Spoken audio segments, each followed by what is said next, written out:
Greetings, ladies and gentlemen. It is an early morning right here in South Africa because as you are listening to us, you are live on One World Sports Radio. This is Bendulo Magubane. We'll be taking you ball by ball action for this prestigious match after long and long battles. We are down to the final four. South Africa are taking on England. Shabman Ismail will start the game for us. Here, Tammy Bjorman drives that beautifully through the covers to open the game with a lovely boundary. Just into the cover drive, that's when you enter the broadcast already. We are feasting ourselves to wonderful action here in South Africa. Move to four in their score conceded as England put down the charge, the very first ball of the match. Good morning. Mr. Anis, how you doing, my brother? I'm doing well, thank you. Just having a bit of connection problems this side, but doing quite well. No, I'm glad that you are. The English players are also connecting well with the ball here. Nice defensive shots for the second one. Let me know if we are in sync so we make sure that, there are no confusions. Definitely just for the second ball by Shabnir Ishmael. Everything going well. Third ball in, and this one tucks up Beaumont, and she just works this one down to third man for a single. 5-1 after 3. Fantastic start by South Africa. Well, by England. And this is going to be a crackover game. No, most definitely. But South Africa do have the psychological edge here, Anis, because in their previous match, South Africa were the victors, winning with how many runs? 3 runs, was it? 3 runs. It was a very, very tight game. As Ishmael comes in for the second ball, this one again tucks up, this time wide, and she just works it down to that to third man. Again, a release shot for the single 6 for a loss after 0.4 after 4 balls of this first over. The psychological advantage definitely to South Africa for this game.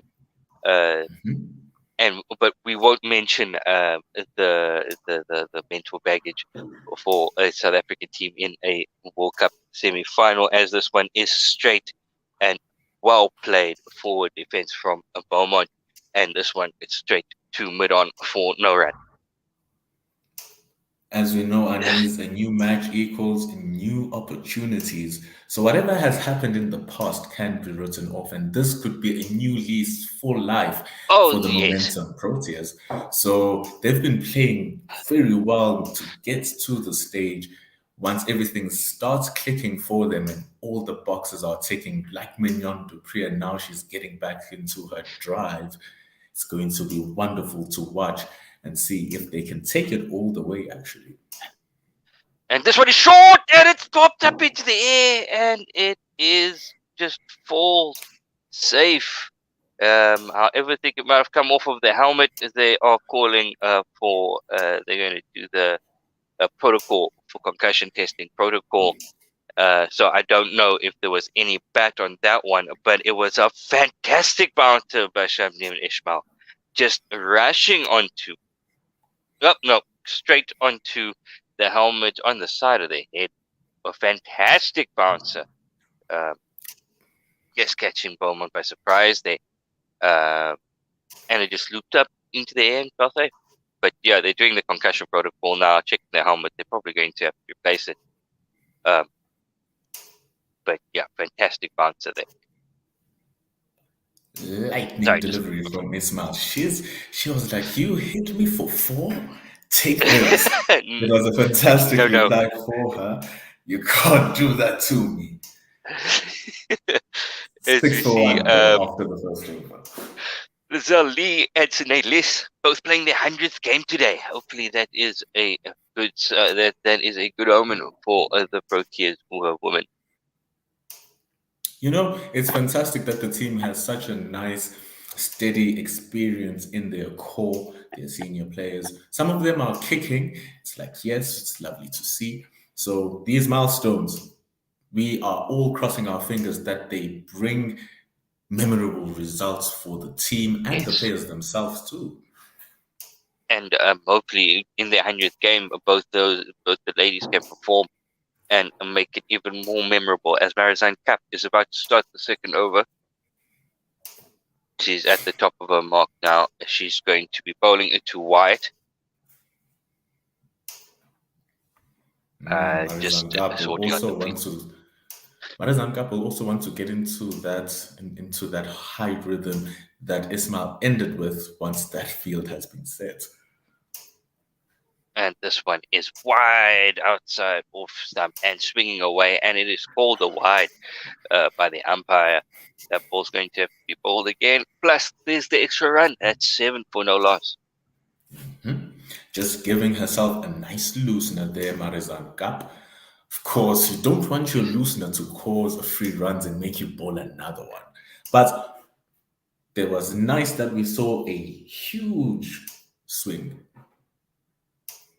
As this one is a bit closer and a little hint of movement away again, as Wyatt just guides this one to a gully for no run. Looking at Lizelle Lee's ODI career, 98 innings, 23 50s and 300s, and they're going to need that today. As far as that cup comes in again, this one a shortish, a good length, sorry, back over length outside off stump, and this one is cut, just beating the inner ring, and they come through for one as Chloe Trion clears up there and gets the ball back in. Marizan Gap just dropping it a touch short, and with her Oof. getting that movement away from the right hander, it was so easy to cut it away. Laura Wolfer just knocking the ball on there at point, which caused it to go through the field there. There was a light dab into the point region, and just couldn't clean it quickly. Oh, this one beats Beaumont outside off, and she just sticks a bat out, and there's an outside edge that flies to where a fourth slip would have been, and it bounces harmlessly down to third, and she gets off strike. The score moves to 9 for no loss. That was Oh, that almost would have been enough. Just in the just popped breadbasket. up in. As Cup comes in for this one, and this one is wide outside off stump, and Wyatt slashes at this one, and no run.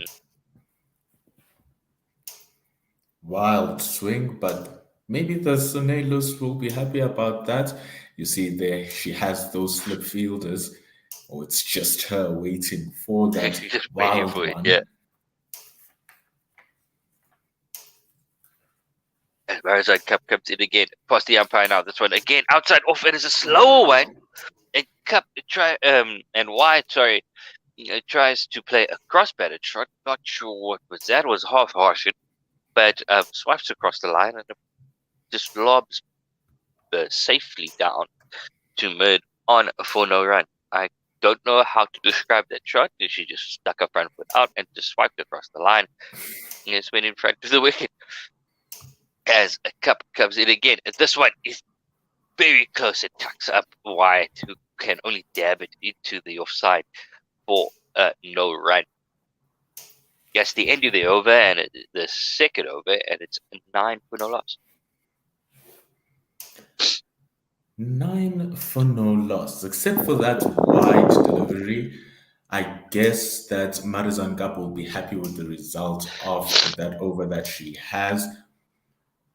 But Oh, it's going for to be yes. it's going to be a tough task as we take a look at England's team here, Anis.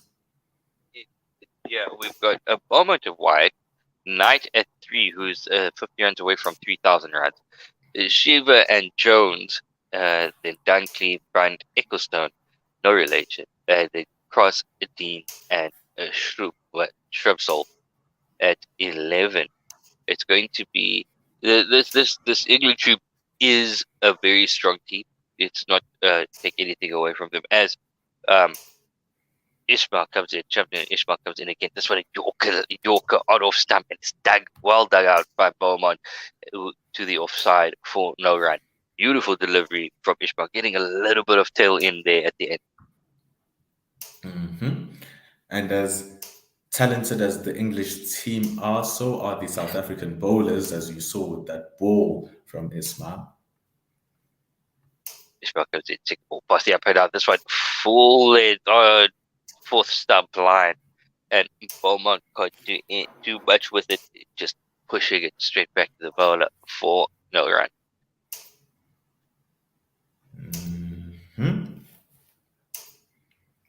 Both of these batters will be looking to score runs.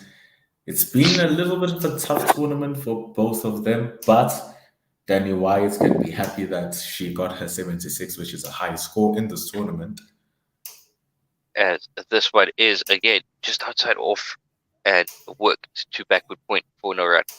We just seeing a replay of her dismissals, and it seems as if she's got a bit of a problem on off stump, or just not really knowing where her off stump is, and been beaten a couple of times. LBW playing across the line.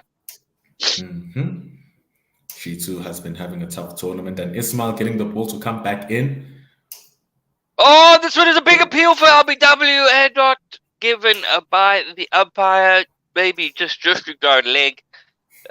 It looked pretty. I think it started a bit too straight, and South Africa are not going for the review. Mm-hmm. Just as we were talking about it there, Anise talking about how she did exactly that ball that keeps it beats her. She genuinely just fell for that. Just an adjustment of the line from Ismail, and all of a sudden it will be problems for the opener. As this one is on off stump, gets a good stride across this time and a big stride forward and just defends to the offside for no run. Oh, that was pretty high. It would have gone. Looks like it might have gone over and missing leg stump as well. Oh, umpire's call. It's tighter than we thought. Just clipping that leg stump and see. Good call by the umpire. To the bowler. As this one from Ishmael is short of a length, but Beaumont just rocks it to the back foot and pulls it down to a deep backward square for a single. That's the end of the third over. 1 run from it. Fantastic over from Ishmael. 10 for no loss after 3, as some work is being done on Submim Ishmael's spikes. Good return over from Shabnim Ismail. Going for 6 in her first, but you saw as she was about to finish her first over, she started recovering really well, and that has followed through into her second over, now only conceding just 1 run, and it was an over that posed a threat with that LBW shout. On any other day, maybe they would have said, here's your first wicket, but South Africa are still searching for it. England are still looking to survive and build a good platform to launch, because they did lose the toss, because they would have wanted to bowl first too on this pitch. Yeah, I think dew is going to be a factor, and South Africa wanting to chase is very brave, but they've done a very well chasing so far in the past.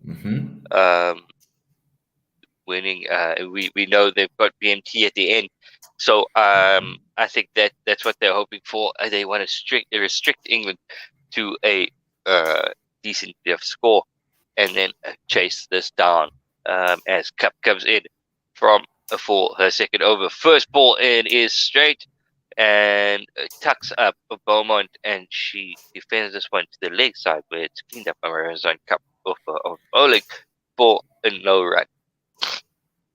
Ooh. That's what Marizan Cup is looking for. That's all she needs, yeah.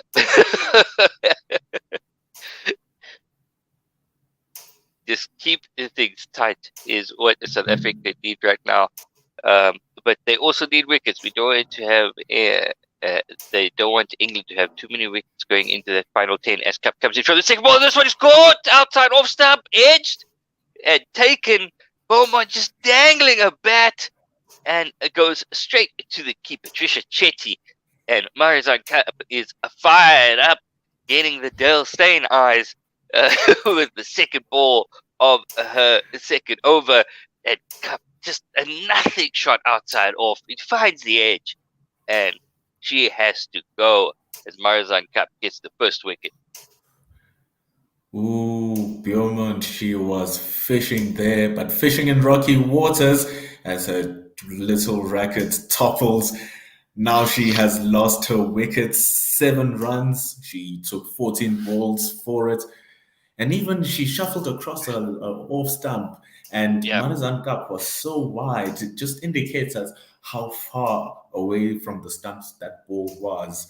And she just went for a defensive shot. So you question the mentality that she was going in for that ball as she just nicks it through to Trisha Chetty. Wonderful bowling from Marizan Cup, but questionable batting as well from Tammy Beaumont.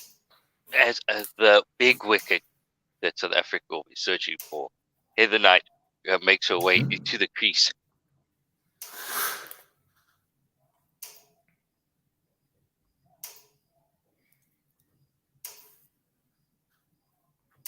And we have a look at her record. This World Cup, 8 innings, 179 runs at 35 during this World Cup. Not too shabby, considering the English team has been struggling of late. I'm just having a little bit of a problems with my connection. No So, problem. oh, Not a problem at all. As Marizon Cup is at the top of a mark. As Knight is taking guard. Here we go. Marizon Cup to head to a Knight, and this one is outside off, swinging away and left alone.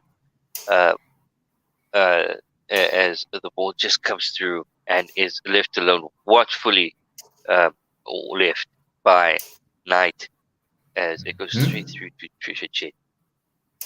Knight's doing what Beaumont maybe should have done to preserve her wicket.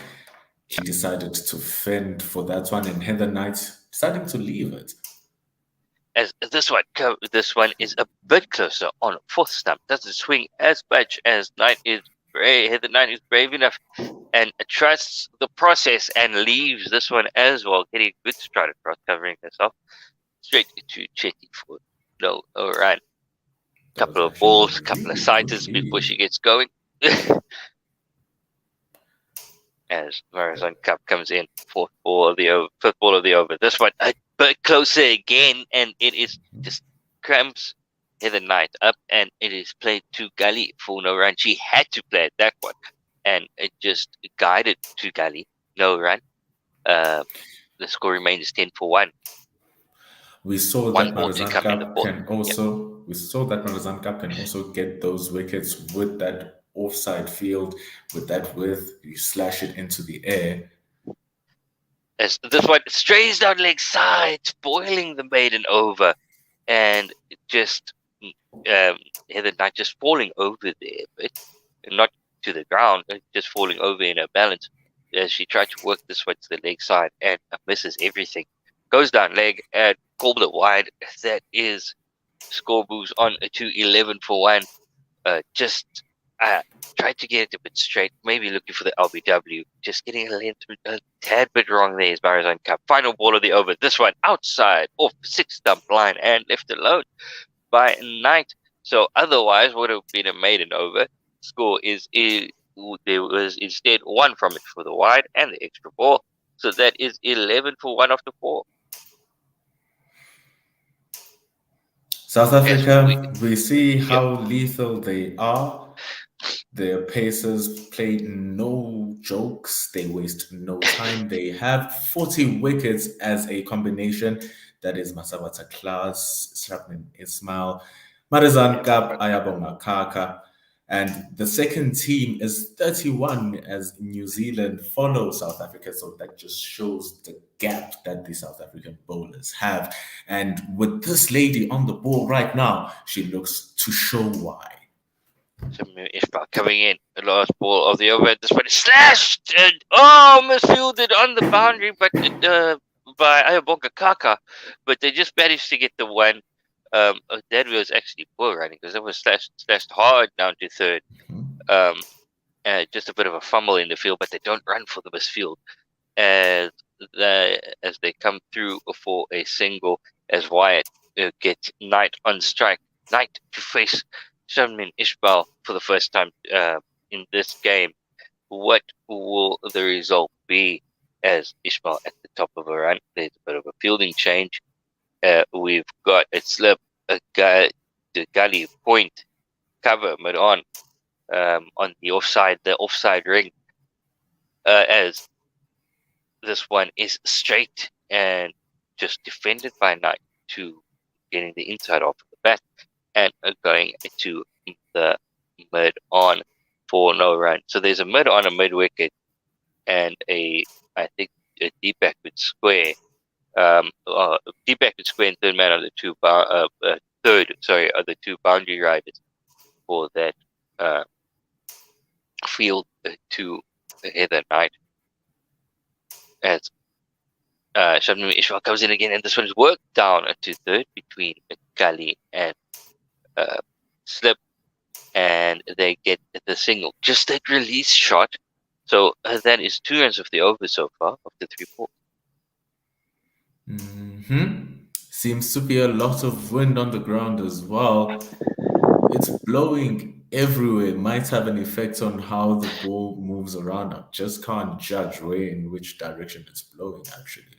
Oh, this one is blowing. If you're looking at the screen, it's blowing from left to right. So it should help with Shabnam Ishbal's in swing as this one comes in, and it does move, get a bit of drift in with the wind as Knight defends for no run. That's probably also one of the reasons why Mahizan Cup's getting a prodigious outswing, sorry. As he's coming across the other direction. Yeah. So we can see that the coin or toss win, South Africa are looking to make use of all of these conditions, the new ball, the wind coming through. Oh, this is a beautiful bounce by Shamnim Ishbal, except square leg says it might be a bit too high and calls it a wide. That is a very interesting, and I'd like to see the side on for that because it was quick, but White ducked very well below that one, and okay, I understand it was well high over Wyatt's head, and this one is wide outside off and slashed away straight to backward point where Laura Volvod does the fielding 14 for 1, or with 1 ball to come in the 5th over. We busy thinking that Shabnam Ismail is donning a ponytail, Gandhi. It's a blaze of fire because she's not playing around here. She's steaming with those short balls and very accurate as well with those deliveries that are looking to attack the stumps. So this last ball looking to be dangerous. This one coming in, drifting in, and it is shy to the stump. This one is worked it to the off stump as cover comes in, one-handed pickup, and it takes a shy at the stumps, but Knight was very easily the signal getting the single as the score moves to 15 for 1 after 5. 3 runs and over. Quick maths. As easy as it comes, I mean, it's as easy as it comes. But we have here Heather Knight looking to bring a captain's knock for her team against South Africa in their unsuccessful defense of 235. She only scored 9 runs in that match, so she'll be looking to turn the tide, maybe see if she can charge the 3 Lions. Marizon Cup coming in, and this one is played down to a huge gap that is on the leg side. Trisha Chetty stops the ball with her feet and tosses it to the fielder at mid-on, who didn't come around, who wasn't able to come around. So we've got 2 slips, a gully, a backward point, a cover, mid off, a mid on, and then a deep square leg is the only fielder on the leg side. Whereas on Cup Card straight this time, as this one is outside off and left alone by Knight. Knight being very watchful outside of off stump. She's been selective, leaving very well. And it's just about repairing the damage of losing that first wicket, understanding the game Yeah, plan, dangerous fast bowlers, the ball is new. So be strategic in how you score your runs. Cup coming in at this one again, just outside off fourth stump line. Knight steps across and gets the pitch of it and just defends it to the offside for no run. But then it's also a question of South Africa fighting back. You can see Ismail against the right-hander Biomont. She was giving her problems through that corridor outside that off stump, varying her lengths. Just showing that hitting the pitch hard will get results, as this one is again outside off wide-ish, and it just hung out again, but this time doesn't catch the edge. So Knight went for that one, as the score remained 16 for 1 with 2 balls to come in the sixth over. Whereas on Cup in again, this one outside off this one, Knight does play it, just dabs this one to gully for no run. Whereas on Cup going some good pace for her, 113 k's an hour is as we look at Marizon Cup's I don't know how you said your positives. 126 matches, 145 wickets. A power play wicket taker bowls a high percentage of dot balls, as this one is looped up outside of some nice slower. Whoa, it wasn't a slower ball. It seemed like a slower ball, and it just on off stump and just played to the offside by Wyatt by Knight. I apologize, for no run. That one looked like it just came out the hand differently and just stopped as it bounced, because it looked like it held up in the pitch. Must have been just the images that were deceiving. But that one didn't look as it came on as quickly as the other delivery. Most wickets for South Africa in Women's World Cup cricket, Shabnam Ismail with 33, whereas on Cup with 31. Tanefa Nikak, who is not at this World Cup, with 27, then Alicia Smith and Ayabonga Kaka rounding out the top 5 with 15 and 14. And this one from Shabnam Ismail, who is starting her 4th over, is wide down the leg side. Well taken, Patricia Shetty at the back. Called a wide. So the score moves on to 17 for 1. You can say the first proper mistake from Shabnam Ismail after fantastic starts to her spell, but no losses. She still has 6 chances to recover.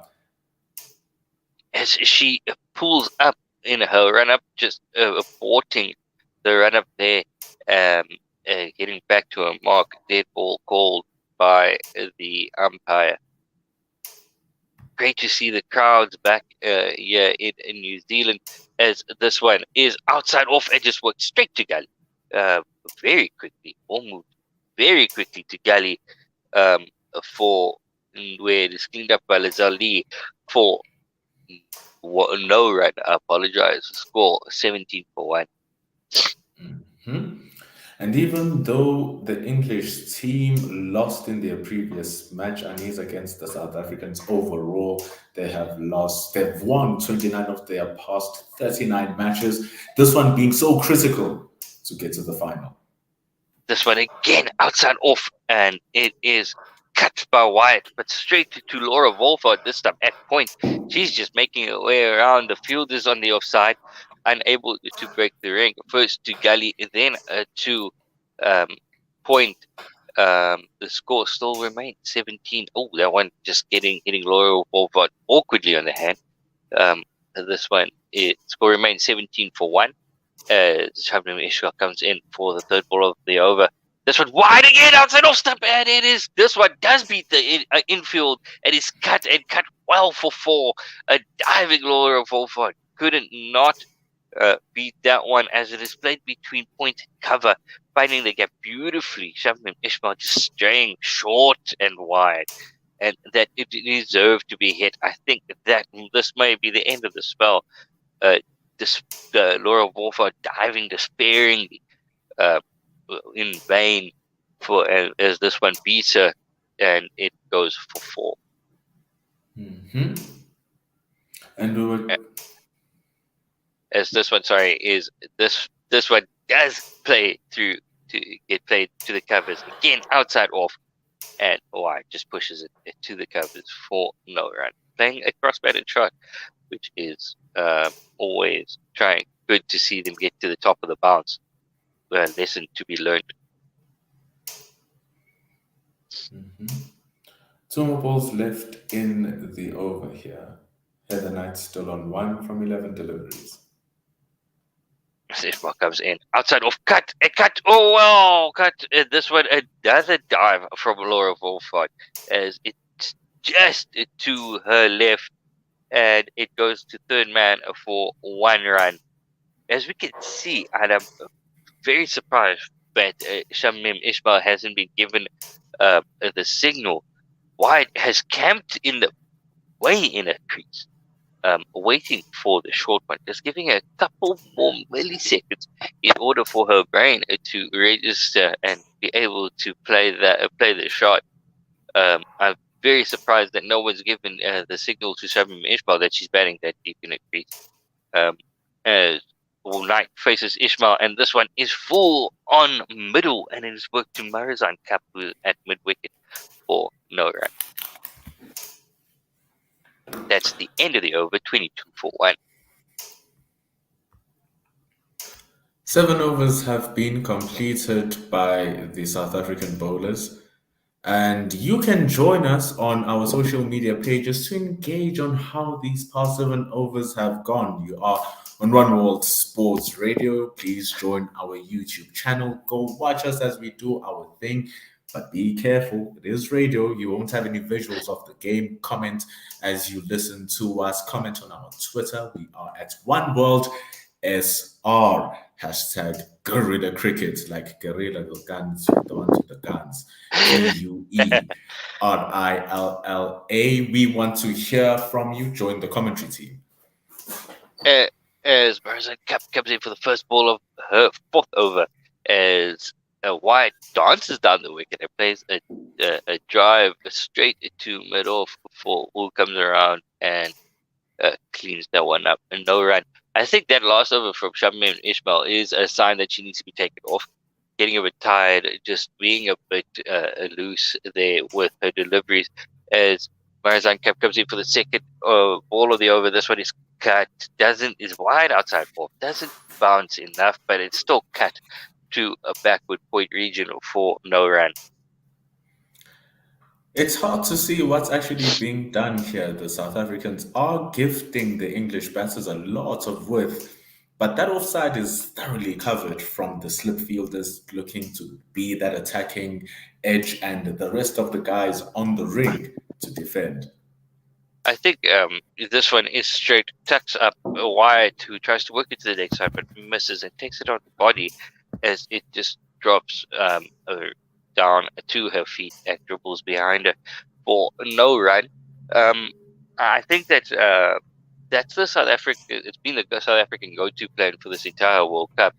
Just hang it out outside off, and we'll have a ring field on the offside, giving you the protection, and that gives you a high percentage of dots in the beginning, as this one is outside off and pushed to the covers for no run by a White. Where there's a high percentage of dot balls, but there's the because of the line that they're bowling, which seems to be rather negative, or is perceived to be rather negative, they're not getting the wickets either, as they're not attacking the stumps as often. So while they're keeping things tight, they're also not getting the breakthroughs as Kapu outside off, and this one is cut, and it goes to Gully for no run again, or wide-ish outside off, 6 stump line, and it is just worked by Wyatt to Gully. Still hasn't conceded any runs so far, Marizan Cup. So it is quite defensive. Yeah. On. And this one is on off stump, and it is. Oh, they take the quick single. Just worked it to mid wicket for a single, taking it. It looked a bit cheeky, but it wasn't. The run was on. Sorry, and they come through for the single. It is 23 for 1 at the end of 8. One run off the over again. Marizan Cup keeping things really tight. She's bowled 4 overs, taken the 1 wicket, and only conceded 6 runs. That is fantastic stuff from Marizan Cup. South Africa, England are 23 for 1 after 8. The Knight on 1, and Wild is on 11. We must not forget that in the previous match, Marizan Cup was responsible for taking 5 of England's 10 wickets. So she has a number against the English team here. The old foe, as we like to refer to them, as there is a change of bowling as Ayabonga Kaka comes into the attack. It's always beautiful to see whenever there's a South African change. It's just another player who can get as many wickets as the previous one. Ayabonga Kaka has 11 in her 8 matches. So does Ismail, and Gab only has 10. Just one again, wide outside off stump, very wide, a loosener, and it is cut well by Wyatt, who is now seeing the thing like a beach ball, and it does not have a second thought about dispatching that one with a square cut, getting well on top of it, and it goes between point and cover, taking a huge step across the line to cover the line outside off, and played between cover and point for 4. The score moves on to 27 for 1, as this one again just hung out outside off and smashed again in that same region, through between cover and point for 4. Ayabonga Kaka, not the best start with her first 2 balls, just hanging them short outside off stump. And you can't bowl there to the set batter, who is seeing the ball very well, and just managed to get off the back foot, just stroke it through between point and cover, as Kaka comes in for the 3rd ball of the over. This one much straighter, finds the outside edge. And this one runs down to third as they come back for 2. This over going for 10 so far. This was a much better line by Ayabonga Kaka, finding the outside edge, and this one just running down to 3rd. Finally finding her lines, finding her lengths, but even then still conceding runs. Just taking time to go down with this one wide outside off stump, just hanging and testing the umpire along the wide line, and the umpire does not have any time to be tested, and it is called a wide. We've seen a couple of wider deliveries from Ismail and Marizan Cup not called wide. This one, I think the umpire has now made a judgment call, the negative line, and it is called a wide. And this one outside off stump again, short of a length, just worked for no run to the offside. Again, persisting with that wideish line outside off stump. Oh, they got the single. Apologies. 35 for 1 after 8.4, turning out to be an expensive over for the South Africans. Ayabonga Kaka is just struggling here. 4 balls, she's conceded 12. It's a lot to deal with.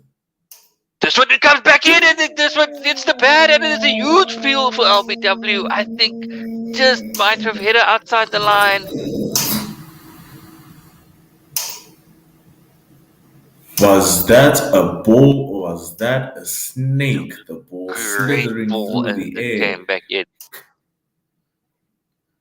And they've gone for the review. South Africa have gone for the review. This one was outside off and coming in and just nipped back well, and with the wind blowing across in that direction from left to right from this end, Um, Ball came back a tad, but I think it might just have hit her outside the line of off stump. But it is worth a review. Original decision, not out. This ball coming in a good long way. And whoa, yeah. And maybe a bit high, hitting on the back leg as this ball was coming in. Only question was whether it hit the batter in line. There is nothing on Snicko as we see the ball coming in and hitting her on her back leg. This is going to be the only way to be saved, and it is pitched outside or impact outside, and that is the only thing that saved it. Hitting her outside the line of stump, and South Africa lose the review, and it would have been a big wicket of the night if that was successful with one ball to come in the ninth over.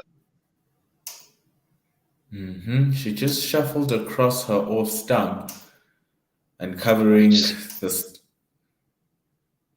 As it goes in, and this one outside off and worked away for no run to Gully. That is 12 of that over. England are 35 for 1 after 9. And Heather Knight on 1 and White on 22 off 26. Been there for a while, seeing the ball well. Going to take advantage of that, I think, is why she has to since coming off 76, in her last game. She has played herself into form. She's playing very well, 22 from 26, but on the other side, Heather Knight still on 1 from 14 balls. It seems like it's a tough task for her. She must get her eye in. She must have gotten her eye in, because if she loses her wickets now, it's going to look a little bit bad. But hopefully, this is just a small stretch for her to really get into this game, as she has to face a new threat in Masabata class. Oh, this is going to be fantastic as Masabata class comes in. This one, straight away and dropped Balazali. It slipped, finds the outside edge when it runs away for 4.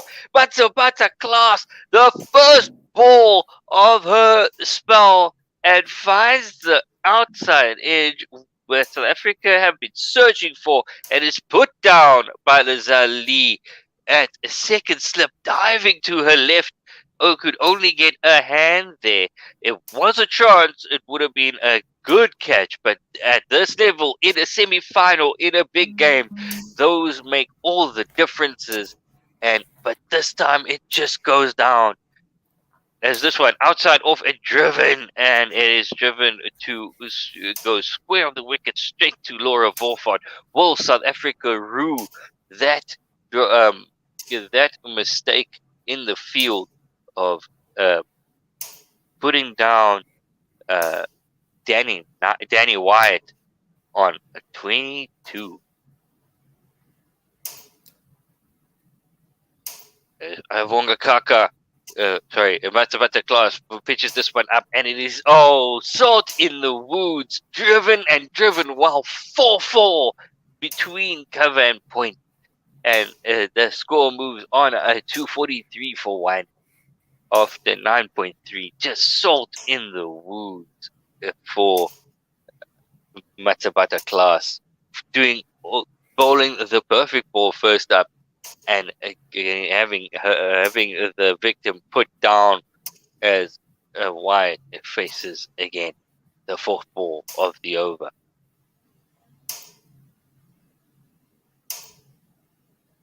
Comes in, this one outside off, and it tucks her up as she pushes this one to the cover. For a single. Just rocking onto the back foot, dabbing it for the single, and it is a they take the 144 for 1 after 9.4. 2 more balls left in this power play. England 44 for 1. Masabata Klaus bowls this one straight, and it's met by another defensive shot by a Knight. 1 for 15, she remains, and Masabata Klaus gets a well worked dot ball after she's conceded 9 in this over. Oh, that's an unfortunate 9, to be honest. As I think the South Africans just need to pick themselves up and just change some momentum as Klaus comes in for the final ball of the over. It is short of a length, and it is defended before a no run. Oh, I just don't want to see the lady's body language just pick up a little bit after that chance, because when one goes down, it's very often that it's a sign for things to come. And she's slowly starting to take advantage of that as Danny Wyatt, 31 out of 30. She's survived the power play here for the English team, making 44 runs, only for losing 1 wicket, starting the beginning of the second power play. And also Ayabonga Kaka's second over. She started roughly, but can she turn it around now with the beginning of the new decade of overs? As we are joined by Kat. Hi there. Can you hear me, guys? Yeah. You're coming through loud and clear as Ayabonga Kaka comes in and works this one to the leg side for no run. Straight to mid wicket. So do you want me to take over ball by ball now, guys? I know we're expecting some additional commentators to join us in a minute. Yeah, you can take over. I'll be adding some color then as Kaka comes in for the second ball of the over. Outside, this one outside off, drifting in very nicely and defended back down the wicket for no run. So Wyatt looks in really dangerous touch, right? She is creaming it through the covers. Yeah, but she got put down in the last over, so that might be a costly drop. It would have been a heck of a take, though. Kaka is over the wicket. She's swinging the ball in the air, and this is straying onto the pads of Wyatt. She's unable to turn it around the corner convincingly. So 3 dot balls. This is a great start to this over by Kaka, who got carted a little bit in her first over. Could you say that? Yeah, but her lines were all over the place the first over. Just you could dropping say she was short and wide. Right? Yeah.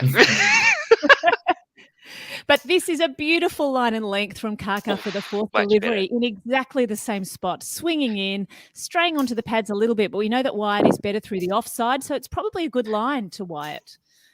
Just the ball coming in very nicely with the wind, really assisting her, and she's taking advantage of it. So South Africa winning the toss, sending England into bat. We're in the 11th over and the score is 1 wicket down for 44. Hopefully anyone listening to us in South Africa is wide awake. Have another cup of coffee as this is another very good line and length, this time on off stump, and it's pushed to short cover, no run. How many cups have you had? None, actually. I need a couple. I need to actually go make some. I pre-ground some coffee grounds earlier just for this moment. Kaka's last delivery. It's a bit of a juicy half volley outside off, and it is sent into the offside for a single, just so that Wyatt can keep the strike at the end of the over. 1 run from it. Kaka's figures after 2 overs, none for 13, and the score 1 for 45. 45 for 1. How do you prefer the score to be said? Wickets first or?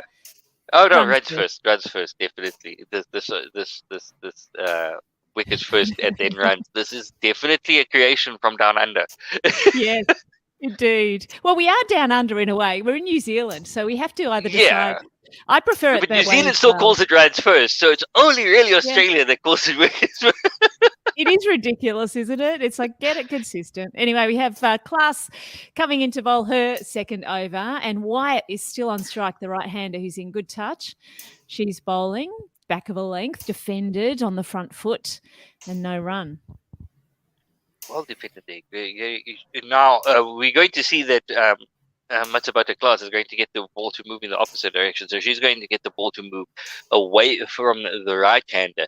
Again, the wind playing a huge role in the movement that these ladies are getting. Yes. And we just see a replay of the previous over and that catch going down. Yes, indeed. But this next delivery again is right in the slot for Wyatt, and she lofts it safely through the field all the way to the cover boundary for 4 runs, using her footwork beautifully. Just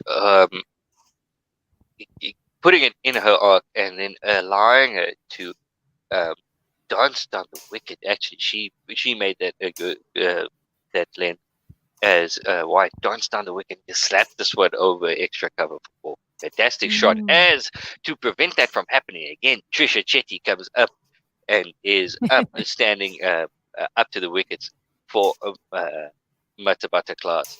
Yeah, great decision there. She's often up to the wickets to this bowler, and this one just losing her line a little bit, getting onto the pads of Wyatt as she drives the ball strongly, but picks out the fielder just forward a square.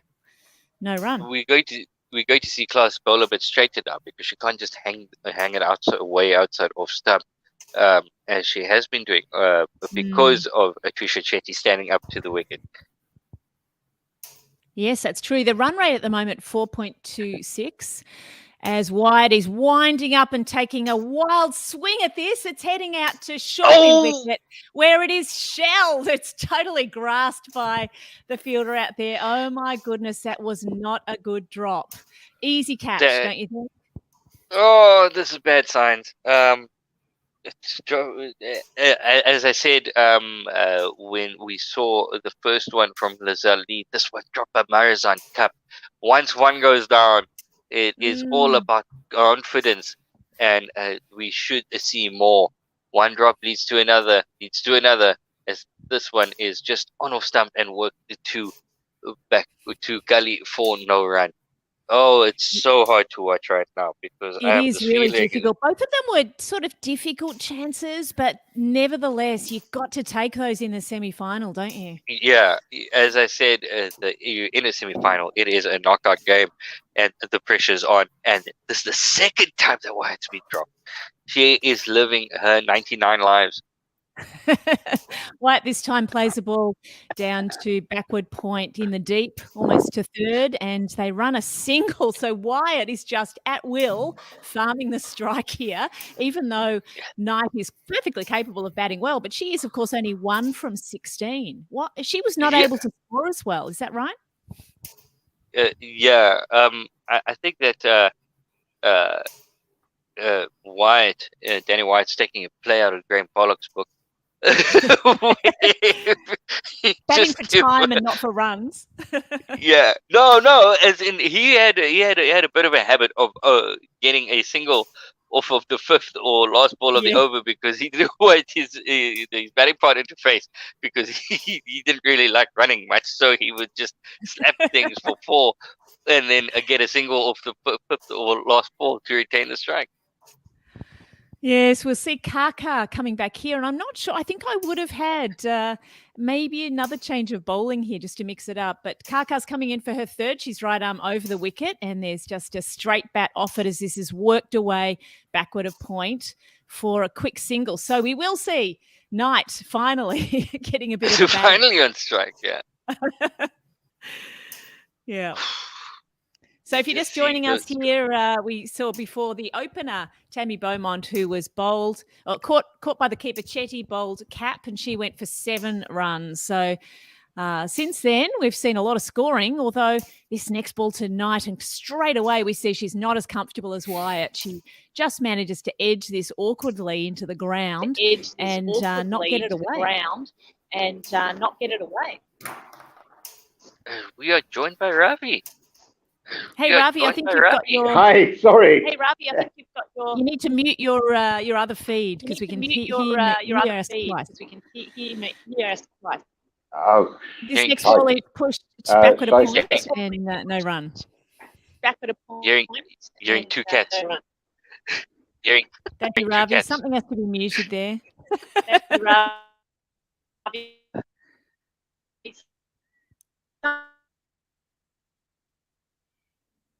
Ravi's feed. Nakaka comes in and bowls, and this is wrapping her on the pads. The umpire says no. Oh, But that is close. Jason. Yeah. Must have been very Oh, close there. The DRS timer is coming down. What do you think?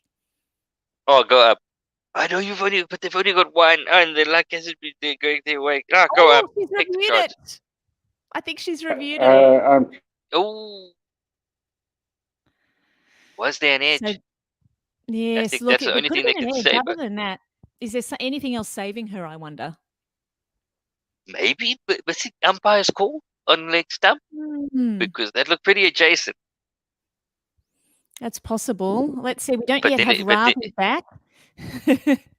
But then again, we are just we are not as experienced commentators as our fearless leader Simon. Oh, He would have stepped called right it, would he, across. by now?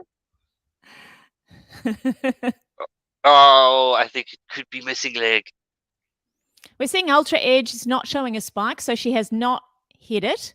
It has hit the front pad, and you're right. I think it's probably going down leg, right? Umpire's call on leg stump.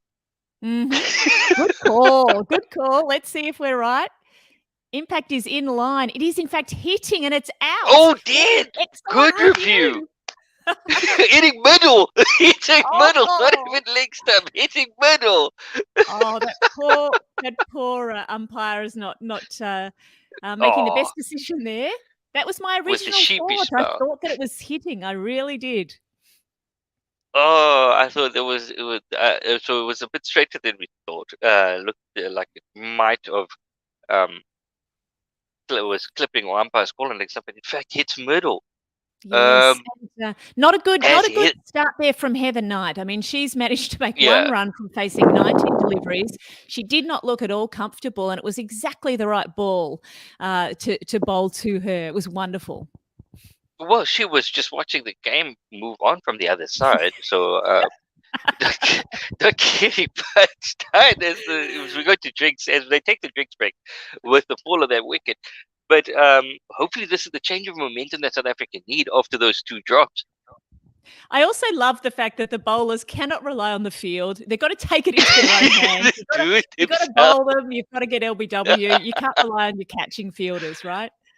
Oh, but that's not fair because in the previous game against India, South Africa, but here's the thing: they dropped 7 against Australia, and that was shocking. And then against India, they were taking blinders. now they've dropped 2. So, but like you said, the bowlers, what mood are my fielders in today? If I don't care, I'll do it myself. Yeah, I think so. I think look, you're right. It's been patchy, and I guess this is looking good for the final.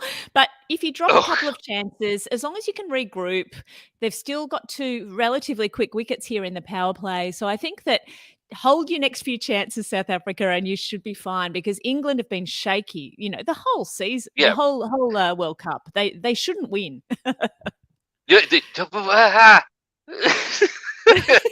Jinx, please.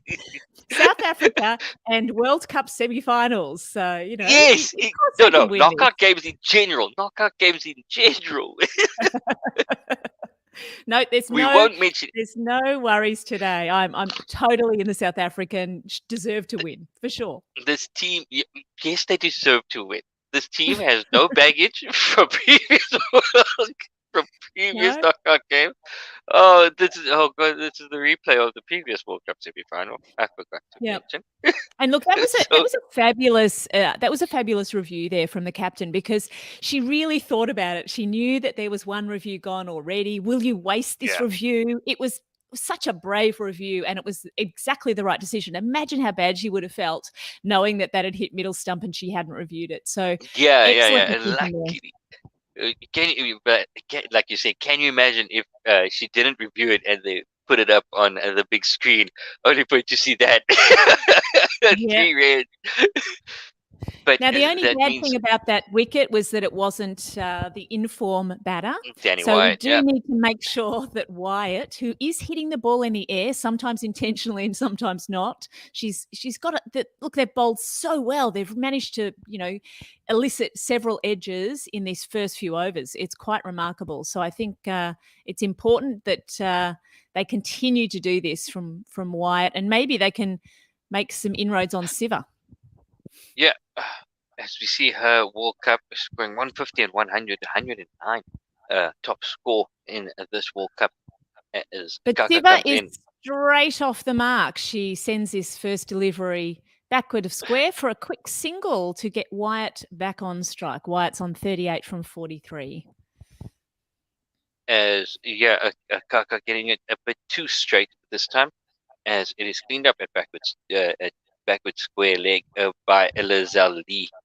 Oh, just beaten by was a hint of movement by Kaka that ball by the night, and this one is Yorker length delivery dug out well and to the offside, and the score remains 52 for 2 after 30. A run rate of 4. This is great. If they can keep scoring like this, and we can do quick maths at the end of every over, would be fantastic. Yeah, well, there was only 2 runs from that last over and the wicket. So they're bowling so well that they're really keeping the run rate nice and low. And of course, England are capable of accelerating, but their confidence is not totally there. We'll see what Siva can do, but Wyatt feels like getting on with it. And it was just lucky that Knight soaked up so many deliveries to keep that run rate down. Yeah. I'm worried about the back end with wickets in hand. This is a constant worry forever. Yeah. Is that with wickets in hand, things can go in a completely different direction. But we look at the previous game where England had wickets at hand at 40 overs, and South Africa managed to restrict them to a decent enough score. As this one outside off stump by Klaas, and it is Klaas just is bowling now. Yep. Edge. And so Wyatt is on strike on 38. You know, she's well and truly hoping to continue to score from Klaas. I think that she was attacking her earlier as well, having a look around the field. Just putting off of a line advancing down the wicket, batting deep in a crease. I think that square leg needs to have a word. Yeah. So this next ball is worked backward a point by Wyatt, who runs through for a very quick single. Good running between these two women. They've batted together a lot, actually, these two. So we're not likely to see a mix-up, touch wood. As just quickly, I think that backward point in Gallio a bit too deep. As we see a replay of the first, Nat Driver went out in that bizarre dismissal in the first time these two met during. That's right. Not likely to happen again, though. Stage. This ball's short, and Siva sees it coming, and she says, "Thank you very much."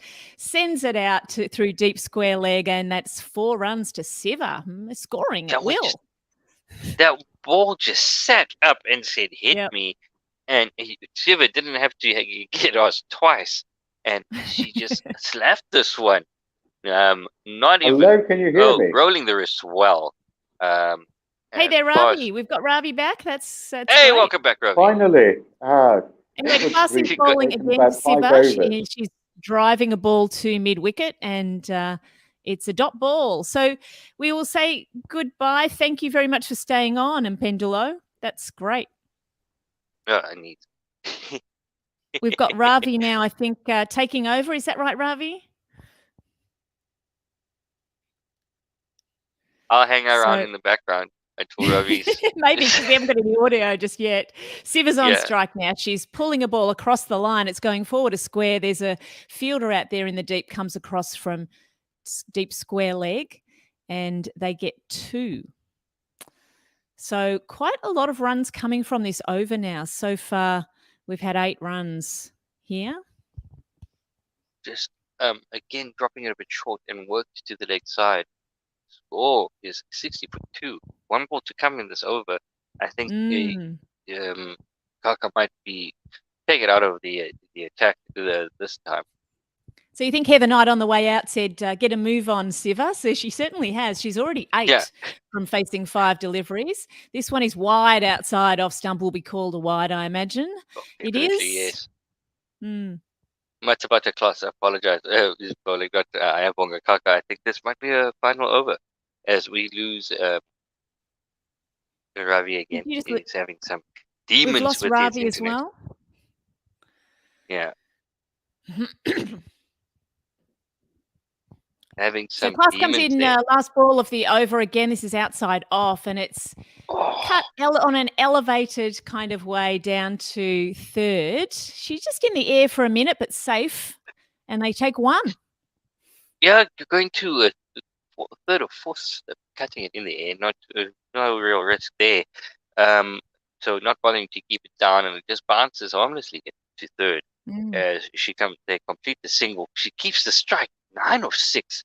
She's definitely getting a move on, trying to compensate for Heather Knight taking all those balls for her one run. Yes, I think so. And so we're really hoping that South Africa can lift a little higher in the field. We know they're capable of taking all those catches, right? They definitely are. Yeah, they definitely are. They don't want to let themselves down now after playing at such a high level for the majority of this tournament. Just having the 2 off games, luckily. It's time for some spin. This is exciting. We're going to get to see Chloe Tryon come on for her first over of the day. So I think that's a good call. It's a good decision to do something different with these two. Yes. I was about to say the exact same thing. Maybe bring in some spin, just change things up a bit after having the 4 paces going at it. So Chloe Tryon is bowling slow left arm. She bowls around the wicket, and the ball is just given a little touch down to backward point or gully, and no run. Yeah. So these overs will be coming through a lot quicker here. Definitely. And this next one, not spinning a lot outside off stump, but Siva can't really get hold of it, and it just dribbles out into the off. Just maybe have Tryon going at one end and then rotate seamers on the other before bringing in Sine Lus eventually for her This couple. next one on the pads is whipped off the toes. There's going to be 2 runs out here. They're running. It's a return that isn't very good from out into the deep, and they managed to get 2 comfortably. That is very good running. These 2 seem to be really comfortable batting with each other. As you said, they're not going to be any mix-ups. Lots of experience batting together, and they come through for 2 quite easily. So a little bit of spin on this next one from Chloe Tryon, and it's just pushed into short cover for no run. Just pulling a length back a touch, and Shiva just on the front foot, just watches it turn and just pushes it to the offside. This time on the back foot, she's pushing this ball deeper into the covers where the sweeper can field it out there, and they run 1. So seems to be getting the timing right and getting the measure of Chloe Tryon there. Definitely, as Chloe try and push that one through a bit flatter and a bit quicker, but Shiva was well on top of that one, and as she stroked it through the covers for the single. So Chloe losing her line a little bit. This one straying down legs. It would have been a wide, but actually there was some bat on it. It dribbles down slowly towards fine leg, and they've run 2 as that fielder was not quite in position there. So 5 from the over, the first of Chloe Tryon, and the score altogether 67 for 2 after 15. As we see Chloe Tryon tossing the ball back to the umpire who wasn't paying attention and nearly got hit in the head. You've got to pay attention there. That would have been disaster, because then you're not getting any decisions going your way if you've just hit the umpire in the head. Yes. And I must say thank you for staying on the commentary for this double shift, because it looks like we haven't got Ravi back. He's having trouble with his no problem at all. Not a problem at all. It's an absolute pleasure. I have in the past had to commentate completely on my own before, and it's a little difficult to do. Having conversations with myself is very out loud is a very difficult thing to do. It is. As we see Sabine Ishmael come back into the attack. Coming back on. That's fantastic, isn't it? Jinx, we said the same thing, same time. Eh? Yeah. I think they're listening to you with this bowling attack. I know they're not. You need to take your catches. Take the catch. Well, there's no catch this time. It's played into the ground and it's sent out to cover point for a single, but much faster there. It was noticeably the speed really coming up as Ishmael bowls from one end, and of course, a slower bowler from the other. Good combination. Yeah. like I said, maybe just rotates the quicks from the other end. As Stuart is, Stuart turns her arm over on one side. Oh, 68 for 2. So it's White Oh, waiting for this 50. next one, and she's not timing it beautifully. She sends it out to point on the bounce, and that's another dot ball. Again, then point or gully needs to really point out to Submim Ishmael that White is batting really deep in her crease as compared to the other bowlers waiting for the short one. She's on the back foot. So maybe trying to just give her an Iggy to not bowl a short because she's that deep in her crease. And this time, though, it's Yorker length, and actually it's Oh, played beautifully by Wyatt. It's going out backward a square, and they're getting at least they're getting 2 runs here. That was beautifully played for that length delivery. Yes, and I think she did get the notification somehow that Wyatt is batting really deep in the crease. If we could just get a square on a replay of that, you'll see just how deep she is batting, and she still took a step back and across as well. A lot of batters would have taken that on the full, correct? Yeah, correct. This next ball is full as well, so Ishmael bowling well to Wyatt, and she takes a single into the covers. So just 1 run from that delivery. That both those deliveries would have been full tosses if for the batters who were batting normally, but because she was batted so deep in the crease, it turned into a York length delivery and a half volley in this sense, which she just worked away for the single. I think the umpire actually did mention this to her as Ismail comes in this time to Siva, who's trying to send a ball through the covers and just succeeds in picking out the deep point or the point. The point is not particularly deep, but she's kind of not forward and not back, but it seems to be a good position. Yeah. So it's one of those things where in high school, when one of my coaches always used to say, "Are you saving 1 or you're saving 4? Pick one." Yep, that's a good point. And this next ball again, full also to Siva. So Ismail's bowling a nice length ball there, just dug out for defensively, and that's the end of the over. 71 for 2. Just changing up the pace, bowling 117 k's an hour, which does make her one of the quickest ladies on the circuit at the moment. And there we go, highest dot percentage by in the ICC Women's World Cup. 3 of the bowlers, the top 3 are all playing in this game. 2 of them for England, Sophie Ecclestone, Catherine Brand, and one for South Africa. 65% is Submim Ishmael, all within 2% of each other.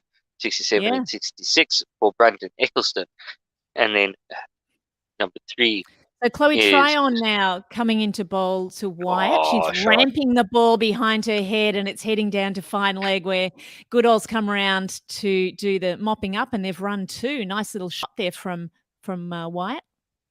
That is, you know what? If you are seeing the batter play a shot like that, that means you are doing the right thing, and the batter is having to manufacture runs.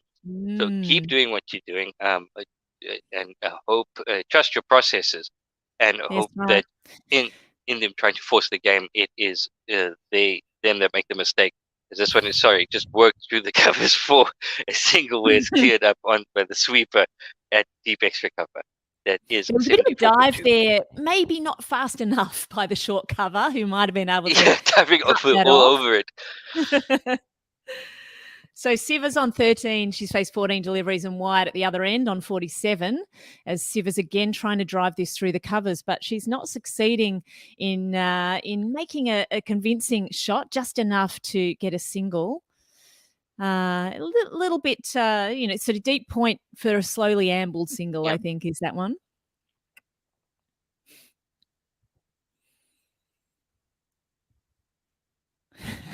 And I'm getting quite a choppy feed from New Zealand at the moment. I'm getting snow and not too much picture. So over to you for this next delivery, if you can see it. Okay, that one was just a bit short, but trying to work to deep extra cover for a single. As this next one is a shortish again, and Wyatt rocks onto a back foot and snaps it to a deep extra cover for the single as well. So that is 76 for 2 after 16.5 overs. The momentum that England have been going at since the fall of the wicket, as this one is straight, and Shiva plays a shot across the line, gets a leading edge, but beats all the fielders on the offside, and they manage to come through for another single. So that is 6 off the over, going on a run and ball, 77 for 2 after 17. I've got my feedback now. It just Oh, occasionally goodness. cuts out, and it's not the television. It seems to be the feed. So that seems it's not coming across the Tasman too well. Or not coming across the ocean. But it's so close, you can swim it. Yes, that's true. I could do that. I could almost see it if I get my binoculars. Yeah. But Anyway, that last delivery, it nearly carried to cover, right? So there's a few chances Yeah. there. It wasn't quite a chance. just that leading edge should be. I think that with him looping everything, or let's say, with him putting So everything Ishmael outside is off bowling stump. this time to Siver, and it's gone high into the air. It's heading Oh, out no. to square leg, where the fielder will take the catch. That was a What did I say? Take the catch! Oh, it's a catch taken, and that is a fantastic wicket for South Africa. Marizan Cup can't keep out of the game. Yes, she'll be so happy with that after missing that tough chance a little bit earlier in the match. It's, so that is the change of momentum. South Africa take the catch, and it is Shiva who was looking dangerous, who is having looked like she was having great momentum, just adding impetus to this innings, and she falls, and it is 77 for 3, another wicket falling at a critical time. South Africa just need to keep chipping away. Yes, I think the wicketkeeper Amy Jones will be coming out next, but that's, 3 very dangerous top order batters gone for not very many runs. Of course, Danny Wyatt is still out there. She's closing in on a 50. She's 48. She's only faced 52 deliveries, so she's certainly played her part. But we have our number 5 coming out now, Amy Jones. Yeah, Wyatt has had some very good luck during this inning. Dropped twice. She goes on to take this bowling lineup apart. I think that would be heartbreaking as we see Marizan Cup stretching there at square leg. Maybe the very first ball of that over a wicket, Yeah. so that's good signs there. I'm just having a look at Amy Jones's most recent form. She got 31 in the match versus Bangladesh and a 53 last time she played. They played South Africa in the group stage. Yeah, South Africa would be hoping to see the back of her. But one wicket really normally leads to another. And that's what this bowling lineup will be looking for. And Shabnam Ismail now bowling with the tail up. And with her confidence up, she is a different prospect to be facing. Yeah. She's bowling to Wyatt, and this is a little short through to the keeper. A nice second delivery, nice first up. Welcome to a nice welcome. Oh wait, it's to Wyatt. It is It's to Wyatt, Wyatt. yeah. So yeah, well left by Wyatt. If it was to the new batter, I would have been like, "Oh, that was a welcome to the wicket. There you go." But Wyatt's been there for a while. Short and outside off, and a little bit too short, not bouncing as much, and it's just easily played out through point for a single. Yeah, Wyatt just riding the bounce. Again, we see her on the back foot, deep in her crease, and if you look at the difference, you're just seeing a replay there, if you look at the difference, look how far forward Shiva was compared to where Wyatt is batting. It does make a bit of a difference. Just playing those back foot shots. And this next one from Ishmael is full, and it's not bouncing at all, as it is just pushed back along to the bowler by Jones for no run. Just rolling her fingers over that one, just taking the pace off of it, as the pace was well down at 98 k's an hour. Slower one. Jones, though, who's just come to the wicket, just plays a forward defensive there. keep it Now, the out. next one's shorter, and Amy Jones sees this coming, and she is pushing it down to deep mid-wicket. A little bit of a pull shot there, and they take one. Almost going too working fast that there one. to the fielder. Too fast for them to score more than one. just that was well played. Just rocking onto the back foot and pulling it from off stump to that vacant leg side area. So that's chancing our arm a bit. But that would be encouraging for the bowlers as well, and not just Jones, who showed great coordination there to play that shot. Yeah, the last ball of the over is short and it's bouncing almost leg side-ish. It wasn't called a wide. It could have been, but everyone has a bit of a look at the umpire. Not called a wide. Yeah. It is a dot ball as it's as White bounces or ducks underneath it as it goes through to the keeper. She's on 49. The score 79 for 3. That would have been harsh if it was given a wide because it nearly hit on the shoulder. Yes, I Bit think it was harsh hittable, there. right? It was definitely hittable. Yeah, definitely. But I know it was going down the leg side, but that nearly hit the batter. So it would be really harsh to give that one a wide. Oh, my goodness. I finally So we have come on. Chloe Can you hear me? coming back. Yes, we can, Ravi. Oh, thank goodness. So Chloe I'm just Tryon gonna- is bowling the ball on leg stump. It's driven by Jones down to mid-on, and there's no run. It's taken me 12 overs to get to this stage. I've had to put my television on cable. I've had to put my phone on data. And I've Okay, only so got my Tryon is laptop. bowling again as she pushes a ball out into the covers. Let's hope our feed is lining up. Are you seeing the ball at the same time as me, Ravi? No, I'm seeing it way before you. I've seen the next ball. Oh, you're seeing it before That's me? I okay. can fast forward my feed now if you like.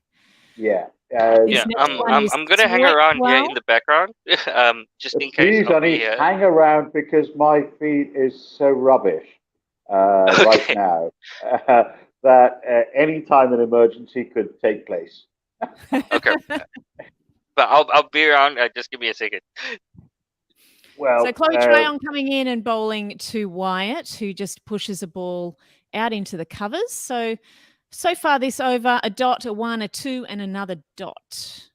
Tryon's figures, third over, none for 14. So she's coming around the wicket to the right-hander Wyatt, who's ramping the ball safely, and it goes down to fine leg where the fielder will run around.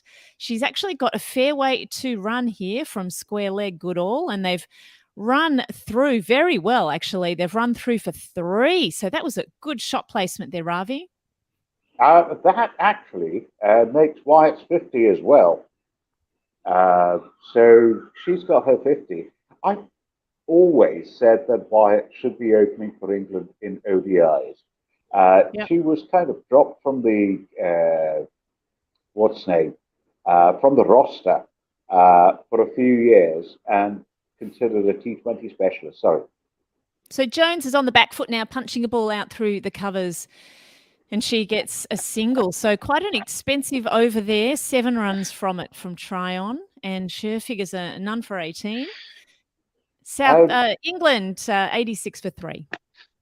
The thing is that England's batting has been, I'm going to use the word pusillanimous. It's not a swear word, I promise.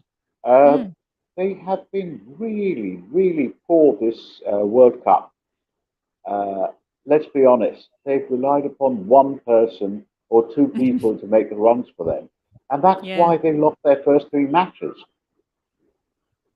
Yeah, that's right. They've been very poor, haven't they? And who knows, they may come back in this particular match. They've certainly had a better run of form in the last 4, that's for sure. Yeah, but can you see this England team standing up to Australia in the finals? I'm hoping that Laura Forfart has the chance to give it to the Aussies because I don't think England, apart from Danny Wyatt, have a chance. No, absolutely not. I mean, England don't deserve to be in the final, and it may be a very one-sided affair if they somehow get there. But their run rate is creeping up now, 4.5 as Karkar's bowling, and it's seaming in. She's bowling to Jones, who just pushes it into the covers, no run. And England are going to have to rely upon their bowlers, who also have been misfiring this tournament, to try to keep South Africa away from getting their total. It's not a good state of affairs. It's as though the England women have been taking lessons from the England men, who performed really poorly with the West Indies. Kaka ball's full and it's on to the pads, turned around the corner, just lofted a little into the air. Through square, they take a single. I don't know what's happening to this England team, but South Africa really should take advantage of its being poor and go for it. Because this is the best chance they'll have to get at the Australians and win a World Cup. I don't think South Africa have won a World Cup so far. So Kaka's bowling full, and this ball is not hit cleanly, and just Don't dribbles jinx out us. to the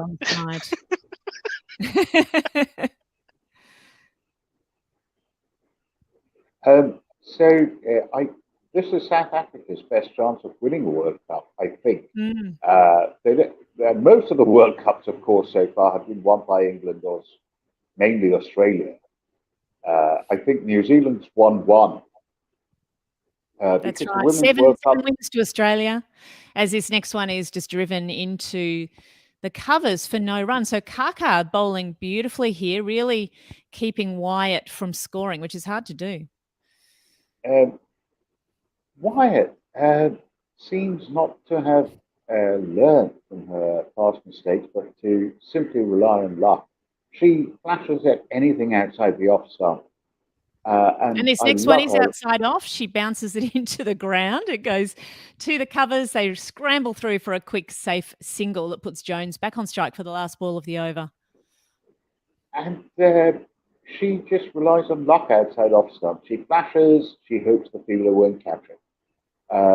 She's, I suppose, Kaka is bowling wide outside off, and Jones sends it out to the sweeper at cover point, and they are running through for one. So 3 runs, just the 3 runs from that over, Ravi. That means Jones is on 5, Wyatt is 55, and England are 89 for 3 after being sent in by South Africa. The run rate 4.45 at the end of 20, and that is the end of my shift. Hopefully someone else is coming on now. Who do we have there? It's me. Yeah, and I can't remember, but Mpo is here. Hi, everyone. Hello, I'll say goodbye and I'll see you next time. Sure. Thanks, Kat. Anish, thank you for 89 for 3. Yes, Ravi? No, I was just saying thank you to Anish for picking up for me, because I spent most of my shift just struggling with technology. That's what normally happens. I was struggling to switch on my television as Chloe Klein resumes 89 for 3 to Jones. It's a full toss and pulled behind square. Good fielding from Shabnim Ismail at third man. And it'll be 2 runs taken from there. Right. I'll say goodbye to you now and come back in 10 overs for my shift. Okay. No. Do you have anyone? Do you have anyone? No, just not you? here. I'm waiting for Okay, Cliff. so I'll say.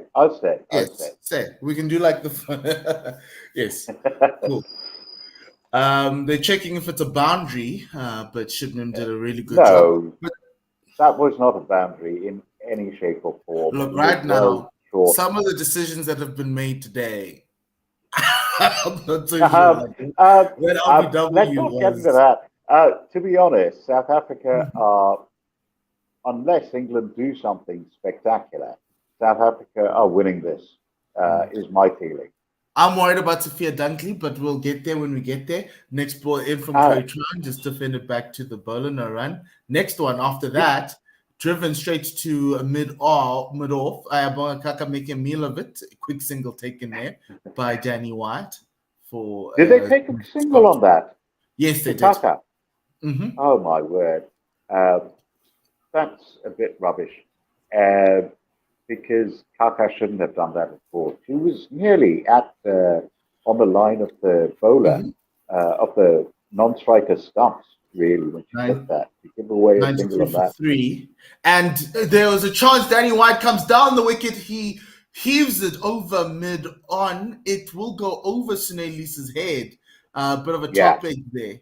And they'll run through for 2. Another chance for South Africa. But this one's not too. You wouldn't call that a chance, but it's. No, it's you wouldn't call that a chance. It but was it's a false over, Sune. Chloe Chan outside the off stump, just play White just plays it off the back foot to the sweeper. Because remember, Danny White's been dropped twice. Once by Lizelle Lee at Gully. She made it was a poor attempt at a catch from her. And then Marizan just missed the flight of the ball at mid wicket.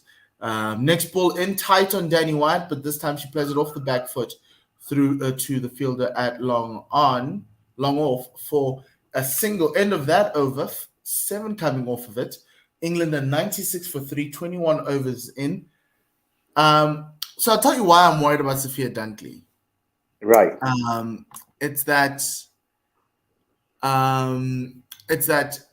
when she holds the most runs of any batter by coming in 6 and below in this tournament. So if Danny White's batting this well, Sophia Dunkley comes in. South Africa might find themselves in a little bit of trouble. She scored a half century against Bangladesh. She's on form. So I just need 2 more wickets here. So I think if you're South African, you'd be like, I want to have them 5 down as soon as possible. Absolutely. Because after 5 wickets, you've got Catherine Brunt and all the bowlers. I mean, Brunt is only by a stretch of the imagination called an all-rounder. Let's be honest. Next ball. Sorry. Yes, Ayabonga Kaka starting with a little bit of a loosener again, and Jones just playing that out very nicely, just all timing through the covers, just finding the gap and a roll away for 4. And that's the problem about, I think, South Africa today. There's just too many wide-ish balls, too many easy boundaries for the momentum approaches today. Yeah, I mean, wide and good length outside off. Just the English batters. Most batters today love those balls. I mean, a good length should be difficult to hit, but that's in Test cricket. In one-day internationals, they just go for it, don't they? Away from their body, they just slash, and most times they get, a 4. Next 2 balls, just dot balls on that off stump, defended back by Amy Jones out to the offside. England have reached 100, by the way. We forgot about that with that 4. Oh, it's really sorry, good. Sorry, yes, England have reached 100. For them to reach. I think they'll be aiming for about 230, 250 here. This one off the back foot. 70. Played out to the offside run. They'll need 270, but I don't think South Africa can chase down 2 scores of 270 consecutively. So if you can get yourself to about 230, above 230 to close to 250, you give yourself a chance if you can bowl as well as England have bowled in the back end of this tournament. Full on middle stump. Ayabonga Kaka is bringing all forms of dismissal into play. This one just defended back. 4 dot balls in a row. But I think England will be comfortable after having had that boundary at the top. So Amy Jones on 13, White on 58.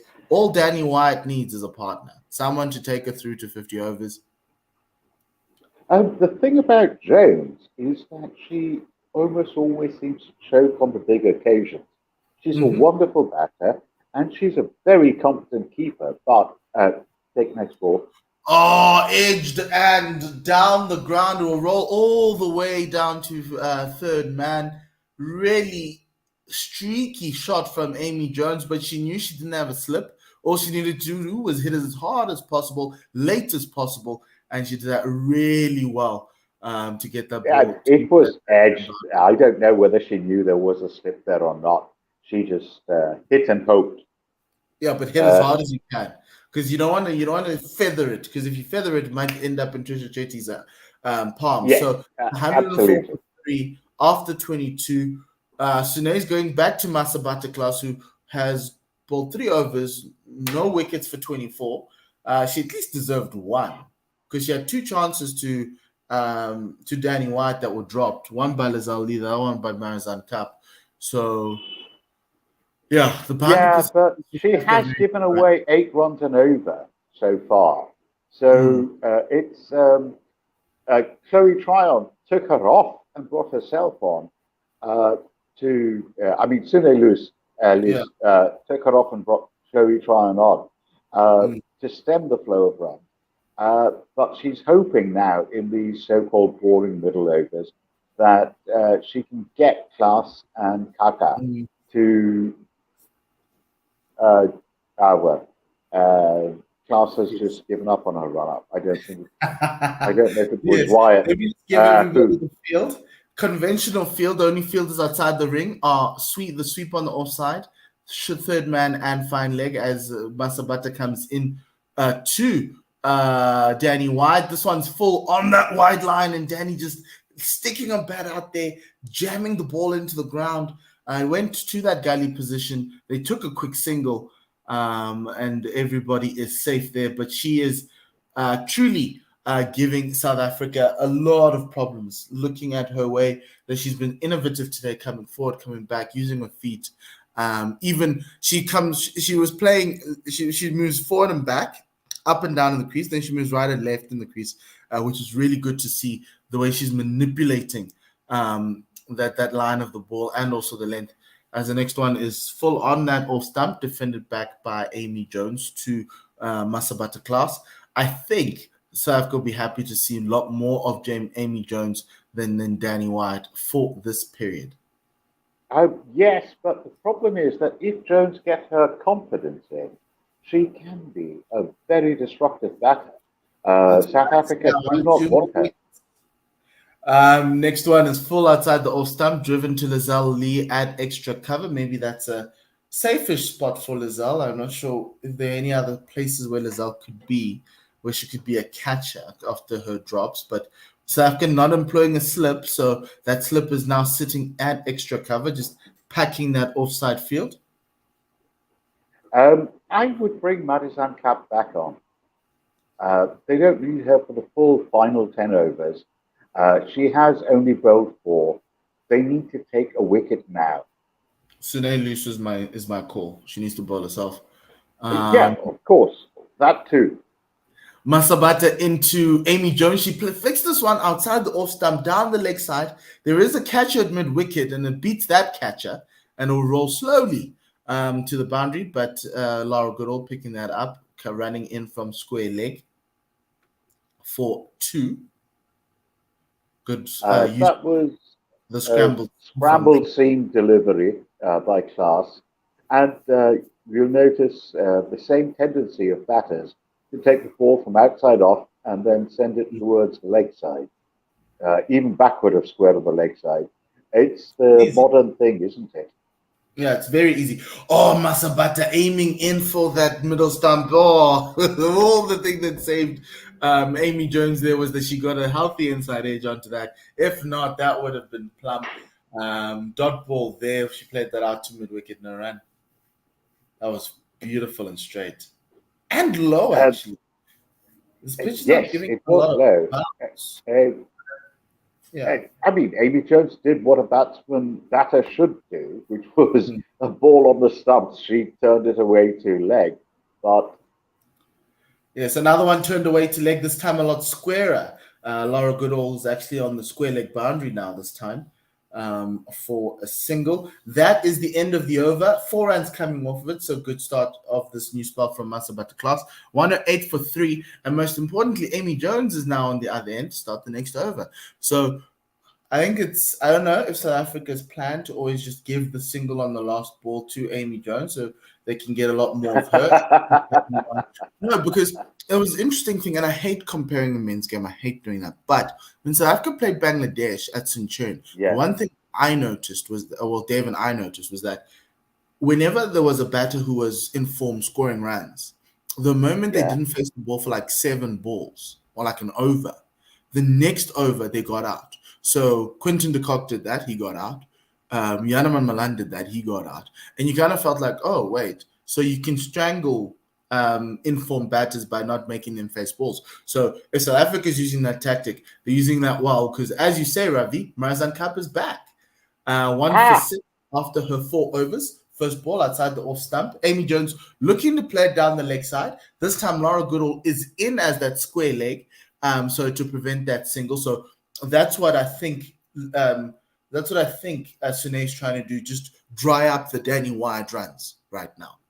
The thing is, I don't think Wyatt operates that way. Now she's got her eye in. She will hit at anything. And then Marizanne bowls a half tracker outside the off stump, driven well through extra cover for 4. That's not the plan the captain was wanting. And that's kind of ruined Marizanne Kapp's figures as well. From 1.44 per over, she's gone to 2.3. However, the problem is that Kapp and Ismail are the only South African bowlers who bowl at 110 or over kilometers per hour. Back of a length ball at that stump, played to that fielder at back of point, no run. Yeah. Yes, right. Sorry, they're re-showing Beaumont's dismissal and Knight's. No, that didn't make any sense to me. Batters coming down the wicket and then trying to play the ball mid-stride, that just does not make sense to me at all. But that's just me. Cup into Jones, who plays this one to the sweeper. Good to see Shibnim, the sweeper, there at point. Quick hands, quick throw, only a single. That brings Danny Wyatt in. She hasn't faced a ball in 7 balls. So let's see if. Yes. If your theory about 7 balls holds true. I doubt it. I think Wyatt will just go as she normally goes, trusting to luck, and slashing it everything outside off. She gets out that way frequently. Block hole ball from Marizanne to Danny Wyatt. She gets a bat down in time. That's 112 k's an hour. So that was pretty quick. And a really good ball from Marizanne. I've noticed that Wyatt can get hurried, particularly by Ismail.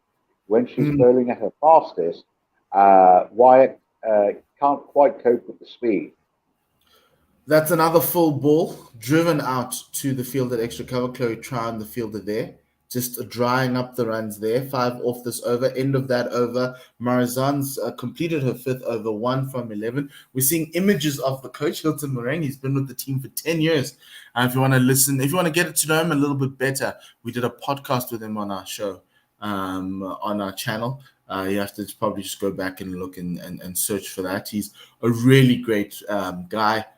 Big plans for this team, and it's come through to fruition. And I was thinking about it driving to work yesterday, listening to Sine, and they asked her about him, and he was like, "No, she spoke really well about him." But I actually thought, I was like, "Wow, this guy Hilton never played international cricket, is the coach nonetheless, but he's the guy that's getting this ladies team to be unbeaten in 16 chases in ODI cricket." 16 consecutive chases in ODI cricket. Clark's coming back in.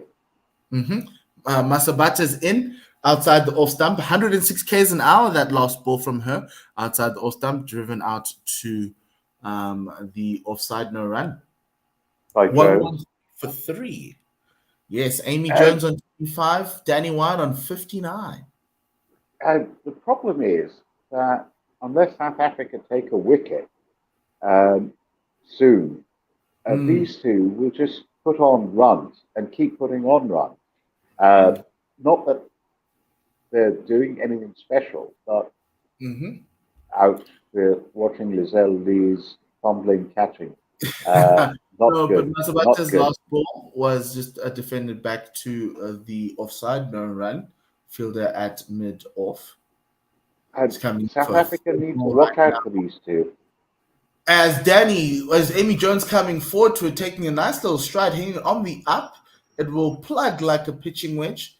The sweeper coming through, that's Mignon du Preez, 2 runs taken off of that. Danny Wyatt's now gone for 27 of 30, so South Africa need to be wary of her at this point in time.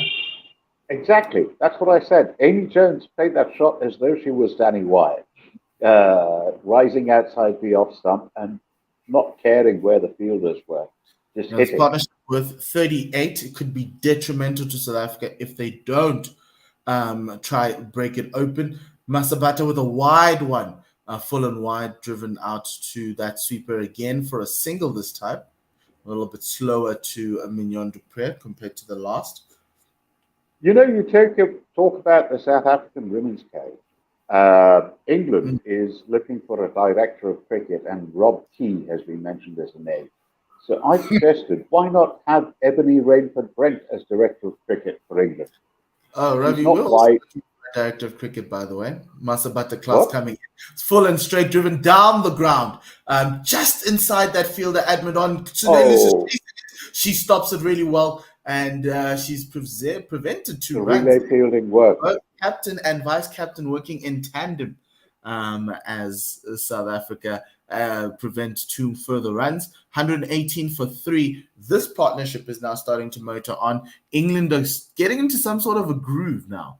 And the one thing that they have in their back pocket is the experience of having won this tournament before, being in these conditions before, in these situations before, and South Africa having to... No. Don't say that, because... This one over the top, slashed over the top, and it will be well saved by Mignon du Preez at point. Great fielding from the sweeper. Lovely relay fielding. South Africa defending only a single that last time. So it is 3 runs taken off of that. 8 off this last over from Masabata Class. There's a big issue here for South Africa with the bowling of Masabata Class. 5 overs for 36. Maybe it might be time to find that 6th bowler, i.e. yourself, Sune, bring yourself on. But as I was saying, Ravi, England have the experience of getting through tight games like this or in big moments. I'm saying don't say that, because that just brings the South Africa are chokers issue back into play. I don't want South Africa's women to be chokers. I never ever said that. I just said England have the experience. I never spoke about South Africa. I just said England have the experience. But South Africa don't, do they? It's unfair. Unfortunately, they've never won the World Cup. As Sune said, Sune said this yesterday. She said, look, yes, we haven't gotten into the final, so there's no pressure on us. There's no expectations. We're just out there to enjoy a game of cricket, which is what the girls should be doing. As Danny Wyatt takes a wild swipe at the ball, it will go over Ayabonga Kaka at Midon, and it will be 2 runs taken off of there. Midon's too high, I can tell you now. Too many balls have gone over Midon's head. Please, rather let Midon be long on and let them come in. I beg of you, Sydney. I'll be honest, Umbo, that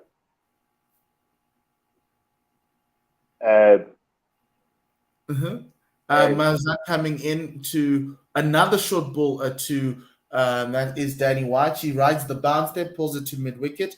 Good chase from Mignon. The English will take 2. Here's the problem for South Africa. They're stopping the boundaries, but they're still giving away 8 runs and over. Yes. Which is not good. Last over saw 8 runs taken just in singles, 2s, and 3s. And this over looks like being the same. Cup into Danny White. That's a slower ball. They'll take a single to Lazelle Lee at point.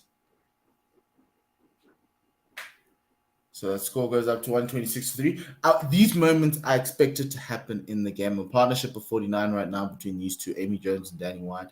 But South Africa was so well against India, especially in the start, with Shafali Verma and Mandana, when they were in that massive, and they pulled it back. This is the moment South Africa need to correct it. This is the moment where the semi-final actually truly starts, where you try and correct it. There's a leading edge. It's going to go up in the air, and it's caught. It's caught. Amy Jones has been caught by Chloe Tryon at mid-wicket. South Africa get a fortuitous wicket as England looked like they were running away. And as I just spoke about bringing it back, Marizanne Cup getting a second wicket, bringing it back. And we see all those South Africans who ran away in New Zealand being very happy that their homeland is taking another wicket. That was a very good catch, That's an actually. insane catch. Uh, who's by Tryon? Chloe Tryon. Yeah, yeah. Very good catch. Uh, Yes. Amy Jones has not fulfilled her potential, Mm-hmm. as seems to be the case with Amy Jones when it comes to crunch matches. Going back 3 or 4 years, she hasn't fulfilled her potential. She always bullies the bowlers in lesser matches, but when it comes to crunch matches, somehow she doesn't seem to be able to do it. Sophia Mm. Dunkley, who's coming in next, however, does have the ability to ignore the situation and just bat as she bats. So they need to get one more wicket, South Africa. Well, I'd like to see the And back of these two, but I'd be yeah, okay. I'll just one of them because then they'll have to be batting with the tail. Yes. So England 126 for 4. Sophia Dunkley comes in. Score predictor had them about 269. To me, that's like a winning score. You think it's a winning score? I think so.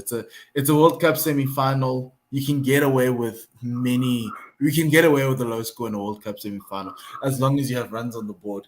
That's all that matters. But the due factor here could be a lot. I was telling Melissa during our preview podcast earlier today that whoever's bowling second needs to cut up every piece of cloth they could find, put it as far around the ground, and every time the ball hits the boundary or gets onto the floor, they must wipe it. Whoever is the fielder needs to wipe the ball because it's going to be very tough to bowl. A full on-off stump from Marizan to Sophia Dunkley. She drives this through the line. There is a field at extra cover catching more. She finds that fielder for no run. Yeah. So South Africa have, unfortunately, to play with their two gun bowlers, Kath and Ismail, and the rest. Simulise has not bowled herself yet, has she? Yes, she hasn't. Full outside the off stump, driven straight to that field at extra cover. Sophia Dunkley coming through the line. Nice little form and technique there. No run. End of the 26th over. It's 5 runs and a wicket. So England are 126 off for 4. South Africa keeping themselves in this contest in this first innings. They're not just keeping themselves in the contest. They're not quite dominating, but they're completely in there. Don't stay down, South Africa. The worst thing as a captain is to watch the game go away from you, and there's nothing that you can do. You can't take a wicket. You can't do anything. And I'm really the next 15 overs are going to be part of the so-called boring middle overs of an ODI, but they will be crucial, and we'll see how Sinilese's captaincy works. I don't think it's boring. I actually like this part because that's what games are won. Middle overs. That's what games are won. South Africa in the middle overs against India. India scored 68 in the first.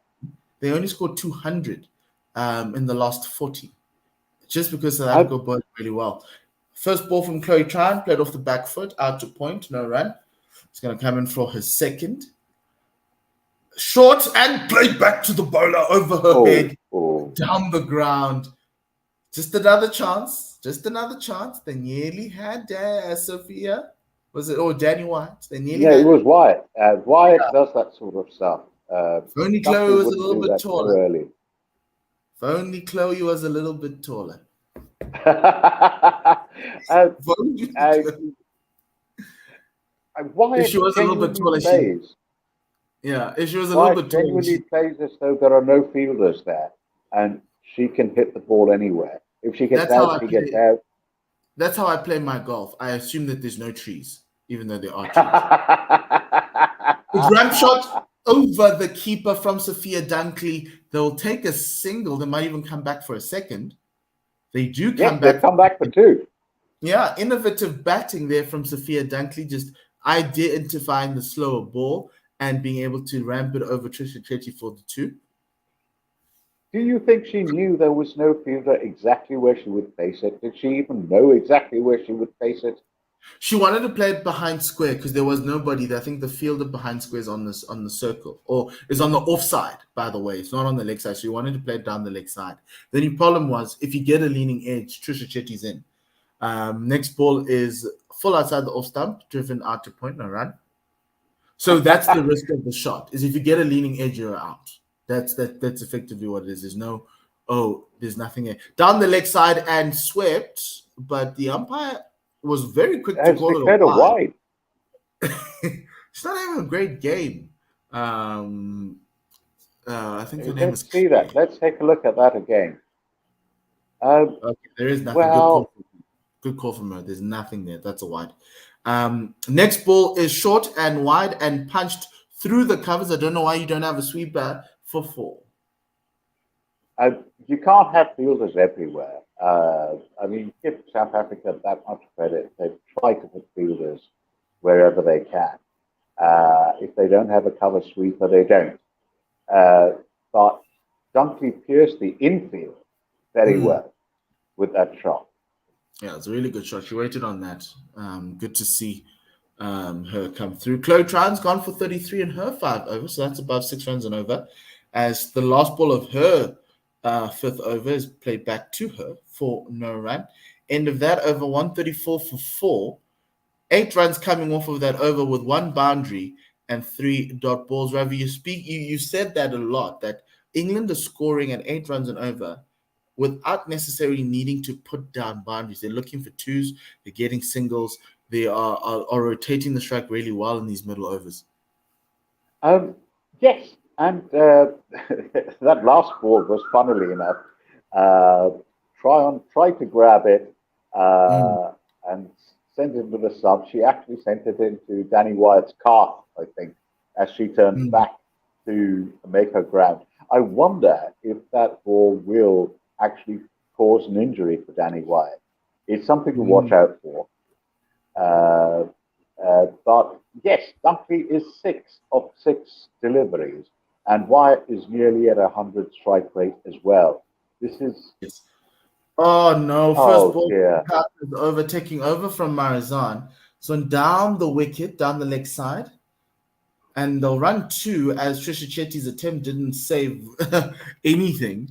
She tried to get that back, but 2 runs. And was that Clark who? No, who was it who fielded it? Misfielded it down at long leg.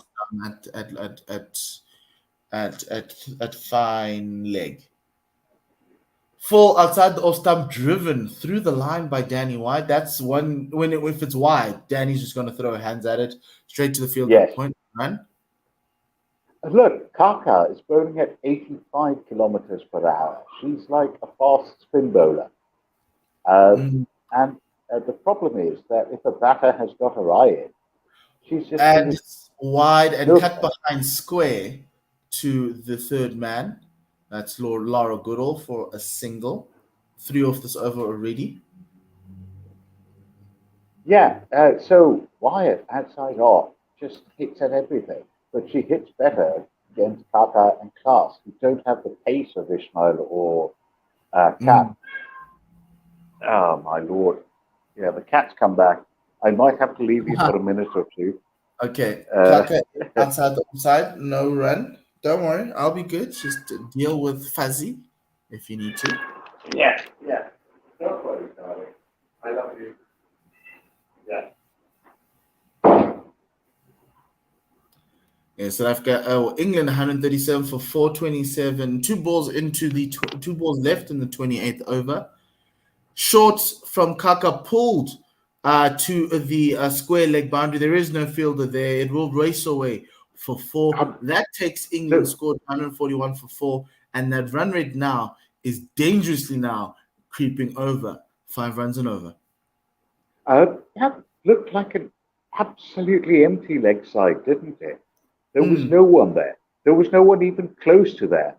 I don't know. The people on the boundary are behind square, so you got fine leg 3rd man up. And I'm assuming on the offside, you've got the sweeper. As Aya bowls it straighter this time, and Fuller driven down the ground to Chloe Trown, who was at long on. 140 for 5. after 28. For 4 after 28, sorry. I didn't take a wicket for England. 142 for 4. So you get to see my cat. Her name is Yay! Fuzzy, short for Farzana.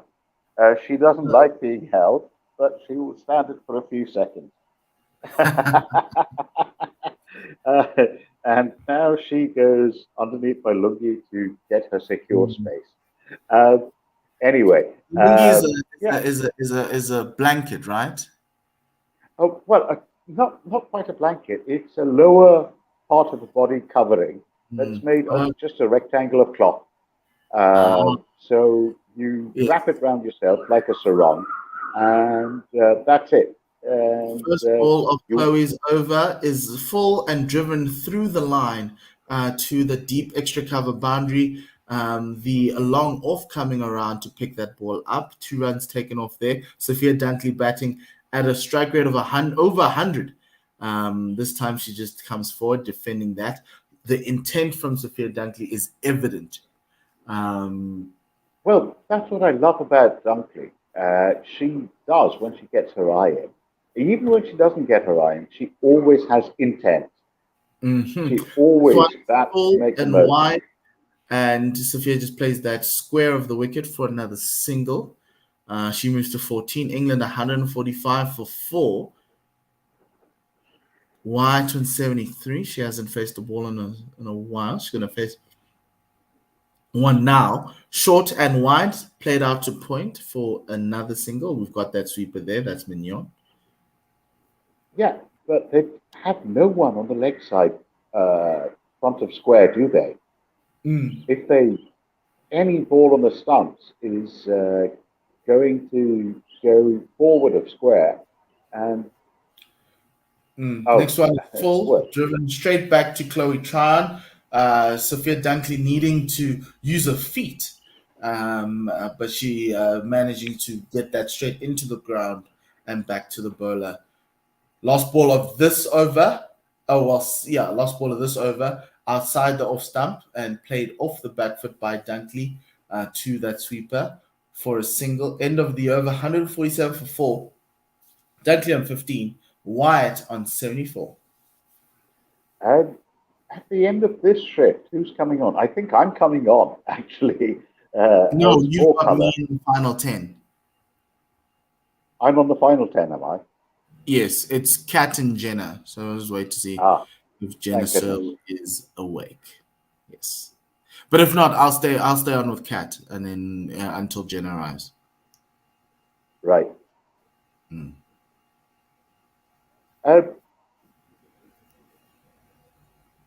Again, South Africa had to break this partnership.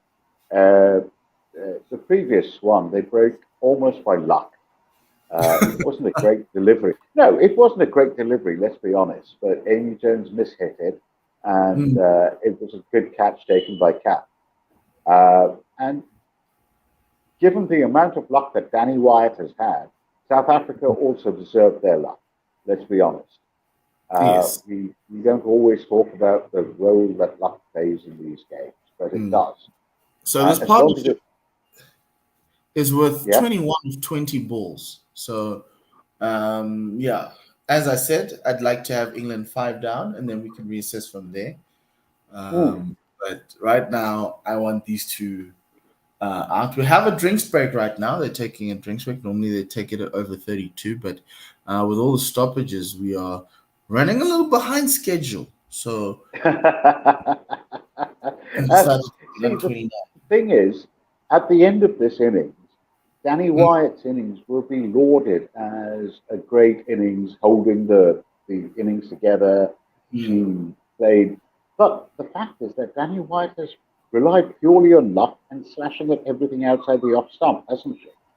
But isn't that what you need sometimes in sport? You need luck and you need a little bit of fear. Well, not fear, but fearlessness. Fearlessness, yeah. The problem is that only works 1 time out of 4, which is this is Wyatt's 8th innings, and this is her 2nd innings where she scored over 20. 1 time out of 4, you get enough luck. And it's all very well for England to say, go for it, to her. But Do you not? At least in ODIs, maybe in T20s you can get away with it. In ODIs, don't you need some? I mean, Laura Volta, for instance, does not rely on luck Yes. so much.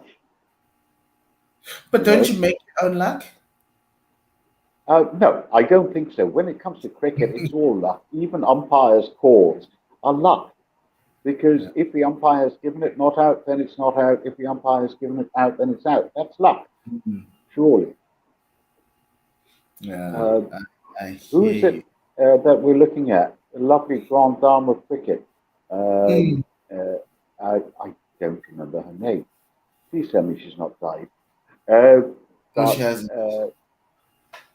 yeah, Because the flag would be uh, flying half mast and it's not. yeah, she's not. She's not. Thank goodness.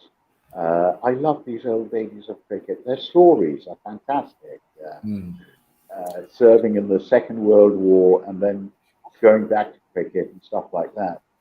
Sophia Anyway, we've Dudley got facing up to Shubnam well outside of crease, full on off stump. Sine Luce is searching for that wicket, going to her spearhead. First ball is a dot ball. so. Do you say loose or lease? Lease. Because yeah, I can't get the actual pronunciation correctly, of course.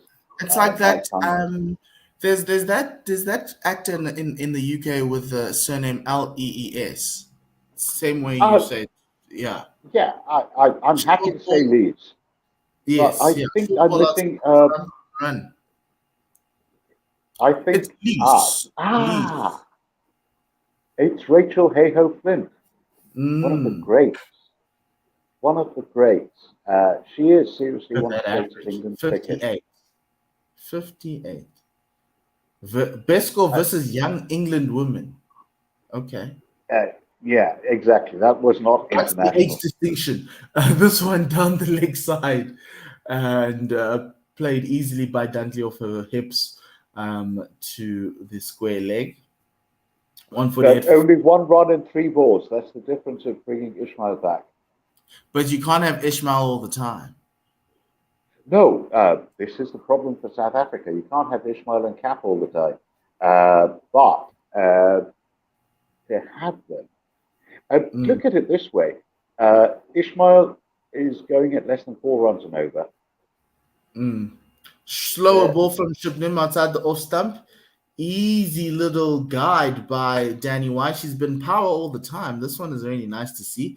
A little bit of finesse. yes. Guiding to third man for a single, 149 for four. Ishmael and Cat have gone for less than 4 runs and over. Mhm. Kaka, Klaas, and Tryon have gone for more than five. Mm. There is a vast gap in their ability Mm. to keep the strike rate down. Hmm. Short ball from Shubnam, and this one just played out to the point off the bat of Dunkley. 117 k's an hour. She is a quick one, that one, Shubnam. She is very quick. Yeah, she is very bloody quick. My point is that why is not Reese bringing herself on? You said it also. Why Mm. is not Reese on? And it's Is leg she trying spin. to? Take it away from the right hander. Yeah, and Short ball into oh, Sophia Dunkley. She ducks underneath it. Square leg umpire says it's wide, and therefore it why? will be wided on height. For height.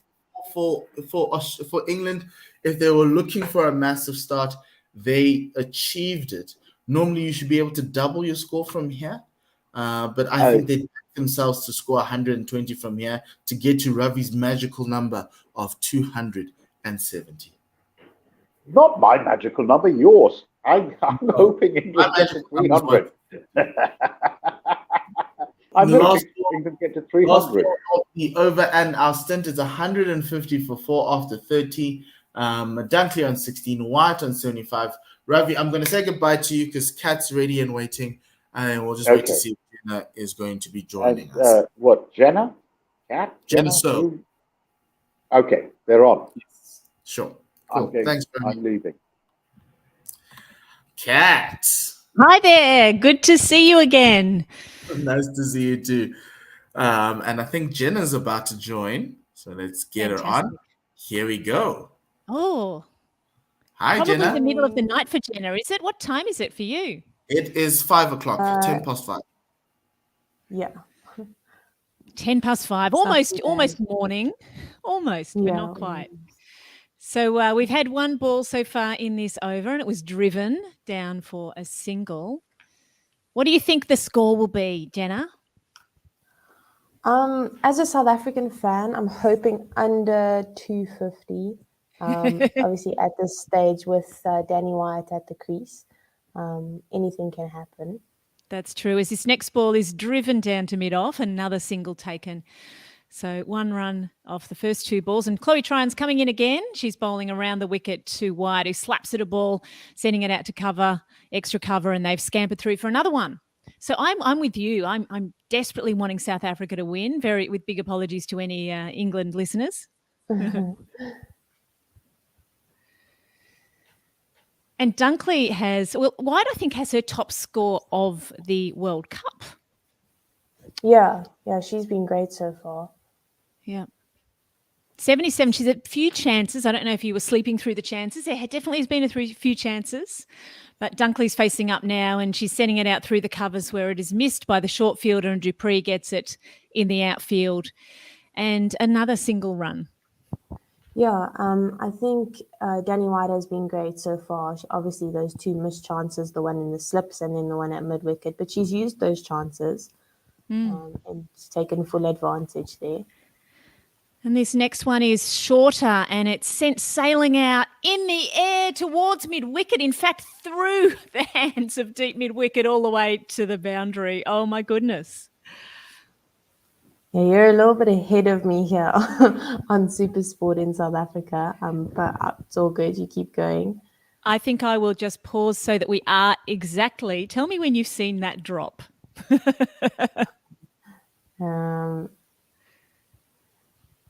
Now. Goodness me. What do you describe it for me, Jenna? It was pretty bad. Yeah, it was quite bad. Straight through the hands there of Laura Goodall. She'll be really disappointed there on the boundary. We've seen this. I think this will be her second drop catch, a sitter here in the Cricket World Cup, which is disappointing for her.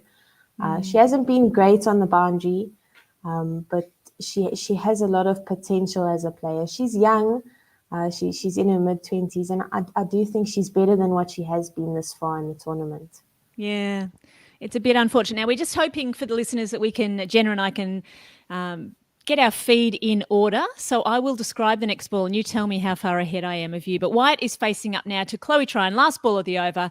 It's back of a length and it's pushed out into the covers, heading out towards the boundary again. It's going to be picked up by Dupree, but they've managed to run 2 there, and that is excellent running. How's our feed lining up, Jenna? She's bowling the last ball of the over now. Good. I'll just pause a little bit more and just get our technology working. But that is the end of the over. At least in Australia, it's the end of the over, and in New Zealand. And there were 10 runs from it. So I think it's just a bit unfortunate that the run rate is starting to pick up. South Africa missing a few chances. Yeah, definitely. And Sophia Dunkley is so good at playing the spin. So I do think that they need to make sure that they changing up the bowlers and taking the chances that they have. This partnership obviously has the potential to be quite big. Both batters experienced. Sophia Dunkley been showing her worth. We know how good she is. And obviously Danny White on 83 of 82. Her strike rate has been phenomenal so far today. And she really has taken full advantage here. Yes, and poor Chloe Tryon was looking for her first wicket. She's gone for 7 overs for 48 runs. So she's probably bowled better than that would suggest, hasn't she, Jenna? Yeah, definitely. As well as Masabata class, I think those figures don't necessarily show how well they've been bowling. They've been asking good questions. And yeah. So we have Class coming back in. She's bowling her 6th over.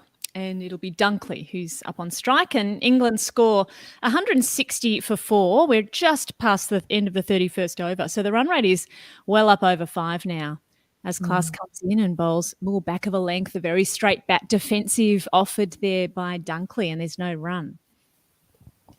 Yeah, a nice full face of the bat shown there by Dunkley to Masabata class.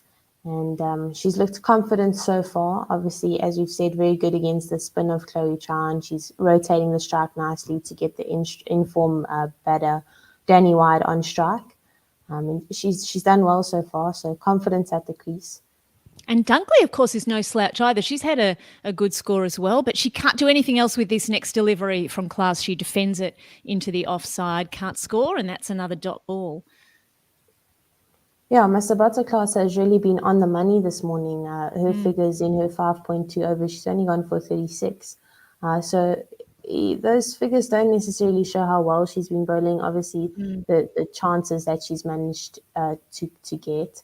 But very consistent bowler. She's been using the short ball well. And the next delivery also is good, back of a length, tight on off stump, and Dunkley is just defending it into the onside this time for a dot. Yeah, looking good here, England. Obviously, we know how good they can be. They're an experienced team. They can be, though, but they haven't really been this tournament, and we know they don't deserve to get to the semi-final. As class bowls to Dunkley, she's coming down the pitch a little, but again, just a defensive shot back to the bowler. Yeah, having said that, they didn't have a great start to the tournament, but they did manage to pick themselves up towards the back end of those group games, pull themselves together and managed to get in. I think India will be quite disappointed with the result of the West Indies Australia game yesterday, and I think they would have felt really hard done by. Yes, it's not clear that they would have done any better against Australia, but they may well have. This next ball's coming off the edge. Dunkley just awkwardly dribbles this ball out to point where Wolvart cleans up, but she didn't quite know where that had gone, and it could have gone anywhere. So Dunkley facing 5 dot balls so far. Yeah, she was looking quite confident in previous overs, but obviously this consistency of class, she's cranking up the pace a little bit and just making Sophia Dunkley a little bit unsure of the length that she'll be facing. And this time it's a slower ball from class, and Dunkley tries to slap it out through the offside, misses completely, and it goes through to the keeper for a maiden for class. What a wonderful over that was. Her figures none for 36 after 6, and England 160 for 4. Yeah, good work there from Sabata class, just changing up the pace, bowling that variation, the cutter, making sure that she's using what the wicket has to offer. I think the wicket so far this innings has played quite true. There's been some true bounce. It's been a little bit of turn for Chloe Tran, not too much, but she's not a big spinner of the ball. But the pitch has been quite true, some nice true bounce. The ball's been coming through. And I think on a pitch like that, you got to make sure that you're using variations just to keep the batter guessing. So Chloe Tryon to Wyatt, and this ball is down leg side, but she does get some bat on it, not called a wide, and it is instead a dot ball. She probably should have let that one go, Jenna. Yeah, she probably should have. She has been fishing a little bit. We saw one a little bit earlier. Go on for the next ball. So Chloe Tryon, this time the ball's outside off, and she's trying to drive this through the covers, succeeds in picking out the fielder. It's nicely fielded there, but they've managed to run through for 1. Yeah, we did see a ball a little bit earlier on. It was pitching quite wide outside the wide line, and Danny Wyatt did throw hands at it. So she's not afraid to make use there. Yes, this one a much tighter line and length. And I think it's just defended out into the off, because we know that Wyatt definitely prefers the balls wide of the off stump, and perhaps Dunkley does as well. So Chloe Tryon coming in, 4th ball of the over. She's around the wicket, and this is a straighter, flatter ball. This time it's pushed successfully through the inner ring, and it's heading out towards deep cover. They've run 1. Yeah, they're using the sweepers quite nicely. They're hitting hard to the sweepers, making sure that if Sunelis does decide to bring them up, they'll be able to hit through the gap there. But not yet. Another ball a little bit shorter. This one's going down to mid-off for a single. They're not having to run too hard at the moment, Jenna, are they? They're managing to get the slow singles.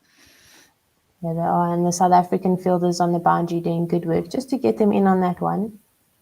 Certainly drying up the run rate here. There's only been the 3 singles off the last 2 overs. This next ball is swept out backward a square. I spoke too soon. This one's gone all the way to the boundary for 4 runs. Yeah, a good shot there. It was pitching down leg a little bit, but taken full advantage there by Sophia Dunkley. She's good on the sweep. We know she is. And that was actually pitching on leg stump, and she managed just to sweep that behind square, beating the fielder on the square leg boundary. And just making sure that she gets maximum there for the bad delivery of the last ball of the over there by Chloe Tryon. Otherwise, a very good over there from Chloe. And we can see here Sophia Dunkley's highest score for this World Cup is 67. That was against Bangladesh. And she scored quite a lot of scores other than that in the 20s. She's generally got a start. Yeah, she does. And I saw a stat a little bit earlier on in the Cricket World Cup that she has saved so many runs in the field. So her converting from the 20s into the possibly 50s hasn't been too worrying, because those runs that she's managed to save in the field, similar to, I think, Mignon du Preez, has contributed to the team in such a positive way that conversion isn't too worrying. That's right. And she's certainly doing better than Wyatt in the conversion rate, as this next ball is onto the pads. It's pitching on leg and it's turned around the corner, but where there is a short backward square, and so there is no run there at all. Because I've had a look at Wyatt. She's definitely scored 76 not out against Pakistan, but other than that, there are a lot of scores in single digits. Definitely. I think when you up at that order and you're facing the new ball with the bowlers swinging it in and out and using the pitch of the ball, using the pitch well, it's definitely hard. So Wyatt gets this next ball from class. It's straight, and she sends it into the offside, out into the deep. Into the onside, out into the deep, and there's more runs here as well. So they're really putting away anything that's a bit loose. And South African bowlers have been pretty good though in the main. Yeah, they have. Obviously, up front, both Shubnam Ismail and Morizan Kapp have made sure that they kept it really nice and tight.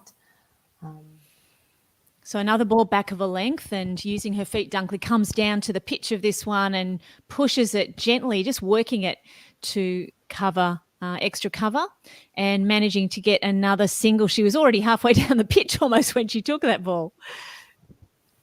Yeah, she was. And then just to come back to the second change bowlers here for the Momentum Proteas, they've done well. They've bowled a lot of overs here in the middle period and haven't done badly at all.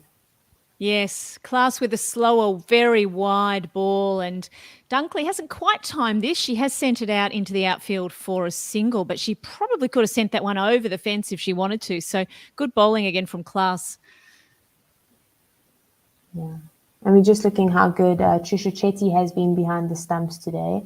She stood up to the pace bowlers quite a lot so far this innings, and she's been quite impressive. Her hands are really quick, and it's wonderful to see that she's trusting herself to stand up to the quicks.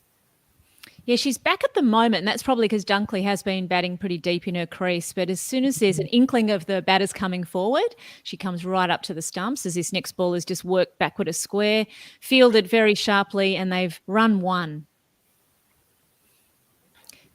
So White is on 87, Dunkley on 25. So this partnership is now edging up towards 50, and South Africa really need to take another chance here. And they have been bringing the opening bowlers on for quick changes for 2 overs at a time. And I think it's just about time for that, don't you think, Jenna? Yeah, 100% agree. A full ball, it's a half volley, and Wyatt is swinging this one wildly. It goes straight to the extra cover fielder. There's no run, and that's 4 from the over. Classes figures none for 40 after 7 in England, 171 for 4 after 34 overs. Yeah, Danny Wyatt hit that quite hard there to the captain, Sune Lesov, the last ball of that over, and she did some really great, good piece of fielding there just to make sure her body was behind the ball.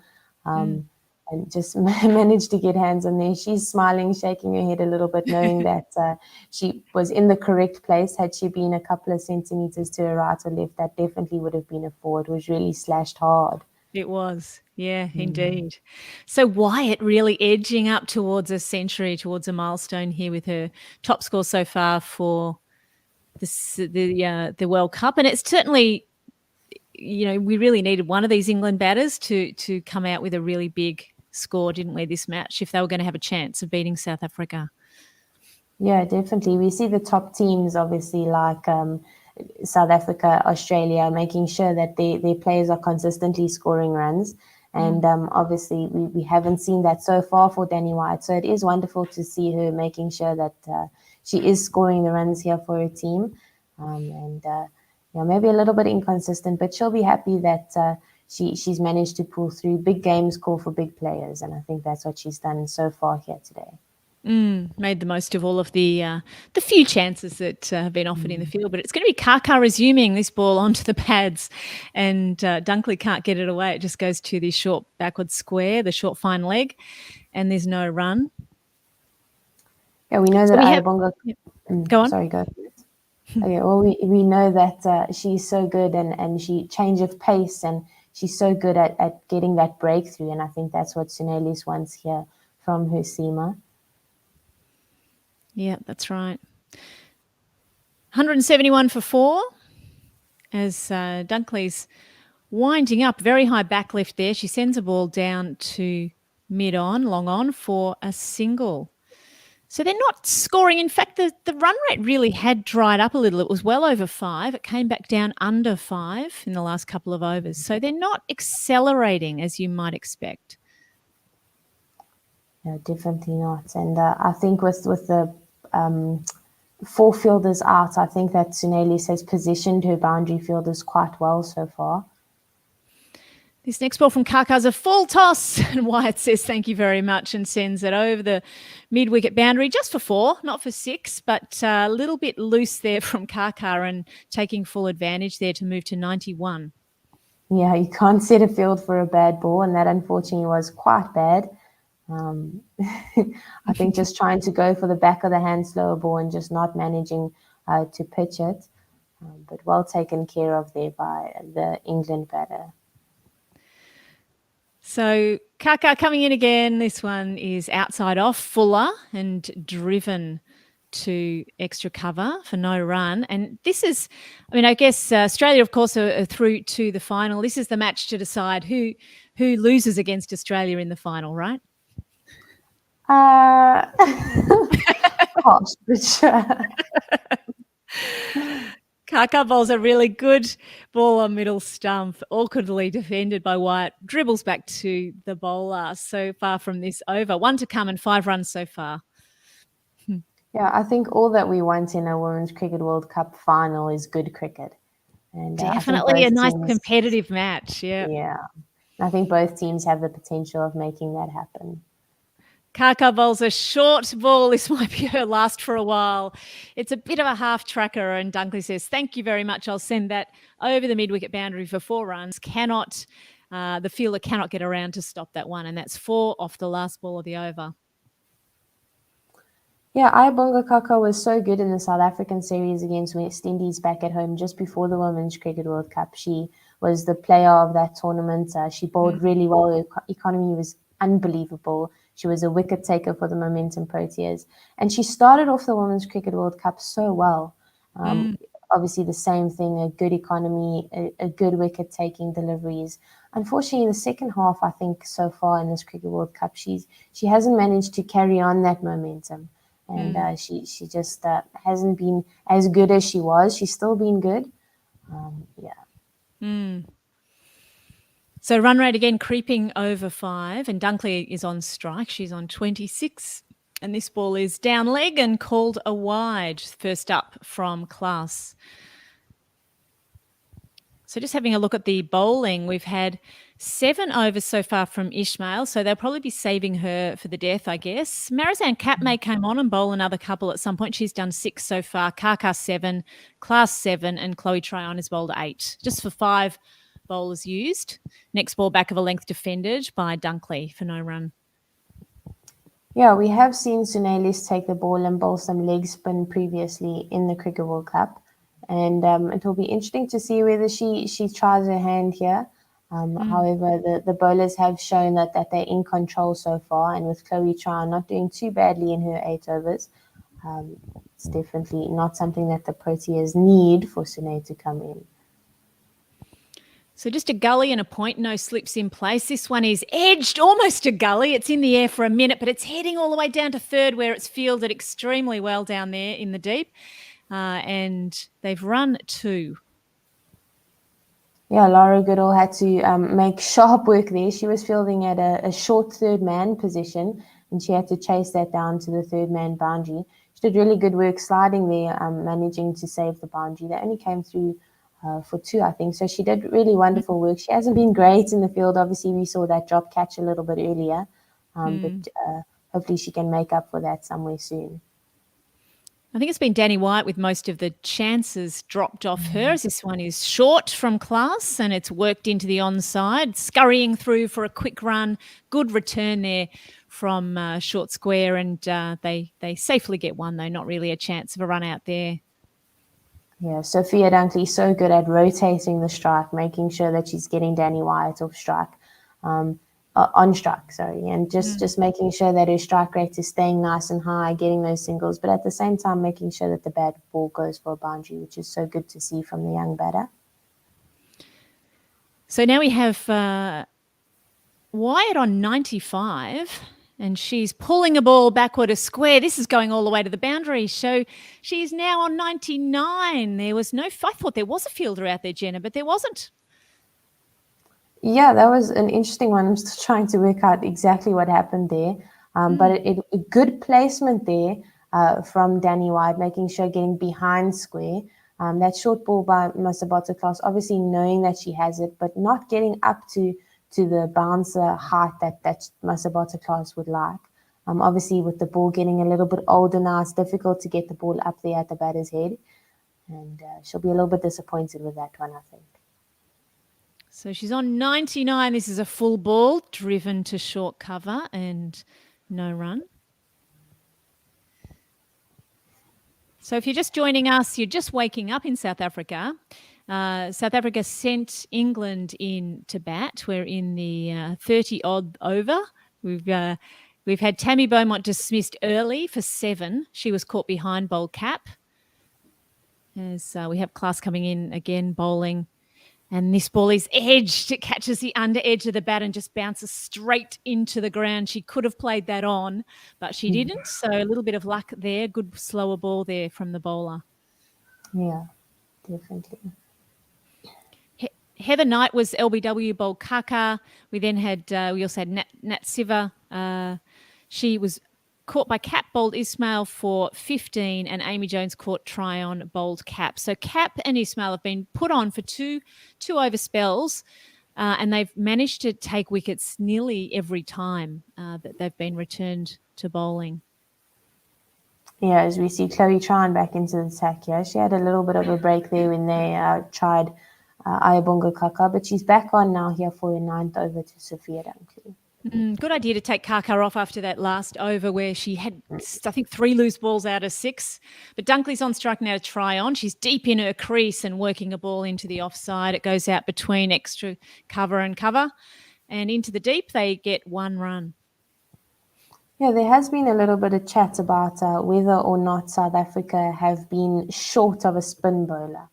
Obviously, Nonkululeko Mlaba is sitting on the bench, and that's kind of a question. Should she be in? Should she not be? So Wyatt's on 99 and Chloe Tryon is bowling to her. She's trying to get her century, but all she can do is pick out the point fielder. So no run on offer. Yeah, they're definitely squeezing here, making it difficult for her to get this last run for her century. Wyatt, 99 from 97, again taking a ball deep. This time it's a quick single. She's almost run out at the bowler's end, but she isn't. And that is a century for Danielle Wyatt, 100 from 98 deliveries. Congratulations to her. Yeah, that's wonderful. She's batted well. She opened the batting. She stuck it out. She's taken all the chances that she's received. I think 3 chances so far, but definitely a well-deserved century here. She's batted really well. She's rotated the strike well, and 100% deserved here by the England batter. She scored fast early. There was a little bit of a slowdown in the middle, or perhaps edging towards her century. So we may well see an escalation now, right, Jenna? Right. Chloe Tryon getting some turn outside the off stump. Dunkley runs through for a quick single. And she's on 30. She's actually progressed very quickly with taking a lot of singles to get to that 30. Yeah, she has. We saw when Amy Jones was in with Danny Wyatt that both Danny Wyatt and Amy were looking to hit hard over the top. The tactic has changed a little bit here now that Sophia Dunkley is in, looking rather to nudge around a bit, rotate a little bit better.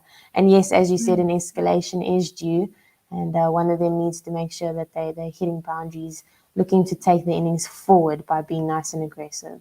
Yes, this time White squirts one off the edge and it's going out to Gully, but Point decides that they're going to field it instead and they get another single there. So Chloe Tryon coming back on for her 9th over, 4 runs so far from it. And this last ball of the over swept beautifully. It's heading out to fine leg and they're not going to stop that. That's gone all the way to the boundary as Cap cannot prevent that, and it's wides as well. So that has not been edged there. That must have just been 4 wides. So I thought she got a bat to it. It did look like she did at first glance, but obviously just sliding down leg and Trisha Chetty not able to get anything behind that ball. That's good umpiring there. This last ball now. This is the last ball. And Dunkley says, thank you very much. I'm going to send that out deep into the offside for a single to keep the strike. Dunkley on 32, Wyatt 101, and England getting close to their milestone, 198 for 4, edging up towards 200. Yeah, we're just looking at a bit of a replay there of that wide off that ball, and interesting decision. It did look like there was a bit of a deviation as it went past the bat. She got a handle to it, a glove, or maybe even a bat to it. There was definitely a lot on that. Yeah. So that's harsh good. We called it correctly, Jenna. Yeah, we did. A little bit harsh there, but England will be glad for that extra run called off the wide. Yeah, and also the extra run they got. That's another, those 2 runs could come in handy. They scored one off the extra ball as well. So, yeah. Yeah, definitely. So who's your favourite in the South African side, Jenna? Who do you really love watching? Oh, I mean, Laura Wolfart is definitely up there. Her cover drive is to die for. I definitely enjoy watching her bat. But more importantly, I enjoy watching her bat with Sunelis. I think they make a wonderful partnership. They keep each other calm. They rotate nicely. And to me, I think they work really well together. So I don't think I could pick a favorite, but I think them together is it might be Laura. For me. Yeah. So it's Marizanne Kappa resuming. She's in her 7th over. She's bowling to Dunkley, I think it is, and she pushes the ball out to backward point down to 3rd, runs it down to 3rd for a single, and that takes Dunkley to 33.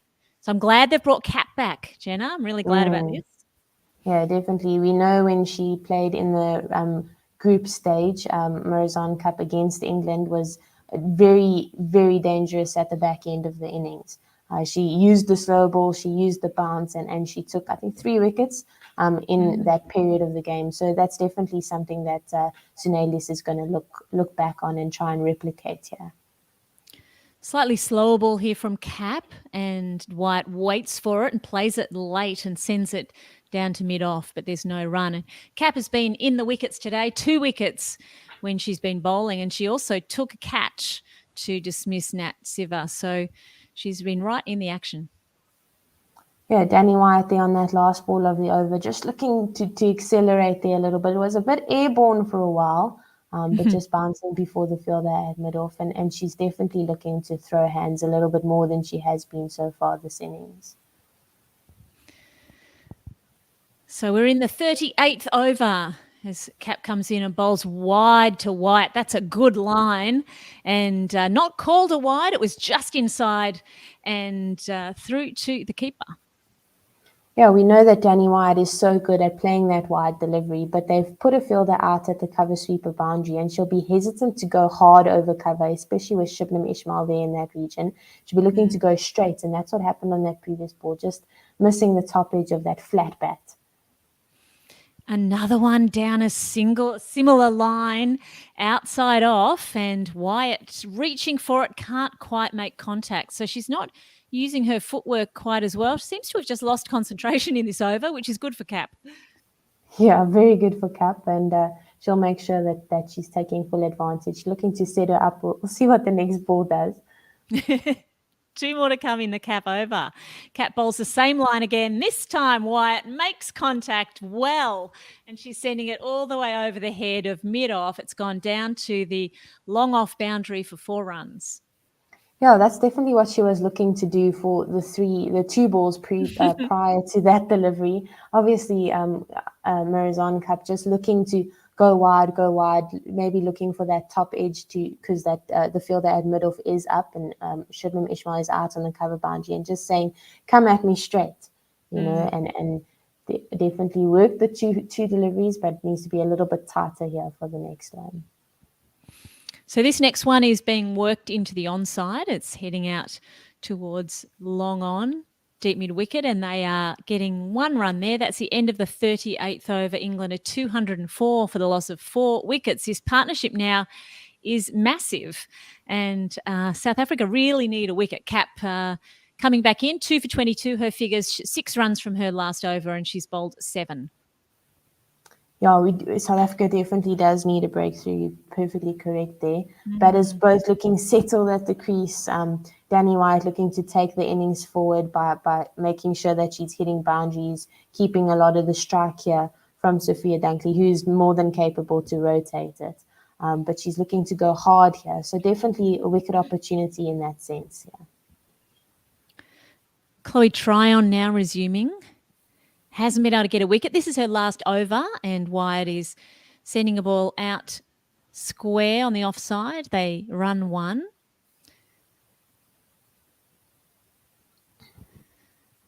South Africa really would be hoping to limit England less than 250 runs, but I'm not sure they'll be able to do so. This next ball from Tryon, wide outside off, and there's a wild swing at it, sending it to in the air to a short third position. The third fielder comes in and takes it on the bounce, or a couple of bounces. Not really a catching chance, but definitely not under perfect control either. Definitely not, but good work in the end by Ayabonga Kaka just to recover that single. Yeah. Another ball bowled to Dunkley, and she's sending it out into the covers just forward a point.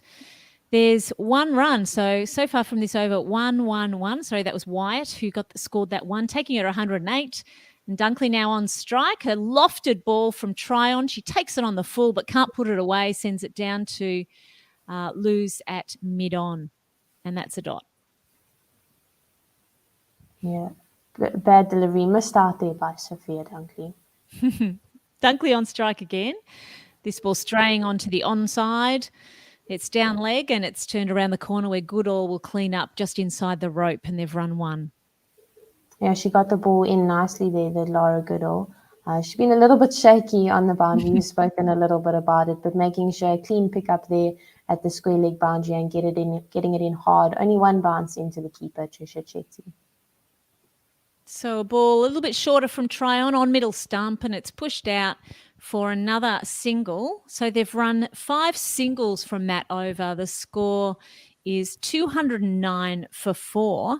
And it just feels like Dunkley. Yeah, Dunkley's now on 35. She's only had 3 fours in that innings. So she's been doing quite a lot of running. Danny Wyatt, 11 fours in her innings of 109. So they'll be tired, won't they? They're going to be tired. They've done a lot of running, these England women. Yeah, they have. Having said that, though, I think both batters at the crease now are very fit. They're athletes, and this is what they live for. So, tired or not, there's a job to be done. And if they have to run a 3, they have to run a 3. So, I'll definitely be there for that. Yeah, exactly. So the score ticking over, and we still have 11 overs to go. They could be heading up, towards 300 here. As Cap resumes her 8th over, she bowls short. It's called a wide on height, I presume, and Wyatt just ducks underneath it. That was slightly harshly on the wide call. They're showing a replay now. Mm. It was quite high. Okay. Good call there by the square leg umpire. She didn't even really have to duck. I think she probably could have just stood there, but that's always risky though. Your helmet might get in the way.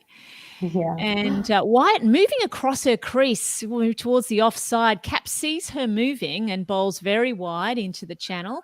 And she doesn't reach it, and it goes through to the keeper. Good bowling there from Cap.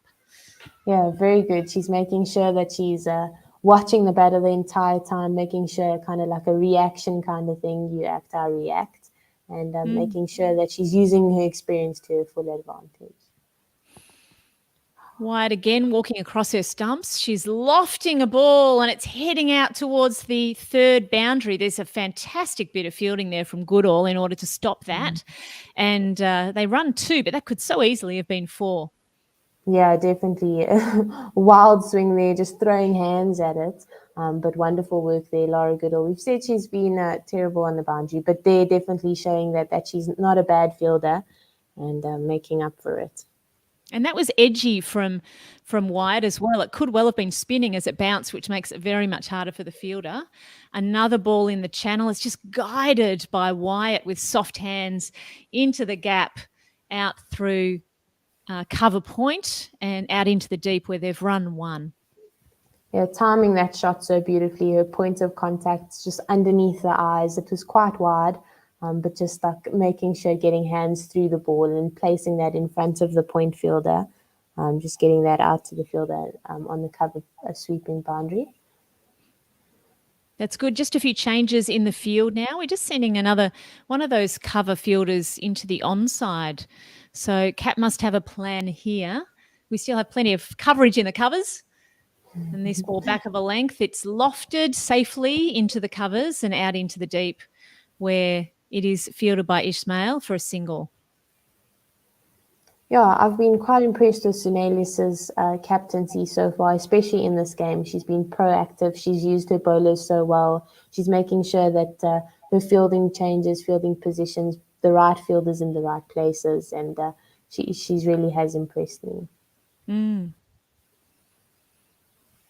Wyatt looking to score off this next one again, driving the ball through the offside. It's gone out to the boundary in the covers, and they've run 2 there. So, should Sunelius put herself on for an over or so, just to change it up a little bit? Maybe we know that she hasn't been 100% confident. She bowls a couple of full tosses here and there. So whether that will release the pressure and allow the batters to score a boundary or not is questionable. So Wyatt on strike. It's short from Cap, and Wyatt hits it on the up and slams it into the ground down backward a square. It's fielded out there. The fielder has a long way to run, and they've run 2. So a lot of runs coming from this over. There was the wide, and then they've also had 8 runs. Cap's figures 2 for 31 after 8. Sort of put a bit of a dent in her figures there, although she has bowled extremely well in England. The end of 40, we probably will have a commentary change. It's 218 for 4. Hi, everyone. Thank you, Kat and Jenna. It's got Ravi in the background as well. So thanks, everyone. Have you got Ravi there? Yes, do we need I to do. hang on until you've got Ravi? All right, I'll leave it to you. Have fun Yes, for the last 10 overs. Thanks, Kat. Hi, Ravi. Hi, Bo. Back again. As over, just played out to the offside. Quick single taken by Dunkley. She's on 37. This partnership is worth 93. This is the partnership that takes the game away and creates separation in these matches.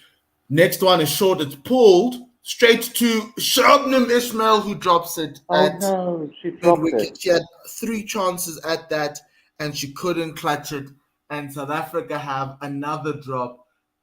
Momentum and mentally now has moved. The momentum has moved to England. Mentally, South Africa now in a bit of a pickle. That's a regulation catch, Ravi.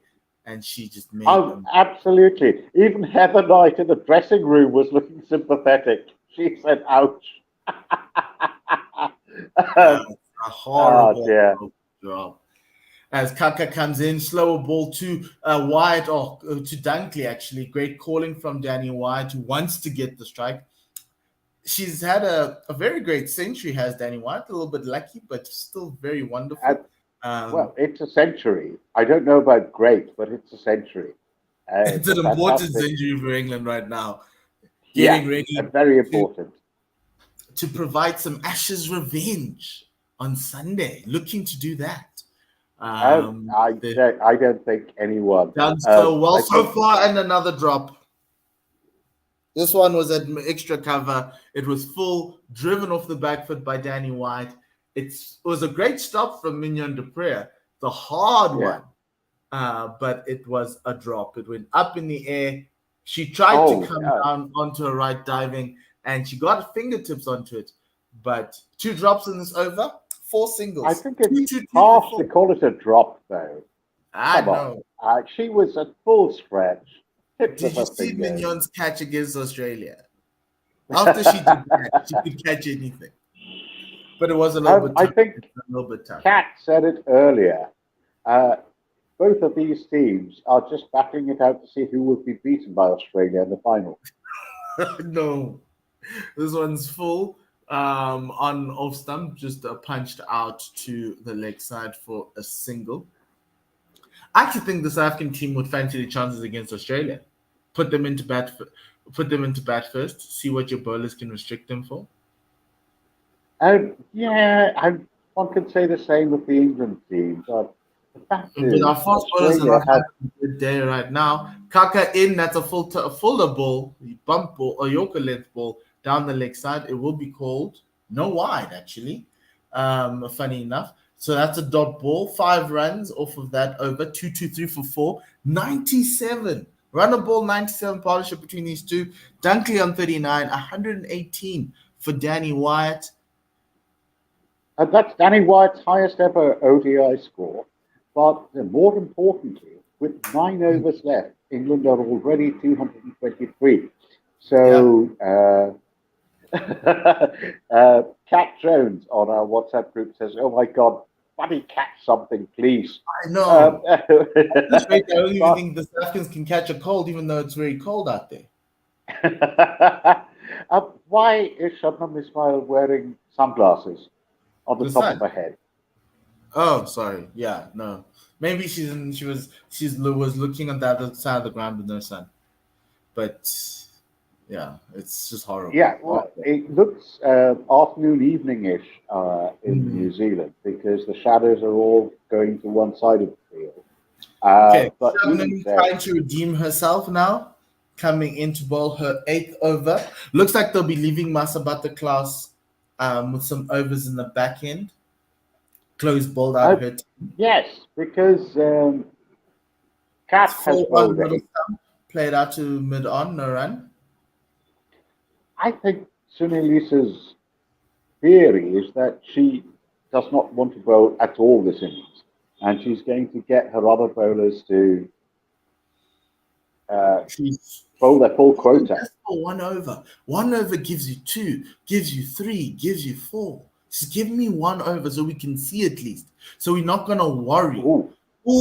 Short ball. And Sophia Dunkley looked to ramp this one behind square on the leg side, but she missed it entirely and got it flush on the shoulder. Umpire I thought she got it on a helmet. No, it was shoulder. I think there's going to be concussion protocol here. Hold on a second. Let's watch that again. Let's see. Oh, no. She got it on actually her gloves or her shoulder. Shoulder and the back of that helmet with that nice little wiry thing now that extends. Yeah. Short ball and cut in the air with her feet both in the air down to square to third man for a single. Sophia Dunkley comes from Lambeth in London, which is pretty cool. Lambeth in London. That's where I stay. Lambeth, yes. Yes. That's she's also one of the patrons of the ACE program that was started by Surrey, but has now turned into an independent charity. What's the ACE program? Short ball pulled behind square, 1 bounce, 2 bounce to Ayabonga Kaka at third man at fine leg for a single. the ACE charity is all about getting Afro-Caribbean black Mm, kids into cricket again, because as GC UK has stated, mm. a study showed that it's a drop of 77% in participation by young black kids in the UK. This one just down the From leg side, easy off the hips for a single off Dunkley. 226 for four. so 100-run partnership so between these two. Yes, Ravi. is the partnership at 100 yet? Yes, it is 100-run partnership. 100 of 102. Let me give you the stats. 50 of 45 from Danny White. 41 of 52 from Sophia Dunkley. Ah, I must say, so yes. no. You keep saying. Shabnim down the leg side, it was in line with the pad, so came off the pad there of White. You couldn't get anything onto that. So that's going to be a no run there. 3 runs coming off that over, 226 for 4, 8 overs to go. So Sophia Dunkley Wyatt has is actually asking for a wide over that. She's saying, why is it because not a wide? She didn't think it came off her pads. well, she missed it, but the umpire thought it came off a pad. Yeah. Mm-hmm. So the Surrey ACE program, Mm-hmm. because Surrey in the Oval is particularly because of Stockwell and Brixton, Mm-hmm. a huge centre of the black community. Yes. My barber's there. Really great guy. And the thing is that Surrey, and now they've recognised their mistake, in the 1990s. Okay, sorry. Ayabanga Kaka in full ball down the played down the ground by Sophia Dunkley for a single to a long on. So Surrey used to be the centre, the Oval in particular, used to be the centre of West Indian cricket fans. They would go there and they would beat their drums. And okay. Kaka into Wyatt, who plays this one over the top, was lovely slash. There is no sweeper at the point boundary for 4. Great shot from Danny White. It was short and wide, and she's easily dispatched that for 4. She moves to 123. England 231 for 4. South Africa are just losing the initiative here, aren't they? They just they're being milked for runs. Whoever's bowling. But what I can say, Ravi, is that it will go a long way for England. This one full driven down the ground by Danny White. Great pickup on the boundary by Masabata Klaus. Only 2 coming off of that. It goes a long way to see an Afro-Caribbean lady being very prominent in the World Cup for England. Absolutely. It's inspiring because we need more women of color in the sport, especially in the former in the colonial land. The fact is that the only cricket-playing nations, as Felicity Cloak once said it, are Commonwealth nations, all former colonies, and England. You know, and it's particularly important for them to be represented by their people, not by whites. Off this over, and will we get one more because it's gone down the leg side from Aya? Yes, we will. It's a wide. So 9 runs off this over with 2 balls to go. Aya's not having the best of times so far. It's largely the back end of the tournament. She's taken 12 wickets in this tournament and she's up there. But today just hasn't been her day. The thing is, she's dangerous when she's on form, but she sprays it around. Full on off stump, driven down the ground by Dunkley to the field at long off. Single taken. So, so Surrey's ACE program is trying to make up for the mistakes that Surrey did about 30 years ago when they banned drums and horns and tweeting or whistles from the ground. Sorry. Kaka to White, and this one's played down the leg side by Danny White. She moves 2 runs closer to Alyssa Healy's score of 129, which will be the highest score, individual score at the World Cup. She moves to 127. End of that No, no, over. no, no, no. Meg Lanning scored 135. She 135. will get Okay, to the so third, she's 8 yes. away.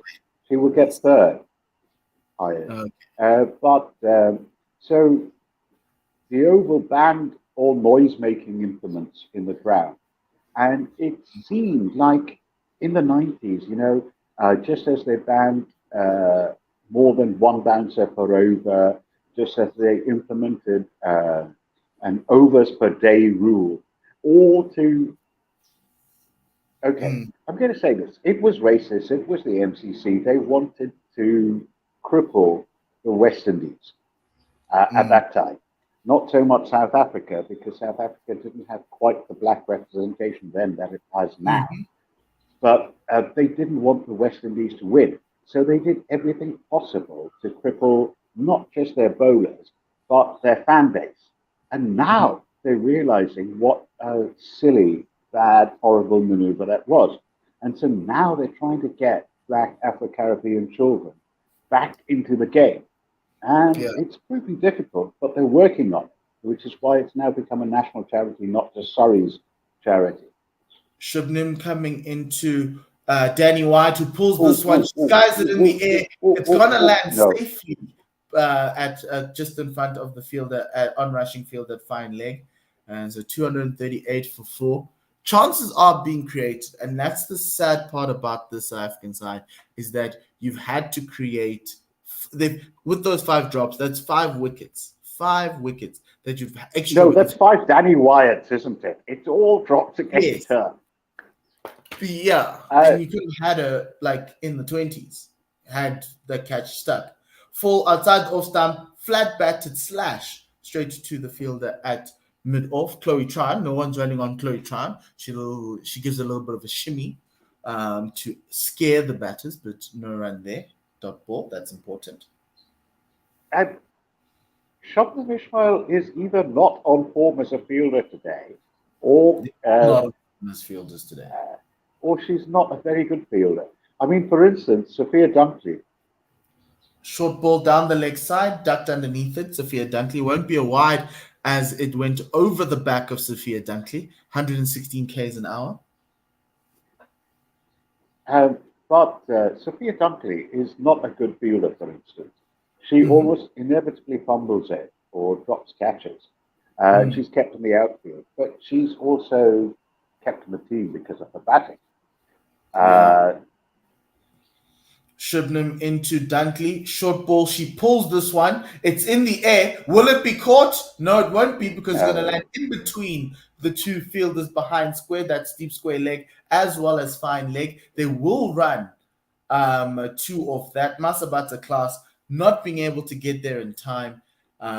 England's go up to 240 for 4. Now they're in bonus time, and now they are playing very risky shots here.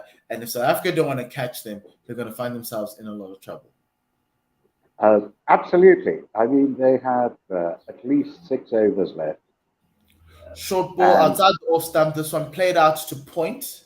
Laura Wolfart, the fielder, at the point boundary for a single. I don't expect that they'll score at 10 runs and over, but they're looking at a score close to 300. If they get to 300, oh my word, it's going to be an immense feat for the South African women to get over. And that's one of the reasons why, even though I know there's due in the evening, it's just about it's semi-final. Just put runs on the board. Doesn't matter how many there are. Get that pressure out. Because now you can see now there's a lot of pressure in the field that the South Africans are facing. As this one is played out to a third man. Laura Goodall, the fielder there. 242 for 4. Shubnam Ishmael was bowled really well. 1 for 34 after 9. But you can't say much for the next 3, the change bowlers in Kaka, Klaas, and Chloe Tryon. Chloe Tryon went for 7. I think Aya's hanging around 7 as well. And Masabata Klaas is nudging on to 8. Whereas Marizana and Shubnam have done really well at the top, but everyone else just not coming to the party today. Yeah, Shubnam and Marizan are at less than 4 and over. all the other three are at 6 or more and over. It's South Africa's second string. I don't want to see second string. I don't want to say second string because they're good bowlers on their day, but this is not their day, is it? It doesn't look like it, as Amasa Butterclass bowls a slower ball with Trisha Chetty up at the stumps, 84 k's an hour. Danny White missed it entirely. The ball's getting underneath the bat. Luckily for Danny, that was on that 6-stump line. So there was no chance of the ball disturbing the stumps, but an opportunity nonetheless. Class coming in to Danny White again. No dead ball there. She gives up. Yes, Ravi? I was going to say, is this the first time Chetty has stood up to one of the seamers? No, she's stood up to Butter before, and Aya as well. She likes to stand up to Aya. And they did that like after the first 10 overs. This one is a short ball up in the air. It was played. It was hit by Danny White, and finally, after 5 times, on the 6th occasion, Danny White is caught by Lizelle Lee, the person who started the drops in the first place. And South Africa's bad case of the drops ends as Danny White goes out for 129, caught at that backward point / gully for 129 of 125 off the bowling of Masabata Class. What an innings. She's getting handshakes from the South Africans. She has given England everything they needed today to give themselves a chance at making that final and coming up against Australia. What an innings. I won't forget this innings in a very long time. Not because the line is where it is, but just because of how important it was for an England side that has struggled in this tournament to put runs on the board. Oh, absolutely. But the fearful thing is that England's total right now, 242, is a competitive total, and they still have 5 overs to go. Catherine Brunt, she could hit or she could not. We don't know. Let's be honest. She's a bowler who bats. Let's put it that way. Now we're in the lower order then. Yeah, exactly. So it's all down to Dunkley, in a sense, to put reliable runs on the board. Brunt's favourite stroke against any spinner is the hoik. She takes it outside off and heaves it towards leg. More often than not, she misses, but let's see this time. There's only one spin bowler there. All the rest are pacers. But offered Class and Kaka. Class into Sophia Dunkley, who just can only defend this one back to the bowler. A little bit of a back of a length ball on that off stump, very tight. No room to open her arms. Especially with Trisha Chetty standing up deep in her crease now. This one's down the leg side, a little bit falling with the wrist there, and Sophia managed to play that around the corner for a single. England's score goes up to 243 for 5. What I was wondering was if Brunt would treat Class and Kaka as though they were spinners, because they're going so slowly. They're like quick spinners right now. 85 kilometers an hour, 90 kilometers an hour, that's not much quicker than a spinner. And if you, I'm with you there. And oh, wow, this ball's gone through everything. Missed everything. Catherine Brunt looking to play it down the leg side. Came a little bit quicker than she expected. And it's going to go past her and Trisha Chetty and the stumps for 4 buys. 247 for 5. England are going to take all of those. There is a chance here, Ravi, that England doesn't get to 270, which would be a massive plus for South Africa. But some really poor wicket-keeping from Trisha Chetty, who didn't follow the line of the ball and just stuck a paw out. And it just never went there. She needed to kind of come through there, but she's largely unsighted for most of this. So it's really tough for her. Next ball, back of the length. Played off the back foot by Catherine Brunt back to Class, no run.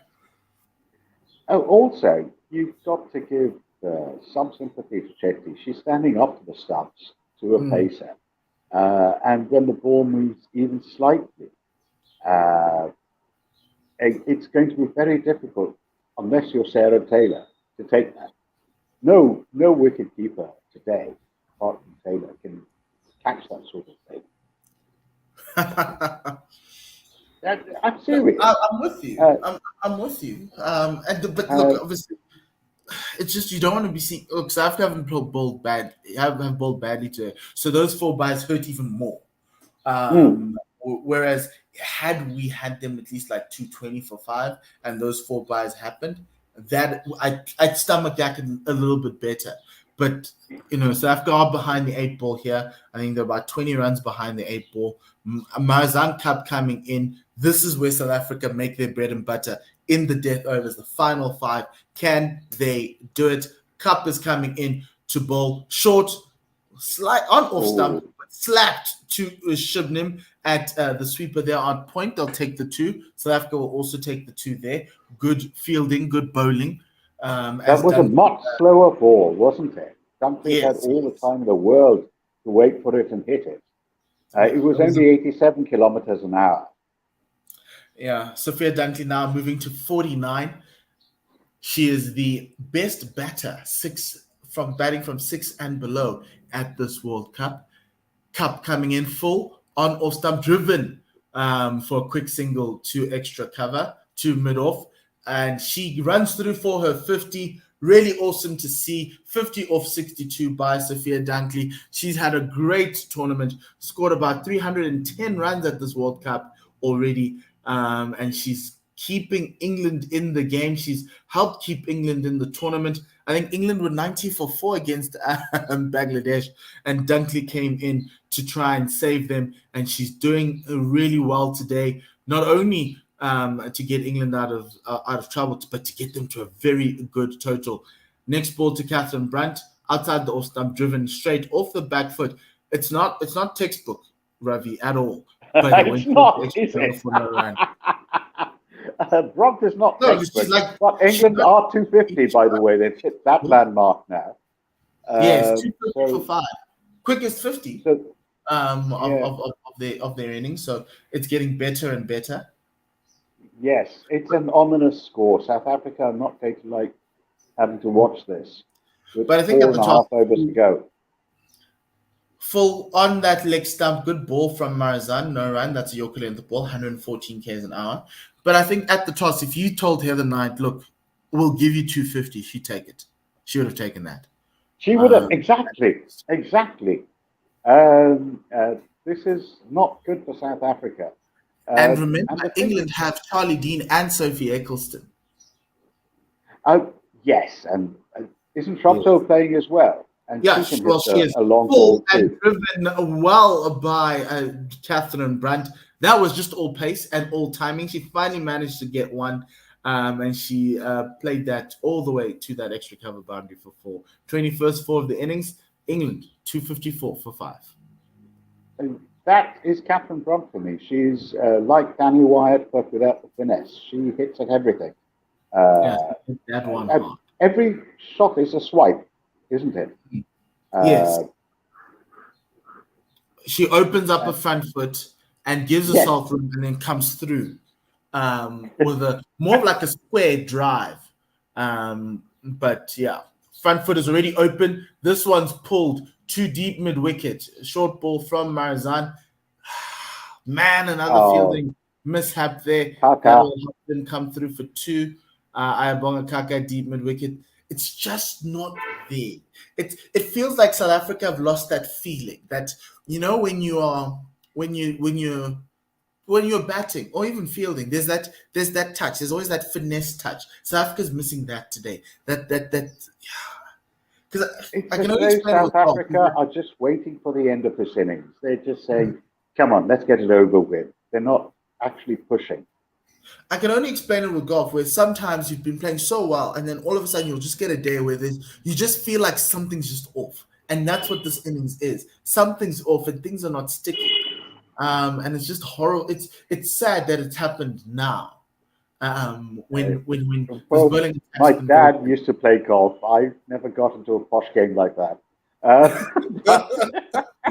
This was short, pulled down the leg side for a single. Masabata class starting her 10th over. Sophia Dunkley moving to 51, 257 for 5. You know that Lise has only one over left from each of her seamers, so she's going to have to use them all. Next ball down the leg side, or played down the leg side by Catherine Brunt. They're going to take 2 because the fielders on the leg side are all on the boundary. So easy 2 runs for Catherine Brunt, who moves to 8 of 7, and Dunkley 51 of 63. South Africa really don't want to give Brunt runs. Bowl it straight, bowl it in ducking to her stumps, and you'll get her. Masabata class with a short ball there, back of the length, played off the back foot, punched to the offside, more slashed to the offside for a single. Going to extra cover. She actually bowled the ball I said she should bowl, outside off, coming into the off stump, but it was so slow. Brunt had all the time in the world to flash up that. Yeah, I think Masabata's here to just take pace off the ball. Sophia Dunkley looking to heave it down the leg side, does not connect with it well. It just will bounce all the way to mid-wicket for a single. She is exhausted. You can see that Dunkley is exhausted right now. 261 for 5. Who do you think will be off the field when South Africa's turn to bat? Wyatt or Dunkley? Oh, yes. Masabata class gets a slower ball bumper to actually hit the top of off, and it does. It died as it got to Catherine Brunt. She came down the wicket looking to heave that to mid-wicket, and that is another wicket for South Africa. 261 for 6. Class gets a second wicket, 2 for 54 with 1 ball remaining in her 10-over spell. Well, that was a gimme wicket. It was exactly what we said she should do. Angle it into the off stump, and Brunt will miss most of them. And she did, let's be honest. She heaved. She's a heaver of the ball. She's a hoiker. She's not a batter by any stretch of the imagination. So she somehow convinced them that she should be in at number 7. Eccleston actually has more of a technique. Yes, but, and if you listen to Melissa Story on our podcast, she speaks about how Sophie's actually a much better batter than many people make her out to be. So that's good. That's actually quite interesting to see whether she can give England with 19 balls remaining something. They need to get as close as possible to 280 she's to in 90. The mode of English batters that, however good her flat or hair game is, she still needs an over or 2 to get in. If she tries to hit out from the first ball, she will get out very quickly. Okay.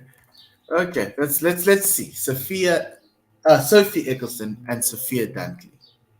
It's going to be quite interesting. Masabata class into Eccleston. This one played down the leg side, behind square, looking for 2. No, they're not. They'll take a single to end that over. England 262 for 6. Masabata class finishing with figures of 2 for 55. She was going an 8 and over at the end of her first inning. So to bring it back to under 6 and over, that's a massive feat. And also take 2 wickets is really impressive. Well done to her. As England are 262 for 6. And she's bowled the only maiden in this entire innings, Masabata class. So there is good there, but 5.5 and over is not great, I'm afraid, even though she's taken 2 wickets. One of them was Catherine Brunt's gimme, just bowl it on the stumps and you get me out kind of wicket. But no, it was. Come on, it was just a complete gift, that wicket. So now you've got one Cap over of coming in for a last over. and Ishmael. So Cap going to fall her last over, full block hole ball outside the off stump, played out to the leg side off the bat of Eccleston for a single, 263 for 6. Well, Eccleston has been clever so far. She's just run the singles. Someone needs to be aggressive. Well, more importantly, she needs to give Dunkley the strike because Dunkley can hit the ball and has her eye in. This one is short and my word. pulled down to the fielder at long on just for a single. She hit it too well. And because of that, that's only will enable the single. 264. 2 feet outside her leg stump, didn't she? Had she stayed in her crease, she could have got it down to fine leg, couldn't she? Yes. But that's also good awareness from Marizan to follow Sophia. Next ball is full on that leg stump, played out in the air. Will bounce just in front of the field at square leg, 265 for 6. That was off the bat of Eccleston. She's 3 of 3. Dunkley 53 of 65. Yeah, thanks to her last over, Cap's economy rate has gone over 4 runs and over. And we'll have to see in this over whether she can bring it back down to below that. I don't think fielders on the leg side catching behind square. Next ball in is hidden straight down past Marizan. I think she got a boot to that. It hit the stump. Eccleston was in, but the English did run through for 2. So Dunkley moves to 54. 266 for 6. Did it even hit the stump? I thought Cap grabbed it and fumbled it. No, it hit the stump. Right. England showing great intent in their running. They are running for everything. Oh, yes, it hit the stump.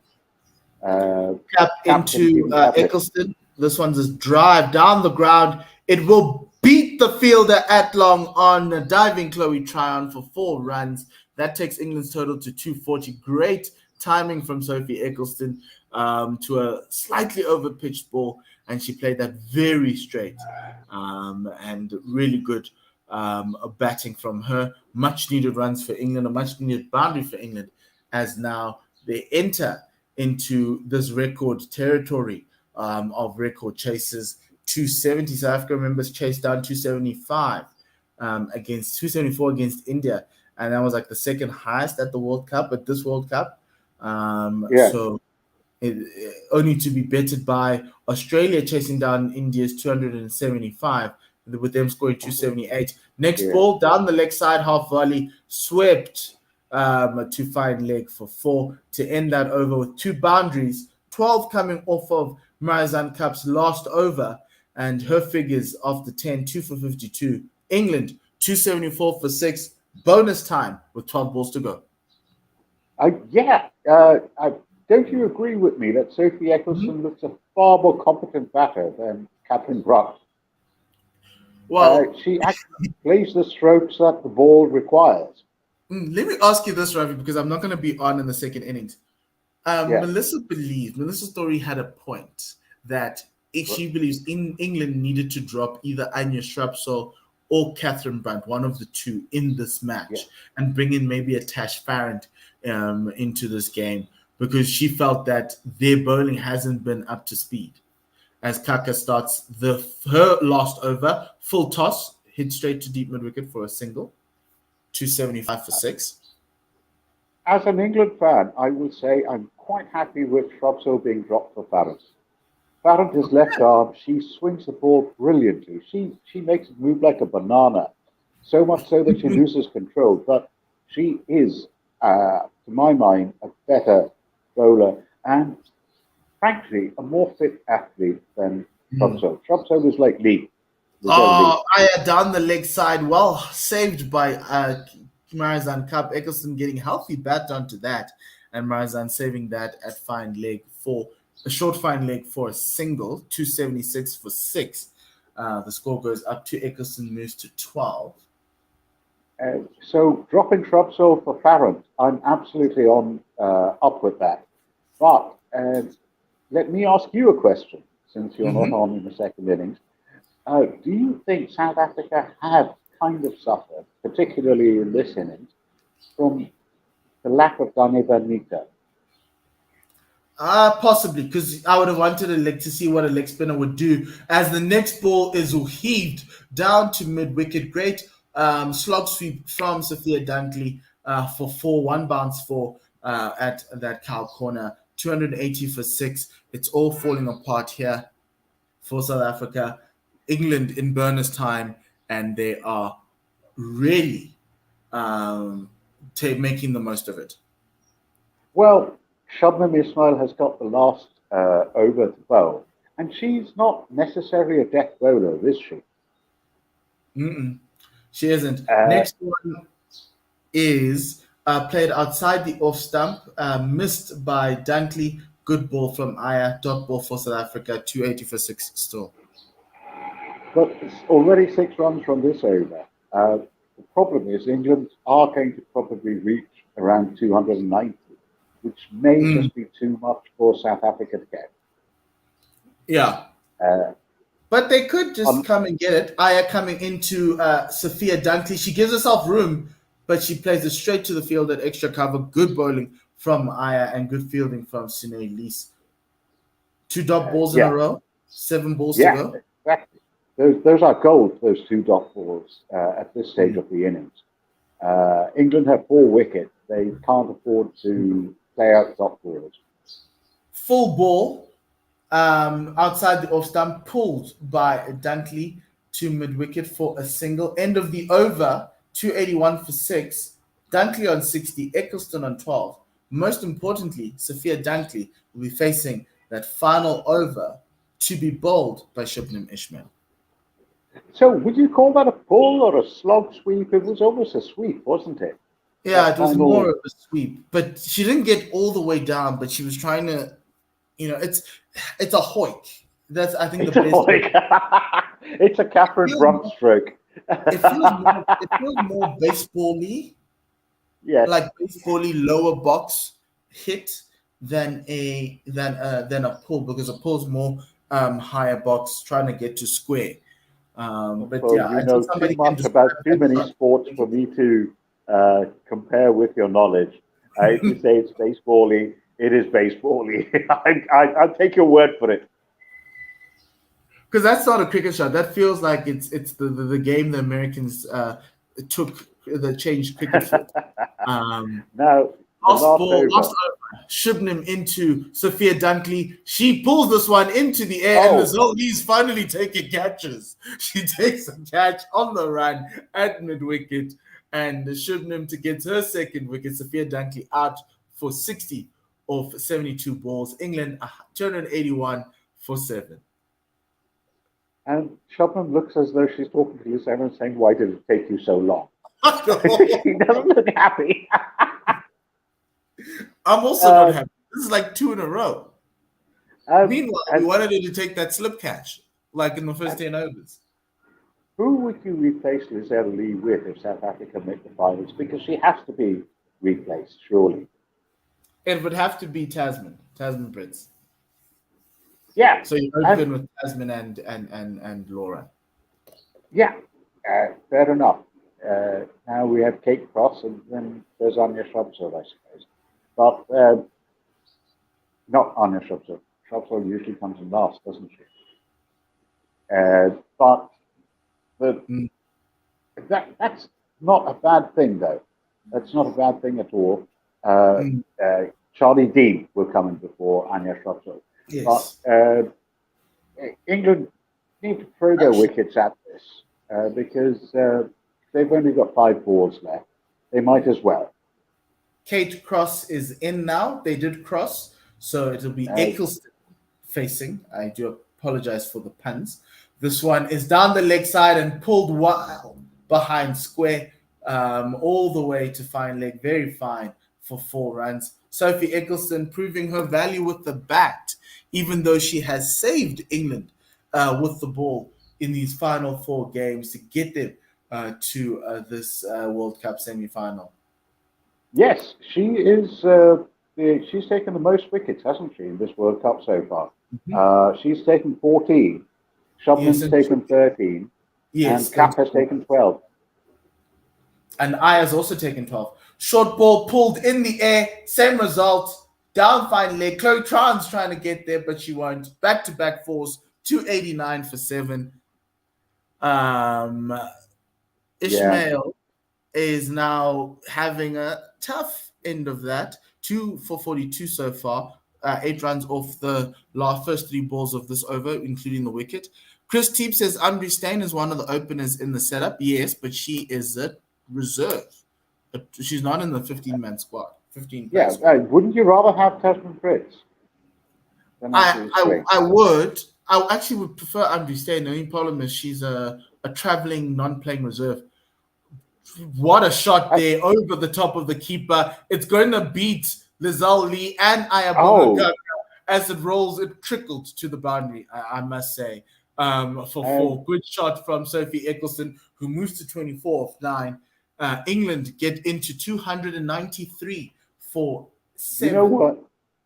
Beating Ayabonga Kaka is something to comment on, but beating Lizelle Lee to the boundary, we just take for granted, don't we?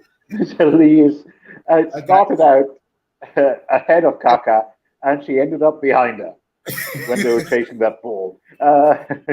That's the last we're going to talk about. This 3 boundaries this over. Finally, a Yorker length ball. That one came off the bat onto the pad of Eccleston, went to Trisha Chetty. It's a dot ball. It's just as the guys in our group were talking about, where do you feel put Lizelle Lee in the field? Well, clearly not mid off. That one, you have to have her at slip, and even at slip, she shells them. It's quite unfortunate. Last ball of the innings, and it's a wicket for Shubman. She then ties Sophie Eccleston as the highest wicket taker in the tournament. Boulder on off stump. Shubman gets her sunglasses, put them on her eyes. England finished their innings on 293 for 7. It's been a horrible start for the Momentum Proteas in this game. They won the toss, put England into bat, and they had England a wicket down after 10. Tammy Beaumont playing that straight to Trisha Chetty. Then Heather Knight was out for 1. But LBW bowled Ayabonga Kaka. Nat Silver, not playing well against South Africa, but playing well against everyone else. 15. She was caught cup, bowled Shubman Ishmael. Amy Jones came in. They had a lovely partnership of 49 with Danny White. Amy Jones, 28 off 32. She was caught by Chloe Tran, bowled Marizan Cup. Really lovely catch from Chloe Tran. Then you had the monster partnership, 116 run partnership between Danny Wyatt and Sophia Dunkley. Danny Wyatt was out for 129 of 125. It was a second ODI 100, 12 fours in that with a strike rate of 103. She was caught by Lizelle Lee, bowled Masabata class, but she was dropped 5 times. This was the 6th attempt. Finally, South Africa making it through. Catherine Brunt was the next out, 200. She scored 9 off 9, bowled by Masabata class. Sophia Dunkley was the next out. She scored a lovely 60 off 72, 4 fours, caught by Lizelle Lee at mid-off, bowled Shubman Ishmael. And the final wicket to fall was Sophie Eccleston on 293. She was out for 24 for 11.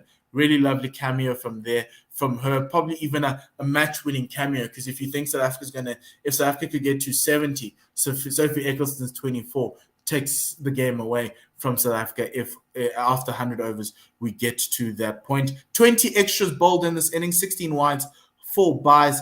England end on 293 for 8. South Africa need 294 to win. From a bowling perspective, Shubman Ishmael 3 for 46, Cup 2 for 52, Kaka 1 for 66, Class 2 for 55, Chloe Tryon, the 10 overs of spin, 0 for 70. And that's how that innings ended. I'm going to hand over to Otto, who'll be taking over I don't know if it's dinner break but it's morning, so it's breakfast programming for South Africans, dinner break for the New Zealanders, and brunch for you, Ravi.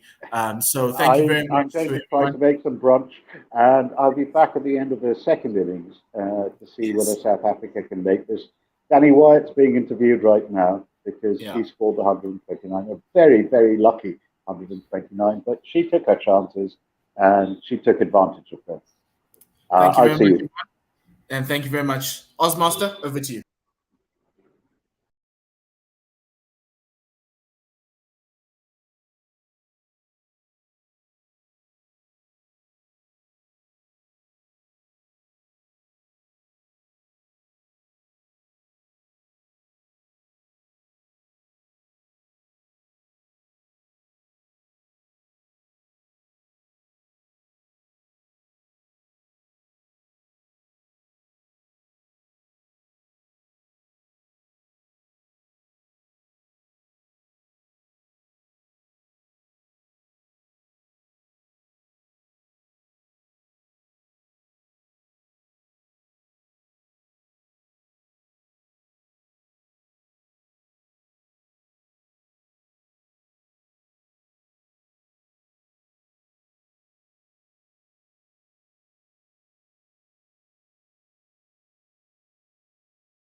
Well, hello there. Hello, and welcome to another episode of the A Full Quota podcast. This is your South African cricket podcast, your number one South African cricket podcast, to give you everything that you need to know about South African cricket. If you feel like you've seen Tim and myself throughout this week, yes, you have. We've done it's like the third podcast of the week. But we love it nonetheless because this is the most important one of the week. Largely because the Momentum Proteas are about to play in a semi-final against England. The last time the two teams played, England won by 2 wickets with 2 balls to spare. The last game they played, South Africa won that game as well. I think it was quite late in the piece. I think England needed another spinner in the last over. They did, and South Africa managed to get over the line with 3 wickets. So it's quite interesting. So we've got Melissa ready to chat to us. But Tim, how are you doing? There's some Proteas discussion happening. You're telling me about Keshav telling us that there's grass on the pitch, but it's a 4-day pitch, and I don't see this game lasting 5 days. But there will be rain. But how are you doing? I'm doing good. As you say, we're going to have all our eyes peeled on this particular game, but it's a big week for both men and women. But looking forward to the semi-final. I think that's the big thing. I'm not so much worried. I'm looking forward to it. So it should be a cracking game. You're not so much worried as you're looking forward to it. I'm actually excited. I think for me that's what it is. But let's bring Melissa and let's have a chat with her. Hi, Melissa. How are you doing? Hi, good. Thank you. Nervous too, I must say. Look, I think for me, it's. I'm not a superstition person, and I think they asked Sine about this today as to how much of it, because obviously everyone's talking about like the winning the game and trying to get through, and how much of it is enjoying. And I'd like to enjoy this experience. I think as a South African cricket fan, and I don't like to refer to the men's team when we talk about the women's team, but as a South African cricket fan, semi-finals are always tense.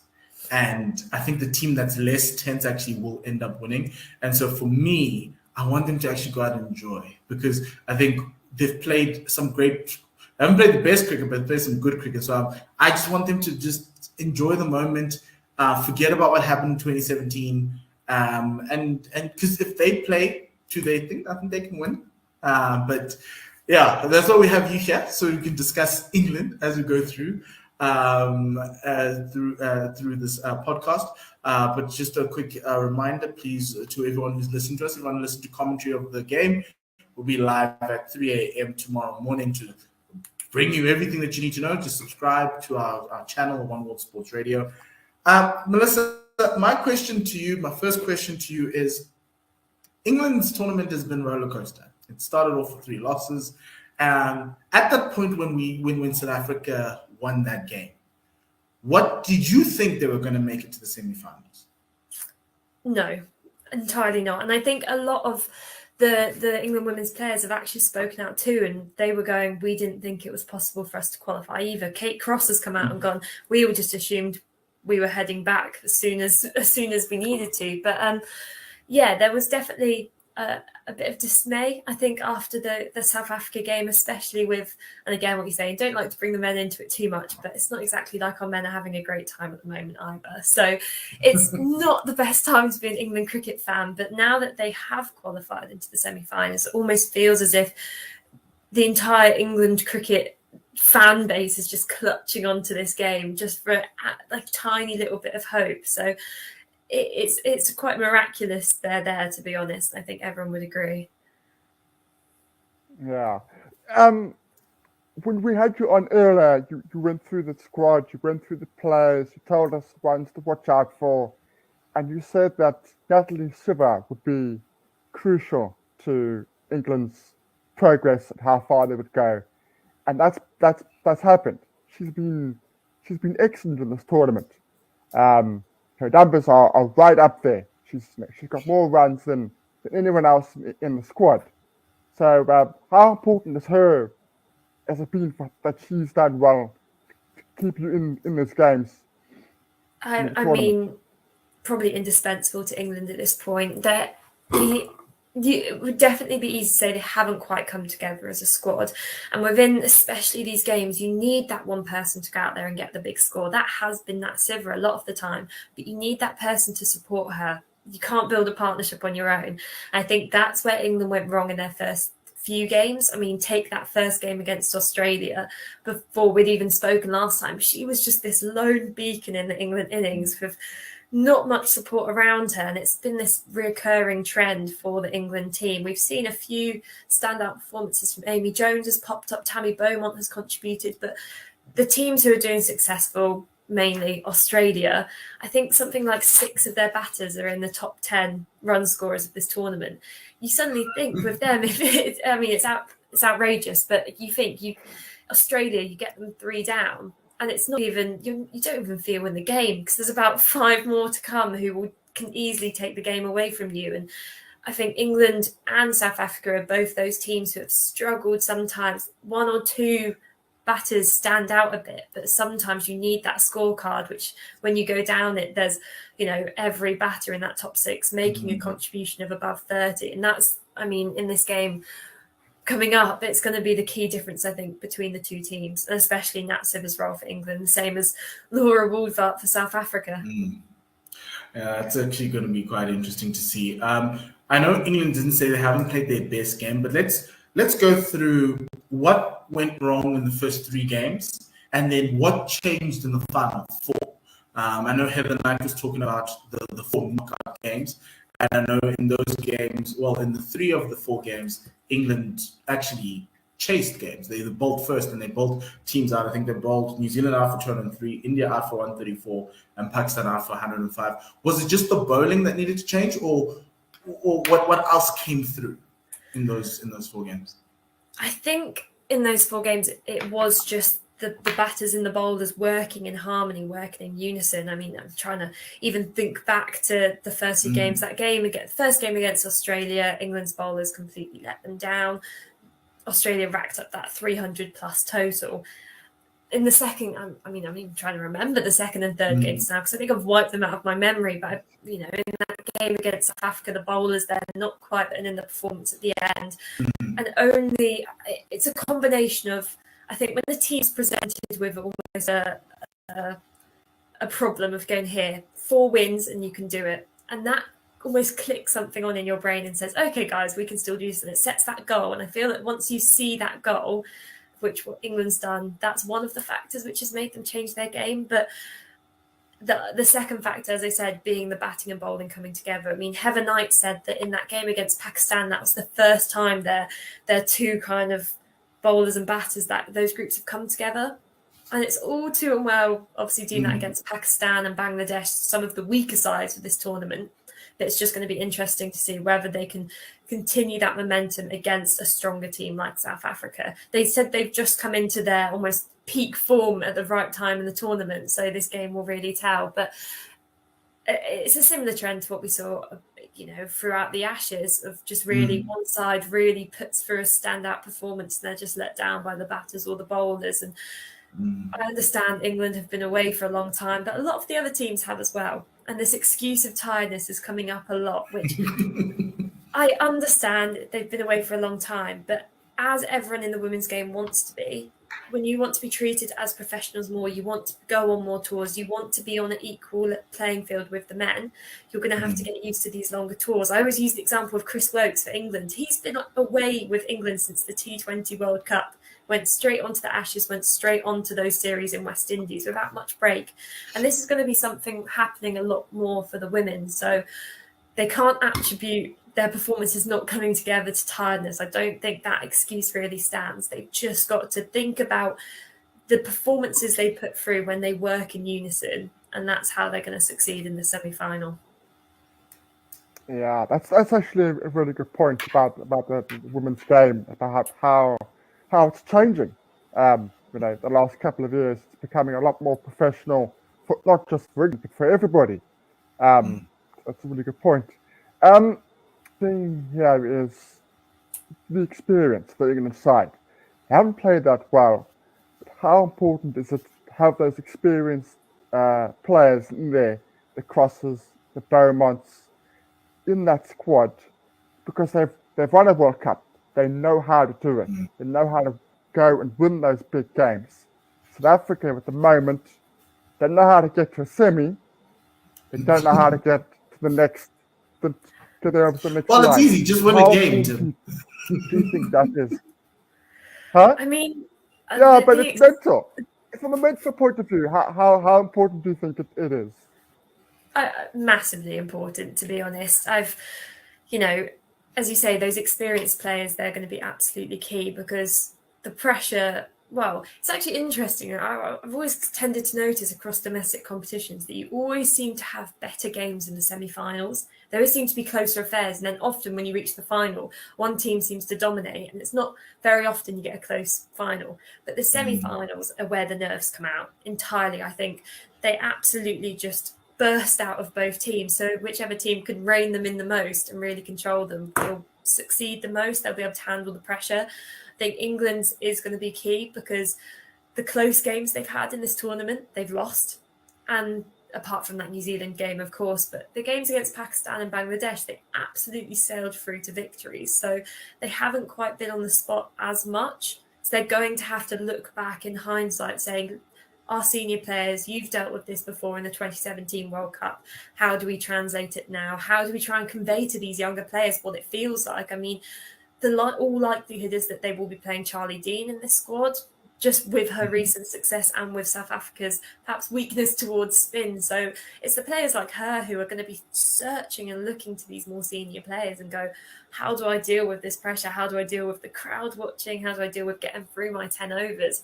And that's really important. But I mean, in terms of this tournament in isolation, I think South Africa's in a much better mental state, just based purely off the games they've played. They've had some of the tightest games in this tournament so far. I mean, I don't know how you guys have made it and kept your heart rate low, to be honest.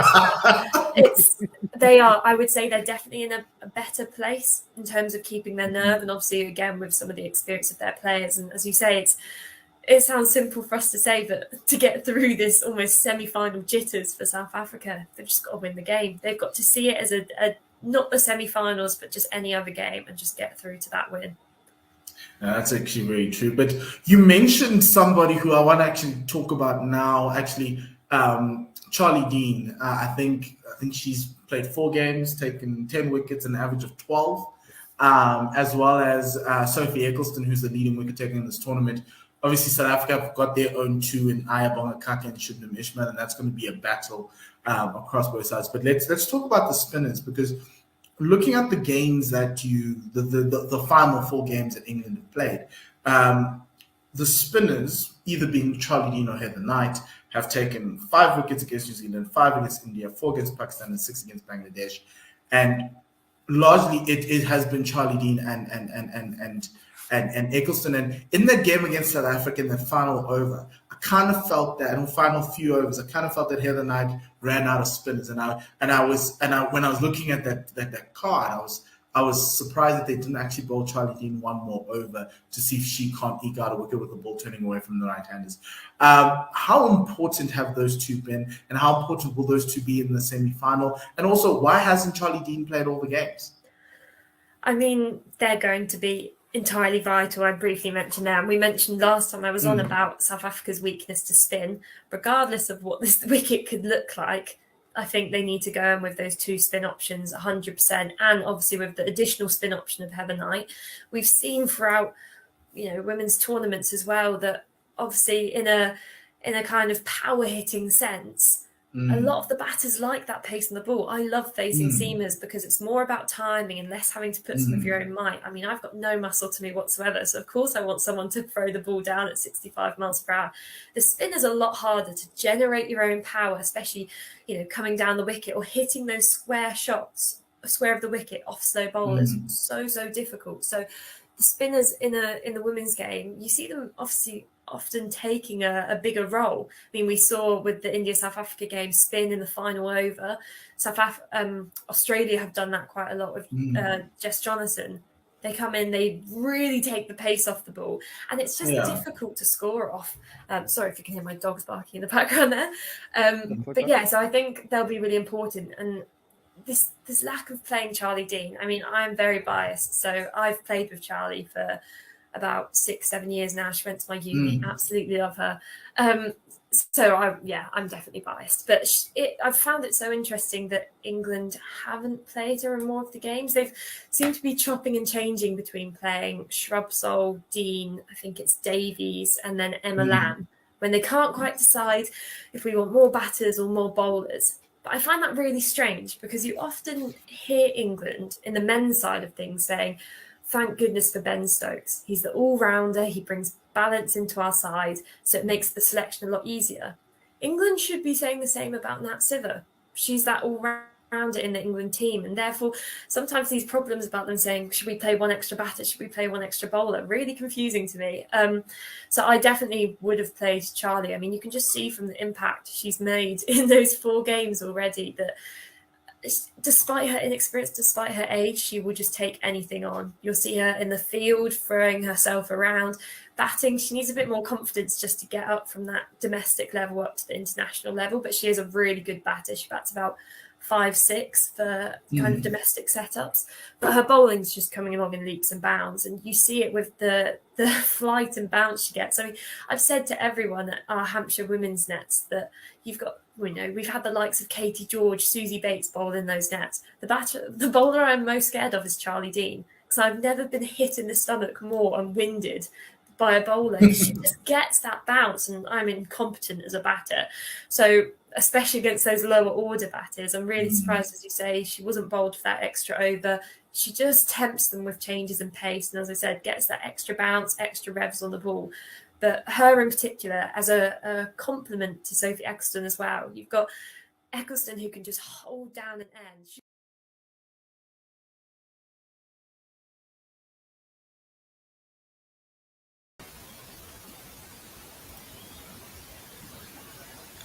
Hello.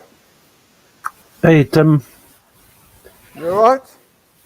Yes, I'm very well, thanks, and you. And welcome back, everybody. Thank you for staying tuned. 294 runs South Africa need to win. I'm going to stay here with you, Tim, until your accomplice is ready. That's cool, yeah. So, what do you think? 294?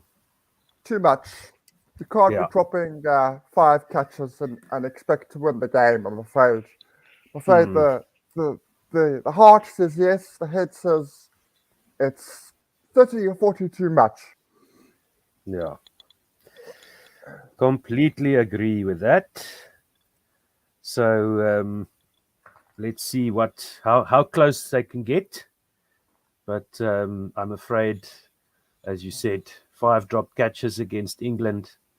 There's very few teams in the world that will be able to pull through after having done that.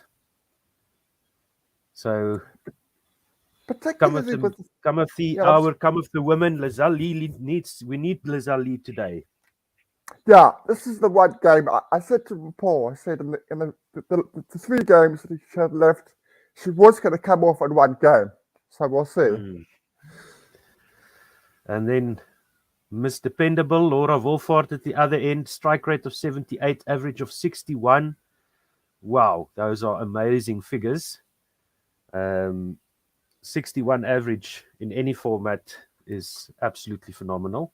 And looks like they are ready to play. And Catherine Brunt will start us off. Bowling to Lazali with 1 slip in. Lazali gets behind this one and plays it out to the offside, no run. Standing at about the 2nd slip. And I think the rest of the field should be pretty much conventional, stock standard. So please, Laura, no quick singles. Just let Lazali bash it to the boundary. Exactly. That's the thing. Lazali is going to play a natural game. If it's wide, she's got to have a go at it. And Brunt comes in over the wicket. This one is tighter line on off stump. Defended by Lazelle, no run. Now this is just about under 6 runs and over required. So the only hope, I think, for South Africa would be to get that required rate down to about 5 as quickly as possible. Some big overs at the start is what they need. So the fielders on the boundary. His third man and square leg as Brunt comes in again, just back of a length, defended by Lazelle to the offside, no run. She looks a bit tentative, Lazelle Lee. And as you guys mentioned in your podcast, probably the more relaxed of the two teams that will be able to sustain the pressure and make it through this match. As Catherine Brunt comes in again to Lazelle Lee. Little bit of swing through the air, but it's early swing, and Lazelle Lee defends it to the offside, no run to cover. 2 balls to go in the first over. Score is still on 0. It's good bowling from Brunt. She's not giving Lazelle Lee any width, and she isn't bowling a legs which Lazelle Lee can get underneath. It's an in-between leg, so it's quite difficult for Lazelle Lee, unless she comes down the wicket, to manipulate the ball. And Brunt this time down the leg side, trying to get that swing going, but too much of a leg stump line, and the ball just carries on through to the keeper. That's the first runs on the board. And I was surprised to hear the amount of extras that were bowled in South Africa's innings. What was it, 20? That's a lot of extras. Look, I think that I think our game was the Indian game. That was the game. Although it didn't mean anything for us. Yeah. Into Lee, no run. Yes. No, although it didn't mean anything for us, it really took a lot out of the team, I think. You know, if you look at the way we've played, we've bowled, we've fielded, just haven't been at the levels that you would expect us to be in a semi-final. So after that wide, Catherine Brunt goes again to Lazelle Lee, who just bunts this back to the bowler for no run. End of the first over, 1 without loss. Yeah, that's maybe... so you think that we peaked too early, and we peaked in that game against India? Yeah. So, let's see. Hopefully you are wrong, and we ascend to a higher level. This will be another record chase for the South African team if they manage it. So hope against hope, we can see that happening. Arvind S also says here 293 is a daunting task for South Africa, and Dan De Castro reckons we've got a 15% chance of a win, if I'm reading that correctly. So Lazelle Lee striking at 65 in this tournament so far, as Anya Shrubsole is going to continue the second. She's going to open the bowling from the other end, I should say, to Laura Wolfort. Still the same field. We see again that backward point and a gully kind of positions as she goes wide off the crease to Laura Wolfort, who just defends this out to gully, no run. It's frustrating because normally you would say if you can see off Brunt and Shrubsole, no wickets down, let's say 4 runs and over, then you can put pressure on the lesser bowlers, if you like. But in this situation... Excellent delivery. In swinging Yorker. Gets the leading edge from Laura Wolfort, and she's caught by Anya Shrubsole. Return catch to the bowler. Soft dismissal there. Just mistimed that shot. That ball was tailing in. Some late swing there, getting the leading edge of Laura Wolfort back to the bowler. Just in her follow through, she just had to dip down onto her knees, catches this in front of her knee, and rolls over, does Anya Shrubsole. Good follow through catch there, and Laura Wolfort is gone for a duck, 1 for 1. What a horrific start. Not the start South Africa wanted, and you'd have to say that's a large chunk of runs that South Africa have relied on all World Cup. Just gone out the window. Yep. The situation and the total was difficult. It just got 10 times more difficult without Laura for majority of the innings. Yeah, as MD Alif Mandol says, SA 5-wicket win. We do hope you are correct. And Christy B says, Wolford gone halves our chances. So if Dan de Castro's maths is to be believed, that puts us now at 7.5. But England firmly in control. Lara Goodall comes to the wicket, left-handed batter for South Africa. 25 years old, strike rate of 53, average of 25, but she is young in her international career. Today is the day for a hero for South Africa as Anya Shrapsol continues. Third ball of the second over to the left-handed Lara Goodall. This one just pitches on leg, goes across Lara, but she gets behind the line and defends it back down into the pitch. Not a very comfortable looking shot there, but there's no run. They just straight the caught and bowled again. It's a really good caught and bowled. Get down as low as she had to get to. No, Difference it was excellent between work. South Africa and England already is they caught the first one. 2 slips in. Lara Goodall gets this one on leg stump and she plays this off her pads down to square leg and she's going to get 4 runs. First boundary of the innings. So dot wicket, dot 4 in the second over. 5 for 1 is the score. We just switch good off shot. my light here. Good shot drifting down the leg side. This is sort of delivery that the left-hand batter loves to receive. He stands tall and flicks it off the pads. Yes, and she's off the mark as Goodall faces Shrapsol again. Defensive shot there, ball threatening to go across, but Goodall just gets behind it and defends, no run. 5 for 1 is still the score. Thank you so much for listening, and we've got some comments coming in here as Shrapsol goes to Goodall, who defends this back down the wicket for a dot ball, and 5 for 1 after 2. Of course, with a total like this, what you need is to do small targets. So it's a large total, but you've got to do. You want to be at 60 after 10, and do it in 10 overs. But the target certainly would not have been to lose Laura Wolford. But still, they've got good batters. They've got a nice batting lineup. They will still try to get as close to this total as possible. And who knows? The last 10 overs, if they need 70 or 80, then anything is possible. Yes, indeed. It's all about the start here for South Africa as Brunt continues. She goes to Lazali, who defends this to mid-off for no run. Yeah, so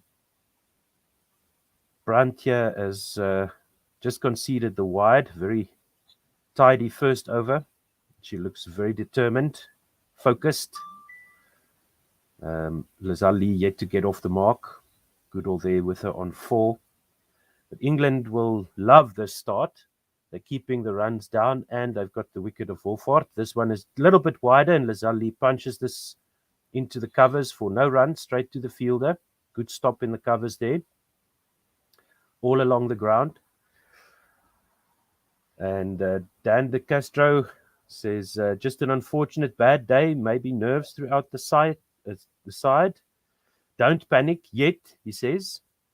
So hopefully they will stay calm, the South African ladies, as Brunt goes to Lazali. There's an appeal for LBW, but I think there might have been an inside edge. Umpire is unmoved. Brunt sort of half abandons the appeal as well. Let's see what the England captain does here. No sign of a referral yet. And Lazali just gathering her thoughts there, going down on her haunches. No referral for Catherine Brunt.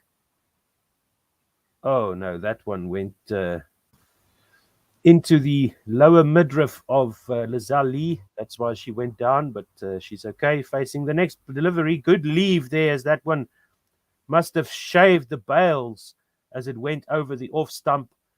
And Lazali not offering a shot. There's a fumble by the wicketkeeper, and there's no run. I think that's under the category of Batsman thinks it's a good leave. Everybody else thinks not. Thinks not. Oh my word!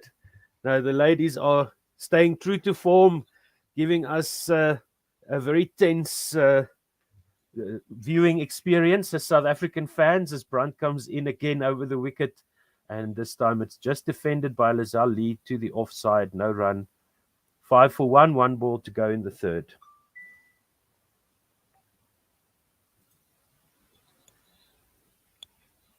So I wonder where your accomplice is, who's supposed to be here, but I'm happy to keep you company. I think maybe our teammates have lost hope and decided just to stay away. As Brunt goes to Lee, wide outside off stump, back foot cut shot, straight to backward point, no run. Three overs gone, just 5 runs on the board for the loss of 1. It's not a great start so far by South Africa. And if they carry on like this, they're just going to put more pressure onto themselves. Yeah, it's not a good start. There's no way of sugarcoating it. South Africa have only really had one freebie, which was flicked to the square leg boundary before, but otherwise the bowling's been good, and the South Africans haven't tried to take risks so far. Goodall facing Shrubsole, wide outside off stump, going across the left-hander, and she tries a drive, but it goes straight to the fielder for no run. And unfortunately, with a total like this, risks have to be taken at some point. This is not a total where you can just go through the motions and go in second gear throughout. No, certainly not. This one is full on off stump and just dug out by Lara Goodall outside off stump. No run. Half an appeal there, but enough bat on it to stifle that appeal. Great piece of bowling. Yeah, good slower ball. Almost snuck through the inside edge onto the stumps there. Anya Shrubsole. Don't know what you call that expression. Looks like she's got a whiff of something horrible, as this one is a leading edge that bobbles up to point and just evades the fielder, and they take a single. That could have gone anywhere. Let's see, where did it go? Was that it was squared up the outside edge? Oh, just short of backward point, running up to catch that. Just dropped short of the fielder there. Turned the face of the bat instead of playing it straight. Turned the face of the bat, which created the outside edge. Very fortunate not to carry to a fielder. Indeed, that was beaten. As Lazal Lee facing Shrubsole for the first time, she plays a nice looking cover drive past the backward point all along the ground. They're coming back for the second, and the throw is to the bowler's end, which I think was a mistake. You've always got to go for the end that Lazal Lee is running to, but she's off the mark. She's got her first 2 runs. South Africa 8 for 1. As we see a replay of that shot, it was just a forward defensive push, and the ball just bobbled up. Oh, that could have been nasty. The ball just spat up off of the square to the back foot point. Fielder there almost hit her in the face, but she managed to just shield herself there, and the ball bobbled over her to allow the 2. That one defended by Lazal Lee, no run. That's the first piece of width that Lazal Lee has had of this innings. She'll want to hope that there'll be more of that so she can free her arms, square of the offside. Yeah, as Paul also notes in our WhatsApp group here, Shrubsole to Lazal Lee full, and she just bobbles this up once again. A mistimed shot to mid-wicket caught. Lazal Lee is gone for 2 of 14. South Africa 8 for 2. And that is another hammer blow to the South African hopes of reaching the final. England are cock-a-hoop. They are rejoicing. I don't know what the percentage QuickViz has us as possible winners, but I'd be surprised if it was more than 1% at this point. Yeah, that Soft was dismissal. very, Shropshire's very soft. getting that ball to go in, but it's so early. It's not late. So a top order batsman should be able to see that in swing going in. And very sort of lazy shot from Lazelle Lee. And that ends a very, very disappointing campaign for her with bat and in the field. And South Africa Yeah, 8 so for 2. And that's pretty much curtains as far as South Africa is concerned. You'd have to feel. in comes Sunay Lees, the captain. She would have something to say about that. Hopefully, she and Lara Goodall can do something heroic here, but it's going to take a monumental effort. They've already lost 4 overs, and I say lost because they only scored 8 runs, and that's what Mpo was referring to as well in our private chat there. This partnership, meaning Goodall and Lee, not rotating the strike, eating up deliveries, pushing up the required rate. So Sunay Lees is there. She doesn't look very comfortable. She looks a little bit resigned. Let's see. As Shrubsole goes to Lara Goodall. Excuse me. This is Catherine Brunt with the first delivery of the 5th over. And it's a dot ball as Goodall just defends it off her hips to the onside for no run. So Anjar Shrubsole, 2 wickets in her first 2 overs. That's a dream start. And very good bowling, you have to say. Yeah, the bowling's been quality, as you said. 2 slips in for Lara Goodall, drives this one to mid-off for no run. But as I was saying earlier, South Africans haven't tried anything. They haven't tried to get inside the ball. They haven't got down the wicket. They haven't tried to get inside it to get over cover in this opening 10 overs. They haven't tried to put pressure on the England bowlers at any stage of these 4 overs. No, nothing at all. Brunt over the wicket to the left-hander, wide and full and driven to extra cover for no run. It looks like the ball is going through jelly the way the South Africans are playing. It's just it's got no energy behind it when it leaves the bat. It just seems once again, as we saw in that game against Australia, just flat. Our ladies team at the moment. I'm sure they're trying their best, but it looks like you're correct, Tim, that we peaked against India, and this is a bridge too far for this team. Not over yet. Still a long way to go. This one is defended outside off stump by Lara Goodall for no run. She's on 5 off 11. Lees is yet to face a ball. The score is 8 for 2. And if you just joined us, and you're a South African fan, yes, that's correct. It's 8 runs for the loss of 2 wickets with 2 balls to go in the 5th over. And happy are the English fans today. The South African win predictor is at 7%. So Dan de Castro's math must have been spot on. This one is just bunted back to the bowler by Lara Goodall. And it's through the hands of Catherine Brunt. Is that the little bit of luck that Goodall needs? But it's another weak shot, another tame shot. The ball just bobbles back to the bowler, and Lara Goodall, thankfully for South African fans, just getting enough on it to get it through the hands of Catherine Brunt as she stretched her hands above her head. Went straight back to Catherine Brunt, but over her head and through her hands. 8 for 2 is still the score. 1 ball to go in the 5th. 2 slips in. Lara Goodall gets this on a good length, defends it to cover, no run. All the energy is with England at the moment. Little spark of luck there for Lara Goodall. But other than that, it's been all England. It's another sort of a mistimed shot.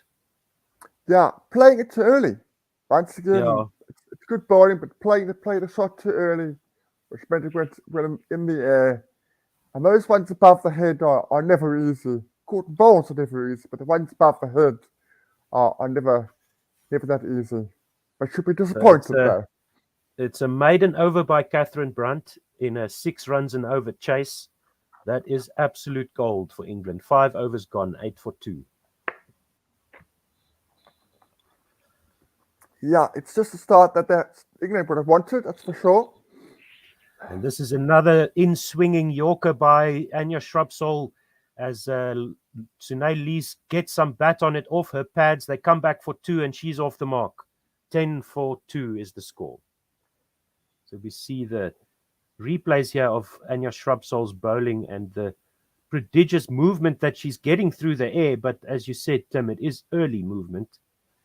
And at this level, you would expect the batters to be able to deal with it, but they have not been able to deal with Anya Shrubsole, who comes in again to Sunay Lees.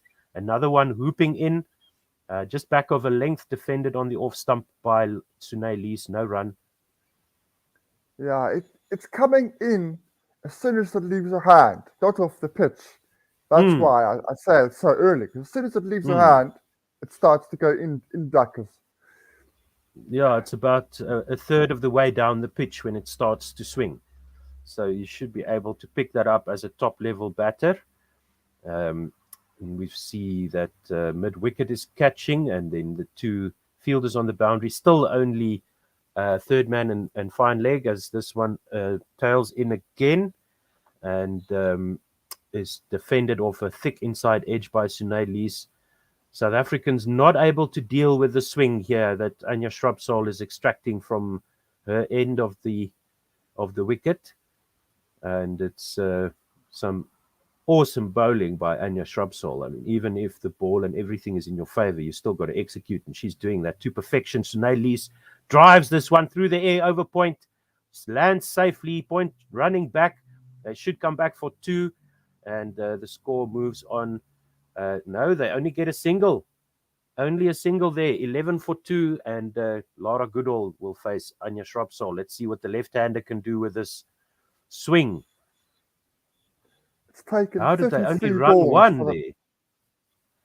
Yeah, it's taken 33 balls for South African batsmen to take a risk, and that was a slight risk, that shot, but 33 balls is too many. This one pitches outside leg, and Lara Goodall defends this down to fine leg for another single. And it's 12-2, 1 ball to go in the 6th.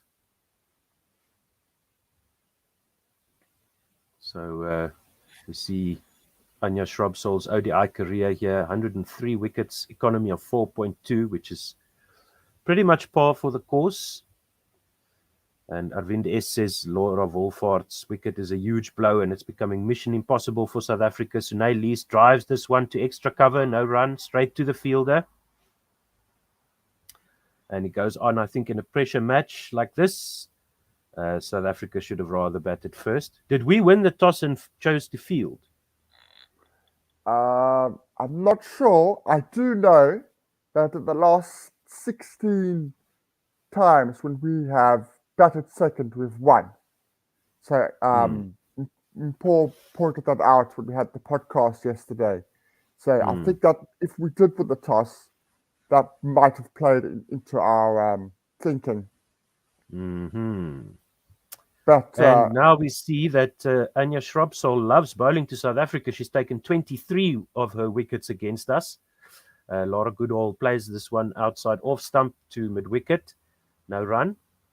And Dan De Castro says, yes, South Africa won the toss, chose to field. So, yes, spot on there and well called by you two of the Full Quota podcast. And Dan De Castro, before this, said the situation per se isn't curtains. It's that half the team are nervous today. 5 drops, extras, nervous batting, all mental. Pity, but it happens. Yes, indeed. It seems that it's being lost between the ears here by the South African women. Lara Goodall works this one on to the mid-on region for no run, straight to the fielder. 12-2 in the 7th. Catherine Brunt stringing the dot balls together here for England. So South Africa digging themselves deeper into a hole here.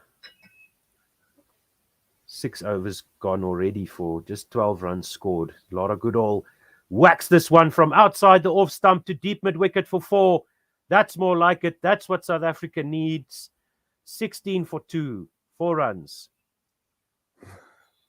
As they show the 4, they show 2 South African fans sitting in the stands, and there's no emotion from them whatsoever.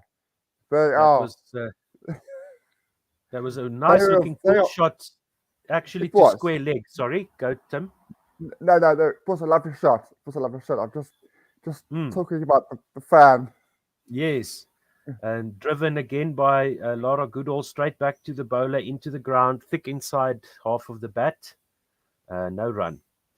Yes, so not overly excited are the South African fans there at the ground. No, good shot, as you say, but we need more of that. We need more of those. We need a couple of an over at this rate. Yes, please. Laura Goodall facing Catherine Brunt. It's wide down the leg side. It should be short ball over leg stump. Umpire says 1 for the over, but I think that was very lucky for Catherine Brunt to get away with that. Looked too leg side-ish for me. Must have passed just over the leg stump. It's one of those ones. If it was a full delivery, that's definitely a wide. A wide, yeah. Because it was short. Because it was short, it wasn't. Yeah, this one is pulled again by Laura Goodall through that square leg area for 4. Good shot. Yeah. Poor bowling there from Brunt, those last couple of balls that both went to the boundary. She's got away from what's been successful in these opening overs by banging it in short for some reason, and both of them have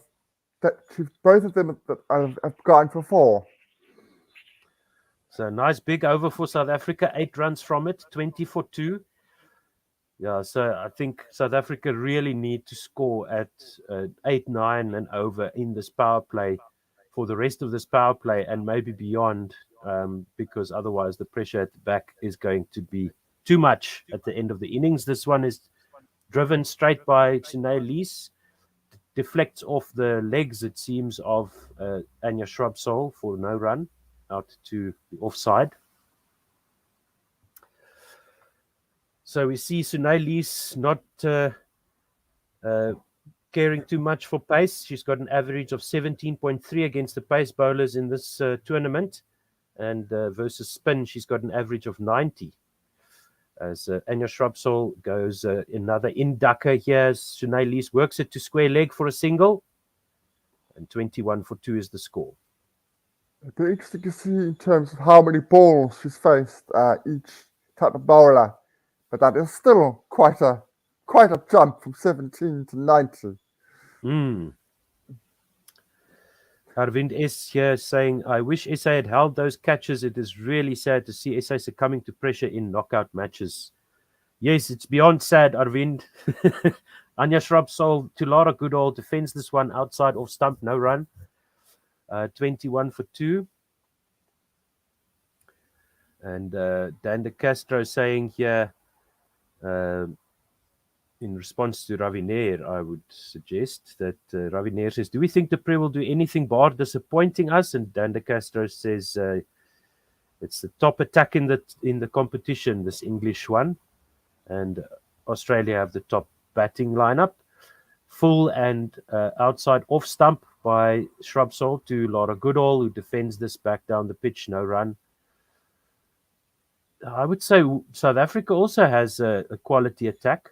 But do you reckon that's accurate? Yeah. Do you think England have a better bowling attack? No, I would say South Africa's is better, to be fair. To be honest, I really would. England is different because they're allowing 2 spinners, though. This one by Laura Goodall is flicked off her legs through the air over mid-on, and it will race slowly to the long-on boundary for 4. That was a good shot in the end. I'm not sure she had full control of that. But, and yes, Dan De Castro says he does mean South Africa has the top attack in the competition. But they've conceded 274 and then 293 in the last 2 matches. Would say that was a good shot by Laura Goodall, and Anya Shrubsole once again with that foul-smelling, I smell something stink expression on her face. As Laura Goodall plays this one to mid-on for no run. As that was her reaction when Laura Goodall sent that one sailing over mid-on to the long-on boundary for 4-5 runs off the over. 8 overs gone, 25 for 2. The run rate is just above 3 now for South Africa.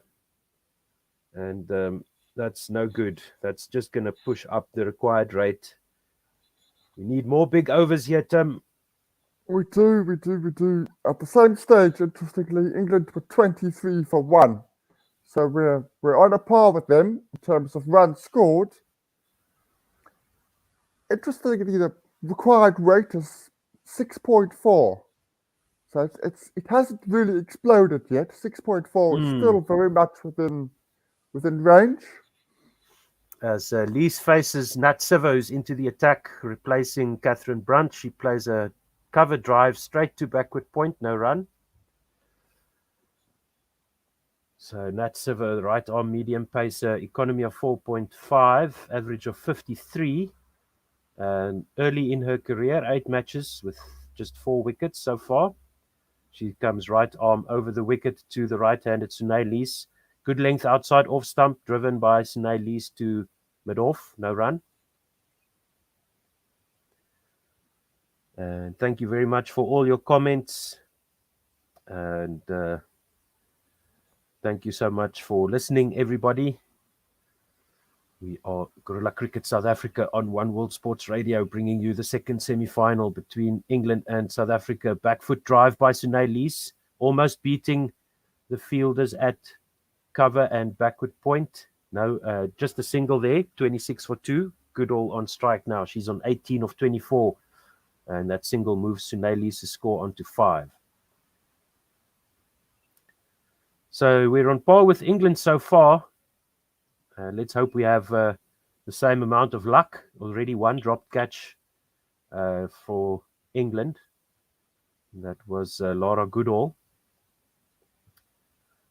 As we see now, there's 3 fielders on the boundary. There's square leg on the boundary, fine leg, and third man for Laura Goodall facing Nat Siver for the first time after those 2 magnificent pull shots, 2 or 3 that she played, Laura Goodall, but they've now have put some protection on that square leg fence. So hopefully Laura has spotted that and will, this one goes across the left-hander, turns her square and goes through to the keeper for no run. That was an excellent delivery by Nat Siver. Pitches on, middle and off, and just kept going away from Laura Goodall as she tried to defend her stumps. Yeah. Almost caught the edge there. Good delivery. Great delivery. It was the off cutter. I thought so. I looked at the pace. The pace was down. So it was an off cutter. Really good off cutter there from Nat Siver. Full this time, driven straight to mid wicket, and another drop catch. It is the second one for England here. 26 for 2. Laura Goodall dropped on 18 now as she whacked this one straight to the catching mid wicket, and it was a catch just above the head there of the fielder at mid wicket, off the inside half of the bat. Yeah, and no luck there. Another off cutter by Nat Siver going across the left-hander. End of the 9th over, 26 for 2. And Laura Goodall getting some luck on her side. And the drop catch now. The drop catch was Charlie Dean, the young spinner. The ball was coming at a speed, but she did get into position perfectly. And she steadied herself, got her hands above her head to take the catch. And maybe it hit sort of the wrist region. But she did everything to take the catch. Got into position perfectly to take the catch. Yeah, no luck there for England. but they've got things firmly under control here. As Shrubsole continues full on off stump to Sunay Lees, defends this out to square leg, no run. Yeah, it was not the easiest chance there, but at this level, once again, you would expect them to take those catches. And Ravi Nair wondering if England are dropping catches in sympathy with South Africa. Maybe a misplaced sense of fairness, he says. Shrubsole comes into Sunay Lees. Another early mover there for Shrubsole, and Lees defends this one to the offside, no run. So 2 missed chances for England so far. Catherine Brunt dropping, Lara Goodall, and then Charlie Dean also dropping the same player. So Lees is on 5 of 12 now. And England have now bowled 2,000 deliveries in this tournament without bowling a no ball. As Sunay Lees lifts this one from outside off stump over mid-wicket to the deep mid-wicket boundary for 4. What a shot there. All timing, all class there by Sunay Lees. 30 for 2 is the score. She moves on to 9, does Sunay Lees. And we see a little bit more excitement from a young girl running around with the South African flag there. Good power play shot by Sunay Lees. Yeah, she got across the delivery, across her off stump to give her the room to play that shot. So it was innovative and progressive cricket. That's really good from the South African captain, trying to make things happen. Shrubsole into Sunay Lees. This one moves a little bit later, but the back foot cover drive is good by Sunay Lees. They're coming back for 2. And it's 32 for 2, 6 runs off the over so far. So let's have a look here at the required rate. It is now 6.4. So they just need to keep up with that as long as they can, because we've seen that South Africa do struggle a bit to chase the 5s and 6s. Sunay Lees facing Shrubsole. This one is on middle and off, and just helped around the corner by Sunay Lees. Down to fine leg for 4. She's on a runner ball now. She's on a run for sure. And that's 10 runs off the over so far. 1 ball to come in the 10th. She just lifted this one from outside off stump over the head of the fielder at fine leg in the ring.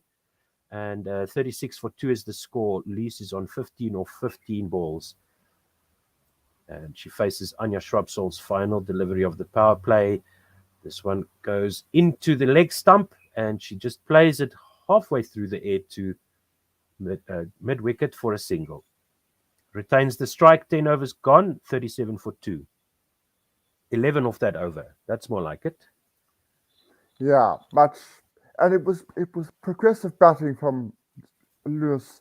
She was moving around the stumps, getting inside the delivery, trying to hit it towards the leg stump, leg side rather.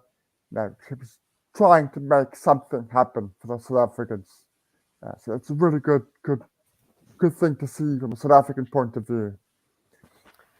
And right on time, like clockwork, Jenna joins us. Good morning, Jenna. Good morning, gentlemen. Morning. Good morning. I'm not so sure yet. We'll see. Yeah, not a great start for the Momentum Proteas. This power play hasn't really been in South Africa's favour. Obviously 37 for 2 in 10. But I do believe that our middle order is going to step up here, and will definitely be exciting to see what we can do. Will you take us through ball by ball, please, Jenna? I'd Sure. appreciate a bit of a rest, because with our regulars heading off to cover the men's game later today, there's been some gaps in our schedule, but it's good to have you with us. You're also there for the Bangladesh game today. Yeah, Cool. So the first ball of Natseva is over, just a dot to Sunelis. And second ball just back over length on off stump and defended straight back to the bowler Natseva. The score still 37 for 2 after 10.2 overs. And of course, South Africa is chasing a target of 294 set by the England women's team. Sunelis is on 16 of 18 balls and Lara Goodall on 18 of 27. As this ball is back over length on off stump and it's just defended out to the leg side, the mid-wicket region for no run by Sunelis. So that's looks like South Africa is taking Natseva very seriously here, not giving a little bit too much respect. As she comes in for the fourth ball of the over, it's full on middle stump and Sunelis does well to keep that one out. She just defends that out to the mid-on region for no run. Yeah, I think the South African openers were quite conservative up front. They didn't look too confident. Obviously, Lizelle went for very few runs of quite a few balls, which was a bit disappointing, and then kind of giving a wicket away. As the fifth ball of the over is short on middle stump and it's pulled away to the backwards square leg boundary region. The batters come through for 2. That's good running there by Liss and Goodall, and the score goes up to 39 for 2. Thank you so much for the comments coming through. Obviously, we can't read the ones that are not in English or some other language we understand.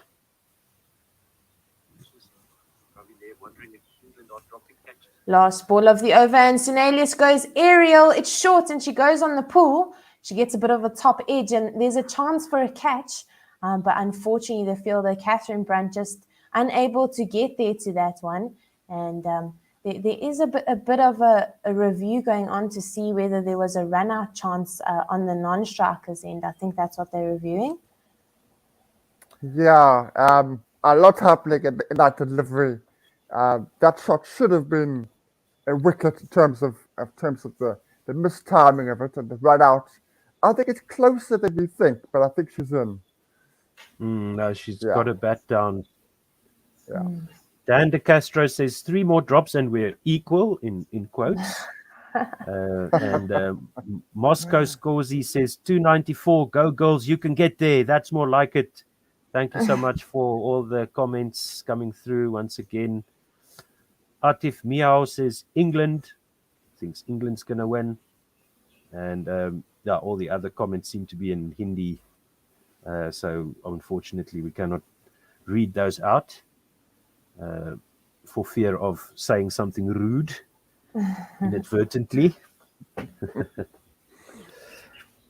They're still busy reviewing this run-out chance here. They came through for the second run, and Lara Goodall on the non-strikers end. They're just checking whether or not her bat is grounded or not as Natseva breaks the stumps with her hands. And that decision is being made right now. And that is not out, so Lara Goodall will be out there to see another ball. As we see the end of the 11th over, the score 41 for 2. As Kate Cross comes into the attack. She's played 8 matches this Women's Cricket World Cup. She has 6 wickets, an economy of 4.3. Her best is 3 for 35. And she'll be looking to make a dent here and break this partnership here of number 3 and number 4 of the Momentum Proteas. As she comes in right arm over the wicket to Lara Goodall. It's back over length on the off stump and just defended out off the back foot into the leg side by Lara Goodall for no run. And Josie Oak has come through with the customary, "You're doomed." Not yet, Josie Oak. I'm a bit surprised they didn't have him brought on spin from one end. Yeah, I think with a new ball that's been working, it's been swinging, it's been stumping the Momentum Proteas. As we see the second ball of the over just worked out into the leg side for a single. There is a fielder on the sweeping boundary there, but making sure that it only goes for 1 run as the score goes up to 42 for 2. As Dan De Castro says, add 1% to SA win chance for every over henceforth that goes wicketless and keeps the required run rate under 7. So, Dan, that means that we'll end the match with a winning percentage of 55, I think. A good Looks like start here to this over, pretty- as the third ball of the over is just worked out into the offside for a single by Sunelis. Sorry, Tim. No, I was going to say, we'd take that as long as we win it, of course. We win it at 54%. Yes. In here, fourth ball of the over to Lara Goodall, and she goes aerial over the leg side, but there is a fielder at deep square, Sophia Dunkley, who saves that. Just come through for one, and Lara Goodall looking quite confident, just working the ball off her legs, and the score goes up to 44. There are 2 balls left in the over, and Sunelis will face the 5th ball here. Yeah, she's looking a lot more comfortable than any of the other South African players have. 5th ball of the over. Sunelis, it's full on off stump, and it just goes through the gate of Sunelis, and the South African batter has been bowled by Kate Cross. This is disappointing for the Momentum Proteas. This is not what she would have wanted. And a brilliant ball there by Kate Cross. And unfortunately for the South African fans, we're going to see the back of the Momentum Proteas skipper. And this is very sad. Just going through the gap between bat and pad and just crashing into the off stump. Top of off stump. She rolled her fingers along the side of the delivery. So it was another off cutter causing South African batters problems. That's why it went in towards her, hitting the stumps. It was a good little innings there from Lewis, but at the context of the situation, the game, not nearly enough. Yeah, she did get 21 of 24, and we see Mignon du Preez coming in at 5. She had a good game against India, and she'll be looking to replicate that innings and maybe just carry the Momentum Proteas through the next 40 overs, 38 overs, and just make sure that we can bat as deep as possible, because I think anything can happen in the last 10 overs. I mean, in England, in England's batting innings, they scored 75 runs in the last 10 overs. So, yes, as Dan is saying, if we can keep that run rate under 7, anything can happen towards the back end of the batting innings. 100% agree with that. 1 ball to go in the 12th over. As Mignon du Preez is on strike to Kate Cross, it's back of a length outside the off stump and just defended off the back foot into the cover region for no run.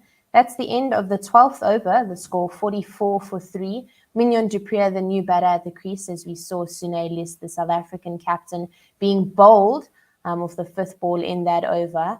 And Lara Goodall looking nice and comfortable at the crease. She's been dropped twice, but we did see the same thing happen to Danny Wyatt in the England innings. And she used every chance that she got, and she managed to get over that century mark. It's definitely something that we need from one of the South African batters, is to make a big score here for the team. Yes, indeed. Some big overs as well. The required rate still 6.5. As Nat Silver comes into Lara Goodall, it's a full on leg stump and just worked out into the leg side. And there's a bit of a fumble on the leg side boundary, as just a fumble, and the batters will come through for 2, as Lara Goodall's score goes up to 22 and the team score up to 46. Yes, 46 for 3. England need 7 wickets. South Africa need to score 294. Nat Silver in once again to Lara Goodall. It's full on off stump, and it's just dragged straight to the fielder at mid-on. Sophie Eccleston does the work there for no run. A good piece of fielding. She had to put in a little bit of a dive to make sure that didn't go past. It was well hit, struck out the middle of the bat. So a good piece of fielding there by the England player. 248 runs for South Africa to win. In again to Lara Goodall. This a full toss outside the off stump. Lara Goodall takes a wild swing but misses, and Amy Jones has a little bit of a fumble behind the stumps, but she recovers nicely. Lara Goodall just shaking her head. A bit of a slower ball there by Natalie Silva, as just a bit of a leg cutter, and actually pitching just in the popping crease. A difficult take there for Amy Jones. No, that ball just died through the air. In here, it's full on off stump, and Lara Goodall just works this down to the 3rd man region. They'll come through for a single, as Mignon du Preez will be on strike for the 5th ball of the over. Nat Silva will be looking to attack the new batter. Yes, but England not getting the fielders in close. I think they're probably looking at just drying up the runs instead of getting catches in, slips in for the new batter. As the next ball is in back of length outside the off stump and just defended straight back down the ground for no run. So du Preez yet to get off the mark. 1 ball to go in the 13th over. Goodall on 23 of 24. 47 for 3 is the score. And now South Africa need 247 runs to win. England needs 7 wickets. As Natalie Silva is into Mignon du Preez, it's full on leg stump and it's driven hard down the ground, but very good fielding by Kate Cross at mid-on as she takes a dive to her left and saves that. It was struck really well by Mignon du Preez. They come through for a single, but a brilliant piece of fielding saves the boundary there. And the South African team is on 48 for 3 after 13 overs. Mignon du Preez off the mark. She's got 1 of 3 deliveries. Lara Goodall on 23 of 24. And Natalie Silva has bowled 3 overs, 9 runs, no wickets. All right, I'm gonna jump off now, but hopefully when I come back, we'll be in a stronger position. Yes, Hopefully. thank you, Tim. Bye-bye. Arvind saying, SA having a bad day and maybe nerves. Ravi Nair saying as we see this delivery. As it's full on off stump and Mignon du Preez just works this out quite nicely into the leg side. She's found a hole at square leg where she can just get a single. She dots it down there. Gets a 1 and the score goes up to 49. Her score goes up to 2 of 4. Ravi Nair say Charlie Dean looking very indifferent in the field. Maybe give her a bowl to get her adrenaline flowing. And Dan De Castro agreeing there. She is a good fielder. As this one is straight on leg stump and it wraps Lara Goodall on the pads. There is an appeal here by Kate Cross. And the England team will consult each other whether or not to go up or not. And Pitched Kate outside Cross, leg. I think with... No, they... Yeah, they're not going to go up as Heather Knight just shakes her head. We're just going to see a little bit of a slow motion replay here as the right hand of Kate Cross just comes over the wicket to the left-hander, Lara Goodall, which is a bit tricky on LBW decisions as it could be pitching just outside the leg stump, which obviously is not able to get an LBW decision there. She comes in for the 3rd ball of her over. And Lara Goodall just plays that off her pads to the square leg region. They come through for a single. And that brings the South African score up to 50. And that's a nice little mark here for them to get. So they'll just be looking to go ball by ball, run by run at this stage of the game. With 3 wickets down, they definitely need to reconcile and rebuild the innings here. And Dan De Castro agrees with Ravi Nair there, saying skills are there, need more pressure matches for experience. That's talking about Charlie Dean. Thank you so much for all the comments coming in and thank you for listening. 3 balls to go in the 14th over, 50 runs up for South Africa at quite a slow rate. As Kate Cross comes in, it's back over length outside the off stump and it finds the outside edge of Mignon du Preez's bat. It goes down to the 3rd man region and Sophie Eccleston puts in a bit of a dive, but unfortunately she makes contact with the boundary rope and the ball at the same time. It's awarded a 4 and runs are runs here at this stage in the game. No matter how ugly or where it hits on the bat, that outside edge will race away for 4. And Momentum Proteas will take anything they can get at this stage. Now that edge would have gone straight to first slip.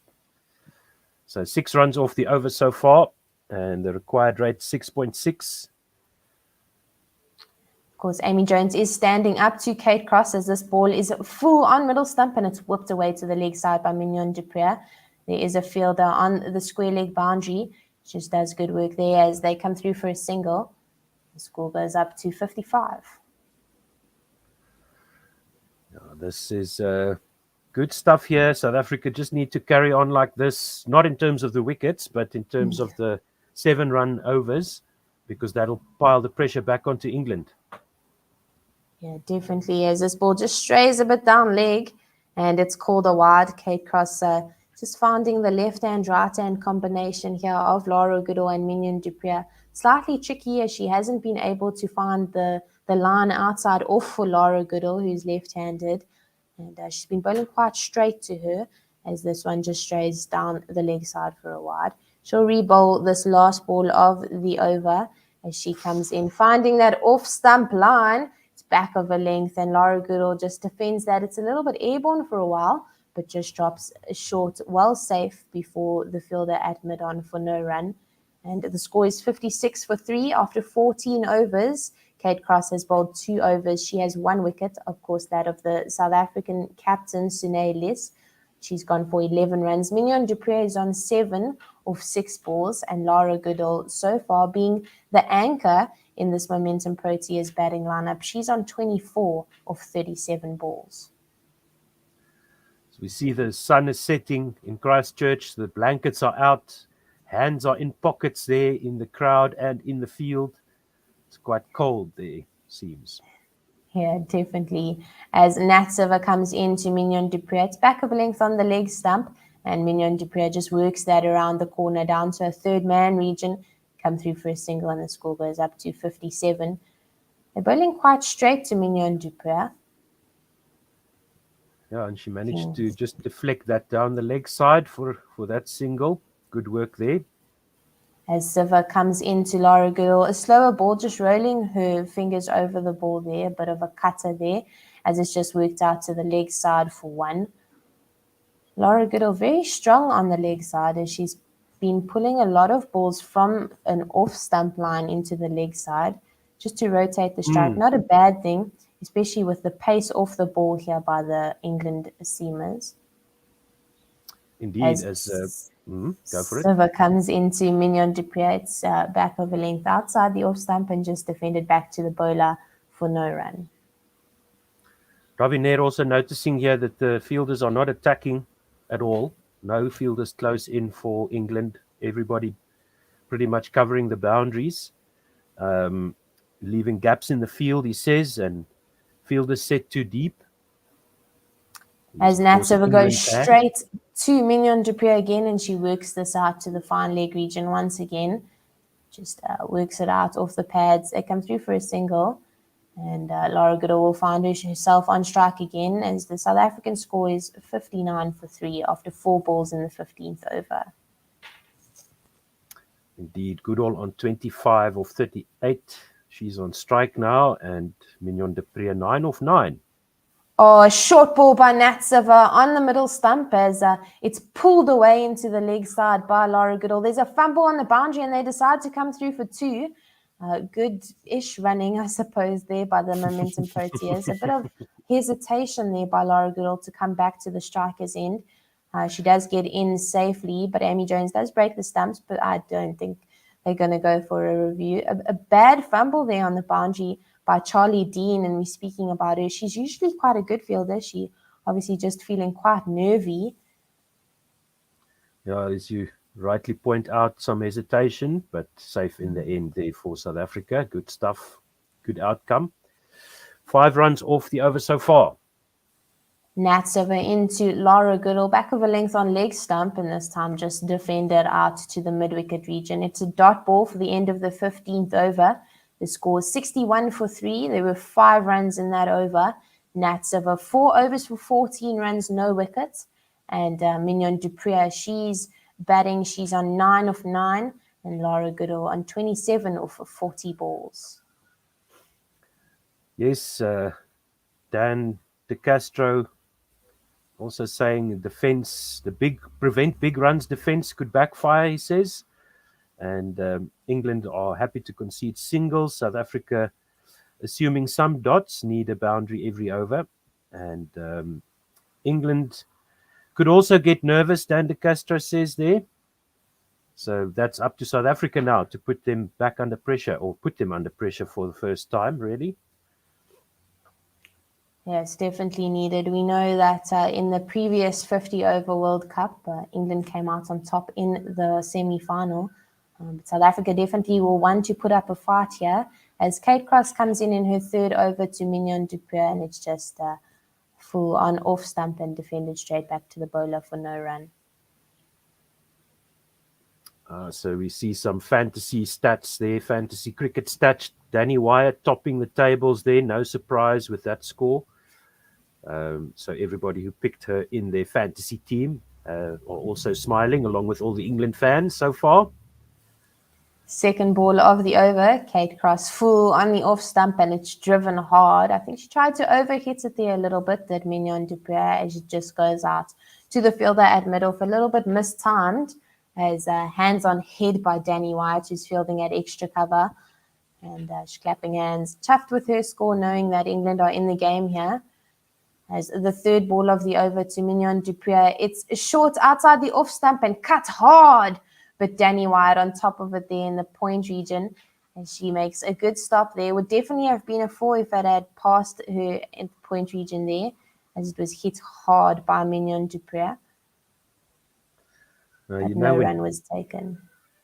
When English players have their hands in their pockets and are rubbing their hands to get some heat back into their fingers, you know how cold it must be there in Christchurch. Yeah, definitely. As this ball is back of a length on leg stump, and it's worked out for a quick single to the mid-wicket region. And Mignon du Preez rotating the strike well here. She faced 3 dots and then managed to get off strike on the 4th ball. And Laura Goodall will be on strike here for the the 5th ball of the over. Now we watched Danny Wyatt rubbing her hands there after she fielded that ball. And Anis saying in our WhatsApp group, these two need to bat and bat long. They do indeed, yes. As the next ball to Laura Goodall is full, beats the outside edge of Laura Goodall outside the off stump. And Amy Jones, quick hands, safe hands behind the stumps, does make a stumping, but the back foot of Laura Goodall was firmly in the crease. She's throwing hands and pushing at the ball a little bit is Laura Goodall, as the ball is coming across her as the left-hander. 6th ball of the over. It's on leg stump and it wraps Laura Goodall on the pads a little bit. It races away to a short fine leg 45 kind of region. As they come through for a quick single, Amy Jones does the work. She did get a little bit of bat on that one, did Laura Goodall, as it's given as runs. And that's the end of the 16th over. The score 63 for 3. Mignon du Preez, the fresh batter at the crease. She's on 10 of 13 balls. Laura Goodall on 28 of 42. Kate Cross has bowled 3 overs. She got 1 wicket, that of Sune Liss, the South African captain, just getting through the gate and just crashing into the off stump. And she's gone for 13 runs as Kate Cross. Yeah, there's a drinks break now in Christchurch. And hopefully South Africa can keep their nerves this time, because on more than one occasion we've seen the wickets fall after the drinks. So which change room would you rather be in, Jenna? Ooh, I think as a player who aspires to play for my country, I think I'd always say South Africa. In this situation, though, I think England is on top here. But anything can happen. I mean, Mignon du Preez has tons of experience. We still have Marizanne Cup to come to the crease. We still have Trisha Chetty, who has been in top form this Women's Cricket World Cup. And we know that they have the potential to make something happen for the Momentum Proteas, as do the 2 batters at the crease, Mignon du Preez and Laura Goodall. So I don't think it's over yet. And I do think that the England team have the potential to start slacking here, thinking that they're on top and thinking that they have the game in the bag. But that's not something that I think the Momentum Proteas are going to allow them to just take the game away from them. Absolutely agree with that. So it's up to South Africa. Look, they need to start picking up the scoring rate, and that's the only thing that's going to put the pressure back on England. But if they lose 2 more wickets here, it's done, I think. I don't see our lower order batting through 30 overs to to reach this target. So really, these two and maybe the next batter coming in need to take it all the way to the 40th over, maybe. Yeah, I Around there. definitely agree. Yeah. Yeah. At least 40, 42 even. Mhm. Those last 8 overs can be very crucial in the game. Anything can happen there. And as long as we have a couple of wickets in hand, I think South Africa could definitely be in the game. As we're just seeing a replay of the wickets, Anya Shrubsole, she bowled 5 overs, 2 wickets for 27 runs. She got the big wicket up front of Laura Wolfart. It was caught and bowled a decent catch, just grabbing that at shin height, and then she obviously got the wicket of Lizelle Lee, which had the potential of being quite dangerous, as she was due a big score, Lizelle Lee, but unfortunately just getting caught in the mid-wicket region. And Anya Shrubsole has been wonderful today. She's bowling with swing. She's changing up her pace, making sure to use the new ball to the most of its ability. And as you would say, she was really bowling bananas at the moment in Proteas. Yes, indeed. Ball moving through the air, whooping through the air. So the run rate achieved 3.93, nudging up to 4. Required rate 6.79. Last 5 overs going for 22 runs with the loss of Sunay Lees, that 1 wicket there, 4.4 runs and over for the last 5. And South Africa need 230 runs from 34 overs to win. 63 for 3. And the 2 bowlers before the drinks break were Kate Cross, 3 overs, 1 wicket for 13, and Nat Siver, 4 overs, none for 14. As Siva is in here again after the drinks break, it's back over length on the off stump to Lara Goodall, and it's just defended straight back to the bowler for no run. So, crucial time here. Keep a cool head. Keep concentrating, South Africa, and we just might make it. Arvind saying England is nervous as well, and hopefully SA take full advantage of it. As this ball is full on middle stump, it wraps Lara Goodall on the pads, but perhaps an inside edge there as the ball just rolls out to the leg side for no run. She has managed to get a couple off the pads for singles, but not looking too comfortable, especially with the right-handers bowling over the wicket to her. As just coming across her, unsure of the movement of the ball, as this ball is full outside the off stump, and Goodall just plays this out to a short third man region where there is no fielder. The fielder at backward point had to work there to get that. They come through for a single. Goodall's score goes up to 29, and the score up to 64. And Arvind also says the Priya has the ability to take SA home, most definitely. As the 4th ball of the over at 99 kilometers an hour to Mignon du Preez. It's full outside the off stump. She gets a bit of an inside edge, doesn't make full contact with it, but it just bobbles out to the mid-wicket region for no run. Yeah, Laura Goodall with Mignon du Preez here, getting a little bit of something going.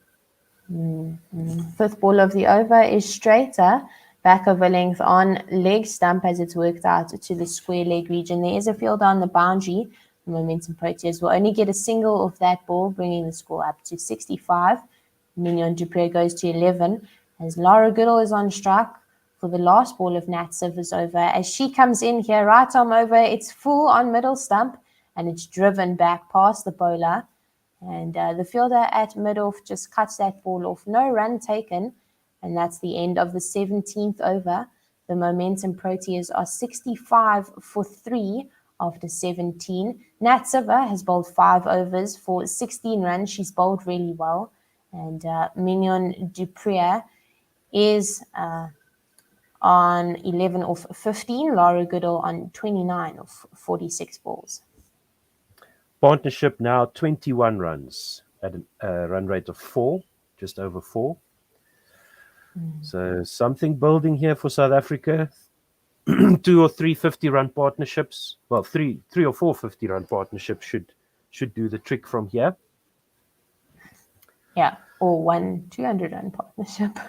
That would be much better. Yes, That we would can have definitely be two- much better. these two ladies just clobbering England into the ground and reaching the total. That'll be awesome. That would be ideal. As Kate Cross comes in, right arm over to the right hand, Mignon du Preez, back of a length outside the off stump and just defended into the offside for no run.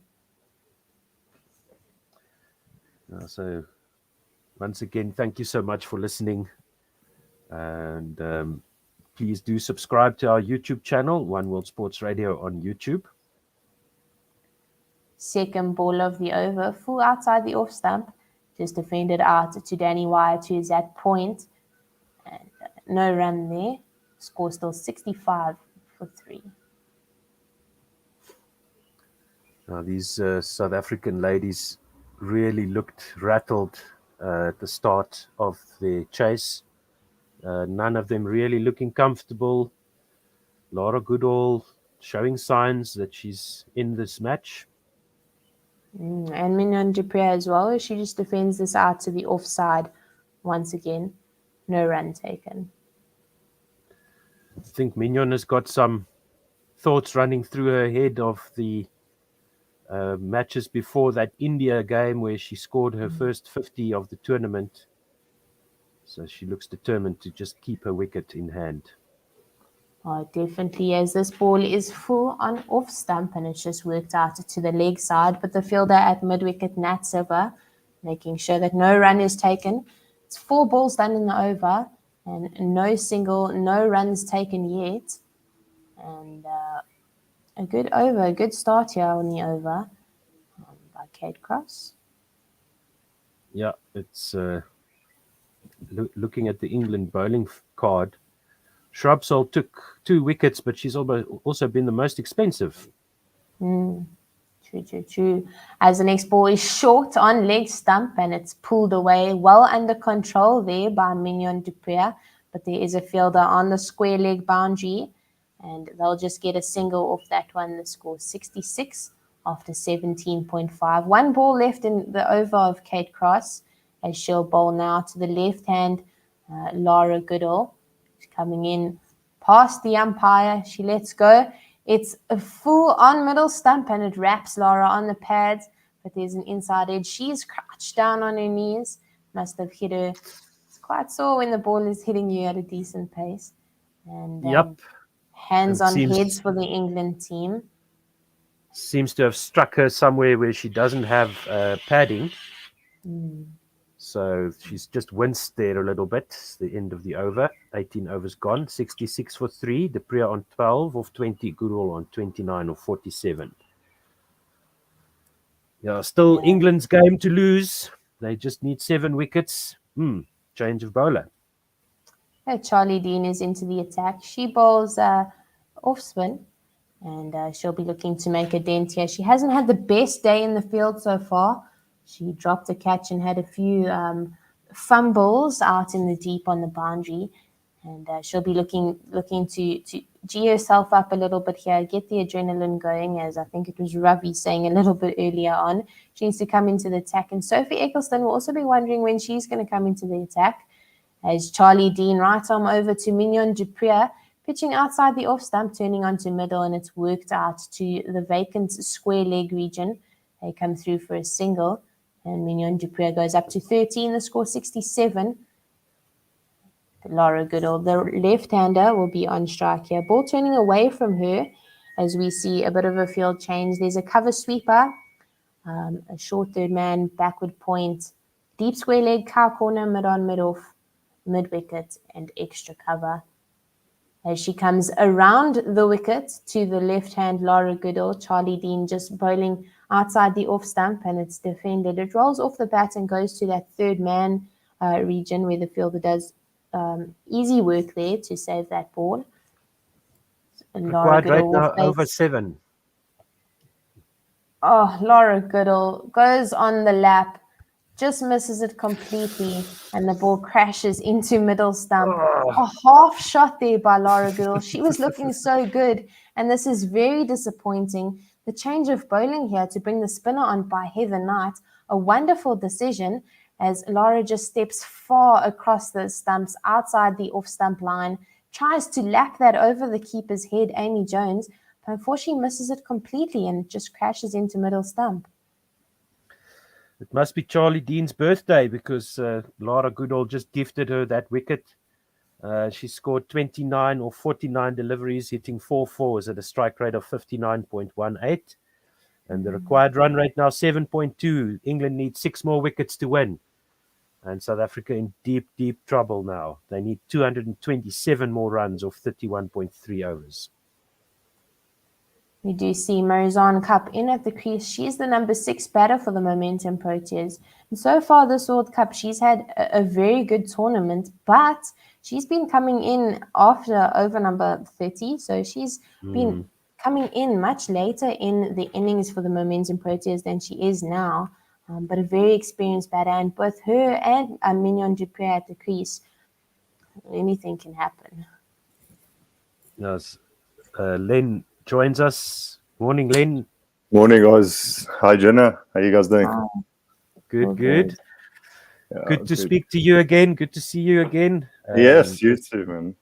Ravi Nair says, I fear this is already over as a contest, to which I would say 100% agree with that. England now have this game well under control. They've got 1 foot into the final, so to speak. As Charlie Dean comes in after the wicket delivery, the 4th ball of the over to Marizanne Kapp. It's pitching outside the off stump and turning into the right-hand batter. It's just worked out to the leg side to the third man region. They come through for a single, and Marizanne Kapp gets off strike and gets off the mark straight off her first ball of her innings. Now, so with Marizanne joining Mignon there, the total amount of ODI caps after this delivery? As it's just worked out into the leg side to the mid-wicket region. They come through for a quick single, and this is really good strike rotation by the 2 experienced batters at the crease for the Momentum Proteas. The score 69 after 18.5. Marizanne Kapp, the new batter at the crease, she'll face the last ball of the over as Charlie Dean comes right arm over the wicket to her, and it's pitching on middle stump, turning away. Marizanne Kapp goes onto the sweep, and she gets it quite fine as Sophia Dunkley does the work there. She had to cover quite a lot of ground from backward square leg to a fine leg kind of region, and she just gets that in. But the South African batter is unable to go through for the second. They get 1 run off the last ball of the over. It's 19 overs done. Score is 70 for 4. Mignon du Preez on 14 of 22, and Marizanne Kapp on 2 of 2 balls. 280 caps for South Africa at the wicket right now. Marizanne Kapp with 126 and Mignon du Preez 154. That's got to mean something. Yeah, sure. Serious experience. I'll be back in a few minutes. Just excuse me for a while. Cool. Thank you, Otto. As Kate Cross comes in here to Marizanne Kapp, it's a full-on off-stump, and it's just driven confidently straight back to the fielder at mid-off. No run taken, but a confident-looking shot there from Marizanne Kapp. You almost feel like at this point in the game, in the partnership, this is where it's going to be won or lost, right? I mean, it's a big task, but these two are going to have to do bulk of the work. Yeah, definitely. They have to rebuild after this top order collapse here. Obviously, we're only in the 20th over as this ball is back over length outside the off stump. It's played off the back foot by Marizanne Kapp, but it finds the fielder in the inner ring, so no run is taken. Yeah, definitely a rebuilding time for the Momentum Proteas. Absolutely. Always hoping for the best, obviously. It's what we do as Protea supporters. We eternal optimists, so all crossing everything. Definitely. In 3rd ball of the over, it's outside the off stump. We get a bit of an inside edge as this races through everything and goes down to the fine leg boundary. Anya Shrapsol does the work there, and the Momentum Protea batters, the 2 experienced batters at the crease, just come through for a single. The score goes up to 71. It seems like that ball that's just been nipping in or swinging in has troubled the batsman tremendously.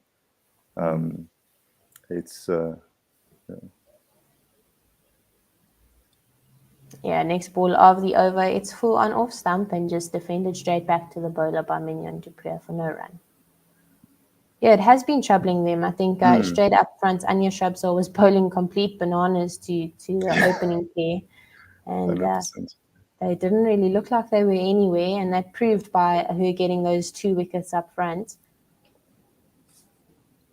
And as the 5th ball of the over is full just outside the off stump and driven to mid-off for no run by Mignon du Preez. Can see the English looking to definitely squeeze this pair. Everyone pretty much up besides those behind the wicket. So looking to put a bit of pressure on other 2 experienced campaigners at the crease. Yeah, and obviously Mignon du Preez didn't look too good so far this World Cup until the India game where she scored some runs. She made her first 50 of the tournament, but up until then she didn't look comfortable at the crease at all. Going out quite cheaply, I think only getting 1 into the teens. As the last ball of the over, they get a single off it. The score is 72 for 4 after 20 overs. Mignon du Preez on 15 of 25, Marizanne Cup on 3 of 5, and Kate Cross has bowled incredibly well. She's bowled 5 overs, 1 wicket for 15 runs, and obviously she got that big wicket of the South African skipper, Sune Les, as it just got through the gate there. And I think that was kind of the turning point in the Momentum Proteas batting lineup, where now Lara Goodall had to rebuild there without her captain, as the first ball of Charlie Dean's second over is just dotted out into the offside by Mignon du Preez for no run. Dean into du Preez, right arm over, and it's back of a length outside the off stump. It's played into the covers and they run hard. Tammy Beaumont at the point region had to do some scurrying to get to that ball, but finds herself on the floor, and no run out chance there at all. Good running here, good rotating of the strike by the batters at the crease. Yeah, I've been really impressed with Charlie Dean since she's come in. Obviously, not being selected in the initial 11, she's really made a massive impact. She's young, she's only 21. Yeah. So third ball of the over is just a dot played back to the bowler by Marizanne Cup. She'll face the 4th one here by the young England spinner, as it's just on off stump and defended out to mid-on. There's a fumble at mid-on, and the South African batters just taking advantage of that fumble by Kate Cross, coming through for a single, and the score goes up to 74.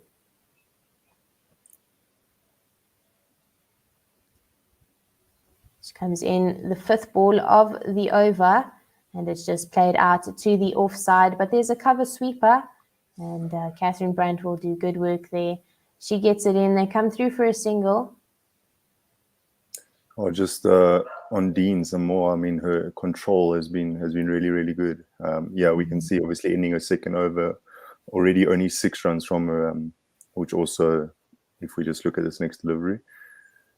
Yeah, as it's back of a length outside the off stump, just defended out to the offside for no run. That's the end of the 21st over, 74 for 4.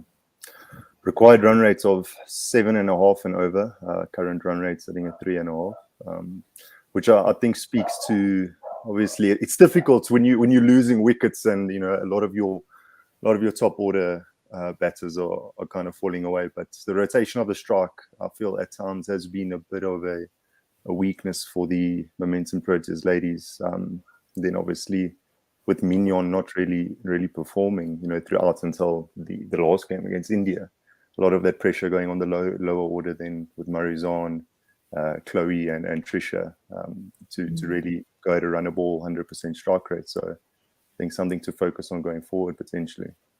Yeah. As Kate crosses into Marizanne Cup, it's full on the off stump and it's hit hard over the top. A wonderful cricket shot there. It goes over the fielder at mid-on, and a couple of bounces before it rolls over the boundary rope. And that's the type of attacking that we are looking for from the Momentum Proteas. This is her natural game, Marizanne Cup, just making sure to say to Kate Cross, you're not the one in control here, and I'm going to take you on. And she did exactly that. In the second ball of the over, outside off, this time driven on the ground, very confidently though, for no run. just finds the fielder at mid-off. You can definitely see that is a batter that is confident in their form. Obviously, she's been closing out games here for the team. But shots like that, I mean, just to come in and after a couple balls, really throw your hands at it and hit it straight out the middle, you can see that she's really confident in her ability throughout this tournament. She is, as this time it's back of a length outside the off stump, and she goes again hard. It's airborne for long, and Charlie Dean makes a bit of a dive as she chases over her head. But unfortunately, the ball falls to the ground, and that'll be lucky for Marizon Cup as she mishit that completely, skied it a bit. But a chance that the England team will be disappointed that they didn't take. Yeah, Kate Cross did really well there just to pull her length back a bit and kind of coax Marizon into trying again to throw some hands and play a big shot. So that was lucky break. She corrects herself, does Marizon Cup on that delivery. It's full on off stump and she defends that really well, making sure she's getting her front foot and her bat close together. And it just goes out into the offside for no run. Shall we call that a drop catch? Yes. Yes. All right, okay. Third drop catch for England. As the cross is in again to Marizon Cup, and it's just driven out to the fielder at mid-off for no run. The score is still 80 for 4. So third drop catch, now we just need Marizon to score 100. And then we all square, surely. And Yes. Mignon Dupre. And Mignon will be now, so. Required right now 7.5, 7.59, and the last 5 overs have gone for 16 runs with a loss of 1 wicket, 3.2 runs and over. Cross into Marizon Cup. It's full outside the off stump and it's defended out to the offside, but they're a bit sluggish on the offside field as the Momentum Proteas scurry through for a quick single. That'll put Marizon Cup back on strike for the new over. Just again talking about Charlie Dean, showing some highlights of her performance against India. Obviously, 4 for 23. Like we say, really impressive young player. One to keep an eye on going forward. I think she's going to have a really long career for the English side. Josie Oak says, at least you're covering both the men's and women's games. Thank you very much, Josie Oak. And then he comments about our UK mothership. Thanks for that. We do appreciate your support. As Dean is into Cup, it pitches on off stump and just spins onto leg as it's worked out off the legs by Marizon Cup to that fine leg region. They come through for a single. And Mignon Dupre will face the second ball of the over. Dean in its full outside the off stump, but she gets half a bat to that, and that goes out to the leg side. She double stepped, but worked it out, luckily, to the square leg region for a single. That's the type of thing that destroys the nerves of the South African fans. Absolutely. Just the kind of sense that Mignon is struggling a bit again in this game, though, to really get going. 29 balls faced already. As this ball is outside off and Marizon Cup goes aerial over the cover region, it falls in no man's land. But Sophie Eccleston manages to pick up that ball as the South African batters come through for 2. Marizon Cup looking very aggressive here to both the pace and the spin. And she's making sure to make her mark here in the semi-final. Yeah, she's not going to die wondering, and she's finding the gaps in the field with those sky deliveries. But she's also being clever about how she's building her innings, making sure that she's keeping the good balls out as she does on this 4th ball of the over. It's on middle stump and she just defends this for no run. And also picking her shots and then only going really where there aren't any fielders out on the boundary. Yeah, definitely. Very clever here as she gets this one out. The fielder is at long on and she just plays this straight out to that fielder. They come through for a single. The score goes up to 86 after 22.5. Yeah, so a good over here, better rotation of the strike. Last ball of the over, and it's on off stump, and Mignon Dupre just defends this back to Charlie Dean for no run. Dean has bowled 3 overs, gone for 11 runs for 1 wicket. The South African team is on 86 for 4 after 23, with Mignon du Preez on 17 of 30. And Marizanne Kapp, a better strike rate here than her partner at the crease. She's on 15 of 18, looking nice and aggressive, nice and confident within herself. Guys, I'll be back in 2 minutes. Cool, man. Mahbub Khan on Facebook saying South Africa, and Arvind S on YouTube saying Charlie makes a mess of an easy catch. Wouldn't say that was an easy catch. It was a chance. Still, Yeah. England are bossing this match and are overwhelming favourites to win this, he says. Thank you, Arvind, for your comments there. It was going over, catching a ball like that over your shoulder. That's not easy. Running back, not an easy chance at all. But No, not at all. a chance nevertheless. Sophie Eccleston into the attack. And we will count that as a dropped catch because we are watching international cricket. Yes, we are. As Sophie Eccleston, the number 1 bowler in the world at the age of 22. She's bowling left arm around to Marizanne Kapp. It's back of length outside the off stump, and she goes onto the back foot. Almost a bit of a chance as it takes 1 bounce to the fielder, Tammy Beaumont, at backward point. And Marizanne Kapp will be looking to get on top of the ball here as the ball is turning away from her. Sophie Eccleston gets really good bounce as she gives the ball lots of flight. She's very good at changing her pace as this ball is a full outside off and just driven out to the offside for a single. So the fielder's on the boundary, sweeper on the offside, backward square leg and deep mid wicket. We'll see if that changes for Mignon du Preez. That was for Marizanne Kapp facing Eccleston.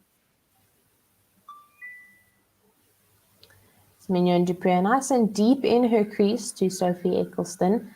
See with Amy Jones, her lightning fast hands. She goes back as it's outside the off stump, but somehow manages to work this out to the fine leg region as they come through for a single.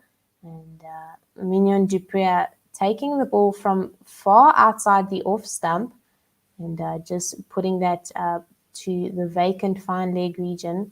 Slightly risky, do you think, Otto? Yes, but she's trying something. She's trying something just to get the bowler off her line and length. Yeah, she is. As this ball is just darted out to the offside. Crashes in, there's a bit of a run-out chance. It hits the stumps and goes past. They did kind of look to take a single off that overthrow, but none taken in the end, deciding rather to be safe than have an unnecessary run-out. So 2 runs off the over so far. Good one for England. Eccleston to Kapp as it's just defended back to the bowler. Sophie Eccleston, very aggressive, picks that one up and throws it straight back at Amy Jones. And spinner being aggressive is something that is very encouraging for England fans.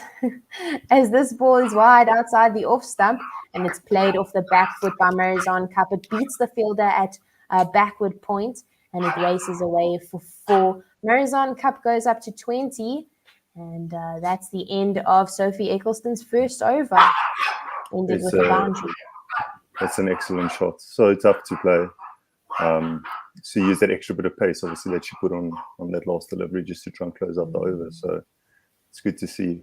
But I just want to ask you guys a question in terms of now, because obviously you're not just going to give up. So you've got 2 very good world-class players at the crease. What do you think their plan is from this point? You're at around the halfway mark.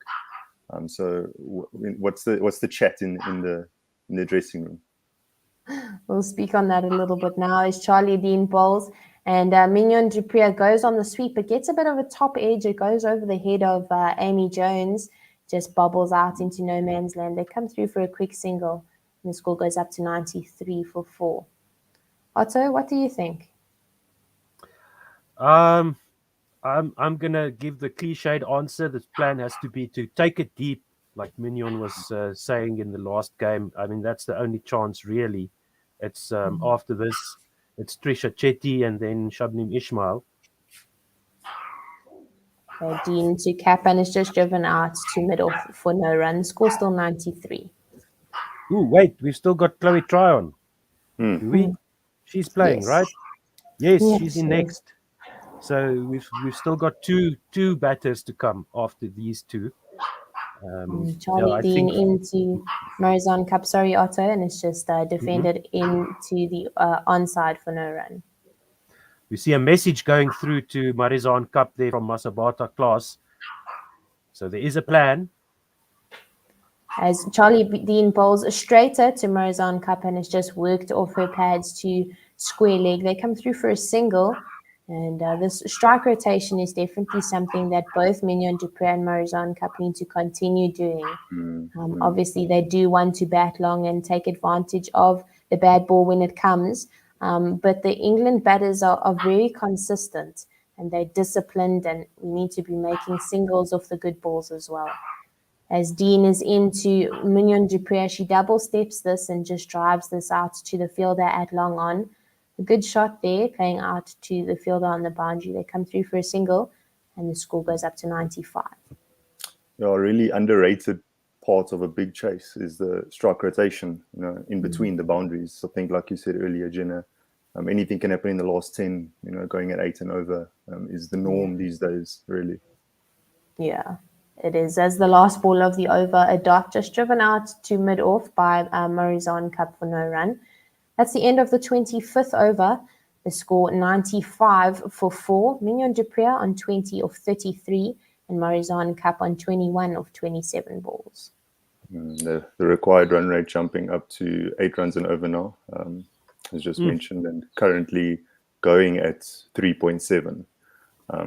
So, I mean, if we're able to maintain this pace until last 10 with wickets in hand, ideally, with these two, I think then definitely game on. But cutting it up into smaller, 5 over sections possibly until those last 10. As Sophie Eccleston is into Mignon du Preez, it's just defended straight back to the bowler for no run. The first ball in the 26th over. These two spinners, these 20 overs of spin are going to be the key. I 100% agree, as this ball is a little bit shorter outside the off stump, and du Preez just plays this out off the back foot to the fielder at cover sweeper for 1 run. Because if Heather Knight doesn't need to intersperse her quicks back into the attack, if she can stick with these two for 20 overs, they're going to win this game.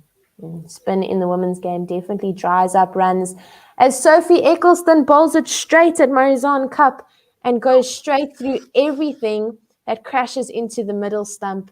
And we will see the back of Marizon Cup, as that's the 5th wicket to fall for the Momentum Proteas. A very good ball from Sophie Eccleston, as it was just pitching on leg stump and turning a little bit onto off stump. She tries to go over the top but misses it completely. And it just slices into that middle stump. Yeah, Classic really well bowled. Classic off-spinning dismissal. Yeah. So Sure. what you picture in your head as a left-arm spinner coming around the wicket to the right-hander. Yeah. Marizon Cup bowled by Sophie Eccleston for 21 of 28 balls. She hit 2 fours at a strike rate of 75. Oh dear, oh dear, oh dear. Lost for Half words. the wicket's gone. Unlucky. Well, Chloe Tryon in at 7. She's had a good couple of performances throughout the World Cup. I've been impressed with the knocks coming in at the lower end of the order and later in the games, accompanying Cup to close out games. So Mignon's still there. Hopefully, the longer she's there, the easier it becomes for her. But like you said, I think with these 20 overs of spin, it's going to be crucial. Firstly, rotation of the strike. And then, I mean, I don't think we can really afford to lose any more wickets. But in terms of stats for Tryon throughout this World Cup, she's averaging 26 at the moment. Scored 133 runs and at a strike rate of 105. So, yeah, she's been in really good nick for the Momentum Protea ladies, yeah. Oh, yeah. Cool. Thank you, guys. I'm going to take a little bit of a break. Otto, are you good to take over ball by ball? Thank you so much, Jenna, and Thanks, Jenna. enjoy the Bangladesh test. We'll be listening to you on there. Cool. So, Thank you. Disastrous dismissal. First ball to Chloe Tryon was a dot ball to the offside. Bit of hesitation in the middle of the pitch as Chloe Tryon makes it to the non-striker's end. diving, rolling over. Yes, no, go, no, go. Yeah. And stutter step to start the run, but she makes it in the end, 97 for 5. Eventually getting there. Push this one to mid-wicket, and if Sophie Eccleston were behind the stumps and the throw, she was in a good position, Eccleston, but the throw was a bit wide of her and she couldn't gather it. Might have been danger there for Chloe Tryon. De Pre facing Eccleston, coming left arm round the wicket to the right-hander, outside off stump, defended by Mignon. No run. 26 overs gone, 97 for 5 is the score. Eccleston 1 for 8 off 2 overs. Yeah, really well bowled again. I was just going to say that 1 for 8 or 2 overs. I mean, and a massive wicket, of course, in Marizon Cup. So I think this 20 overs of spin, 2 really good spinners as well. As you can see, I mean, the top 5 wicket-taking list, both of those spinners are on the list. Sophie Eccleston leading at 15 and Charlie Dean at 5th on 11. And then in 2, 3, and 4 is all South Africa, but it looks like they won't get another chance to bowl at this point in time. Yeah. Oof. If we're realistic about what's going to happen. Yeah. England defending 8 runs and over. Dean comes right arm over the wicket to Chloe Tryon, drives this straight to extra cover, no run. Okay. And the 2 overs of spin so far have yielded only 22 runs. 6 overs of this is the 7th over of spin for England. 22 overs, and this Tryon works this one off a full length on off stump out to mid wicket for no run. Really drying up the range at the moment. A couple too many dot balls. Yeah, another one full on middle and off by Charlie Dean, floating it into Chloe Tryon, no run. And this will make Heather Knight very happy, very relaxed. She doesn't need to pull one of these 2 out of the attack. She'll be taking her team through to the final. This one is wide and full outside off stump. Tryon tries to bash this through cover, but it gets bottom edge and into the ground. No run. Dean just 2 balls to go. 4 dots. And this one goes down leg side, almost worked away to find leg by Chloe Tryon for a single. 98 for 5. I could see Dean was trying to drag Tryon across there and then just fire one in at the pads. I mean, there's no really need for them to just rack up the dot balls. They can be a bit more aggressive in attack. It looks like that's what Charlie Dean was trying to do there. And this one is down the leg side as Mignon de Pre tries to help it on its way to the boundary, but it goes into the keeper's gloves. No run. 99 for 5. De Pre on 21, Tryon on 2. South Africa need 195 more runs to win. Dean into Mignon de Pre, who steps outside off stump, tries to work it through mid-wicket, but she doesn't get a hold of it properly, and it's another dot ball. 27 overs gone, 99 for 5. Required rate now is going to be 8.4. That's it. Yeah, a couple of dot balls and 2 runs off an over, and it really quickly jumps up. And next thing they know, when they look up at the scoreboard, it will be 8.4. Really, once again, just to emphasize on the fact that the dot balls, I mean, in the middle, it is tough, of course, but can't afford to get bogged down here with this big chase. Half an appeal as Sophie Eccleston, left arm round the wicket, gets this one to wrap Tryon on the pads. I think there might have been an edge involved, but they take a single. 100 up for South Africa after 27.1 overs. There we go. Yeah, Sophie just kind of floating that one back into Chloe, inside edge up to the square leg. And Mignon de Pre defends this one back down the pitch. No run. Sophie Eccleston's control here has been really good, and looks like what she's trying to do is just kind of slide it on and then turn one again, like the one she got cupped with. I imagine that's her plan now.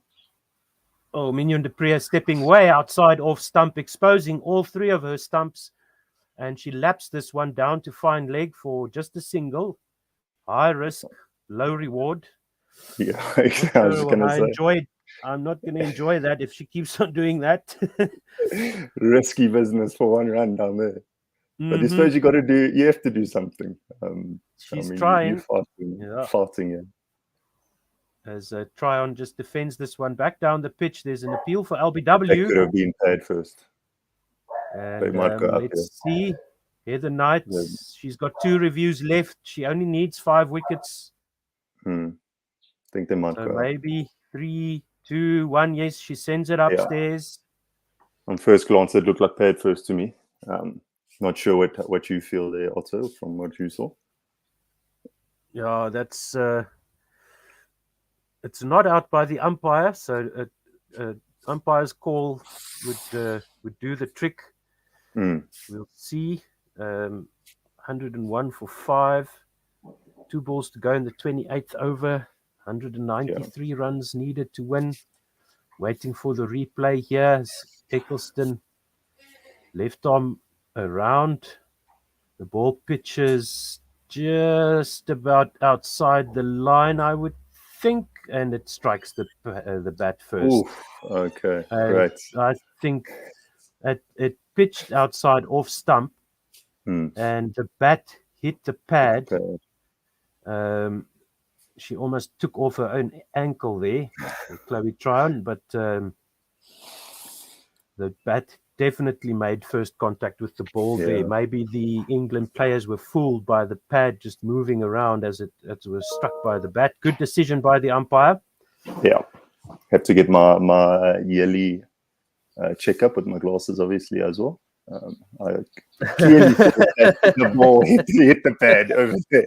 I feel just like Sophie Eccleston. Like, what is going on here?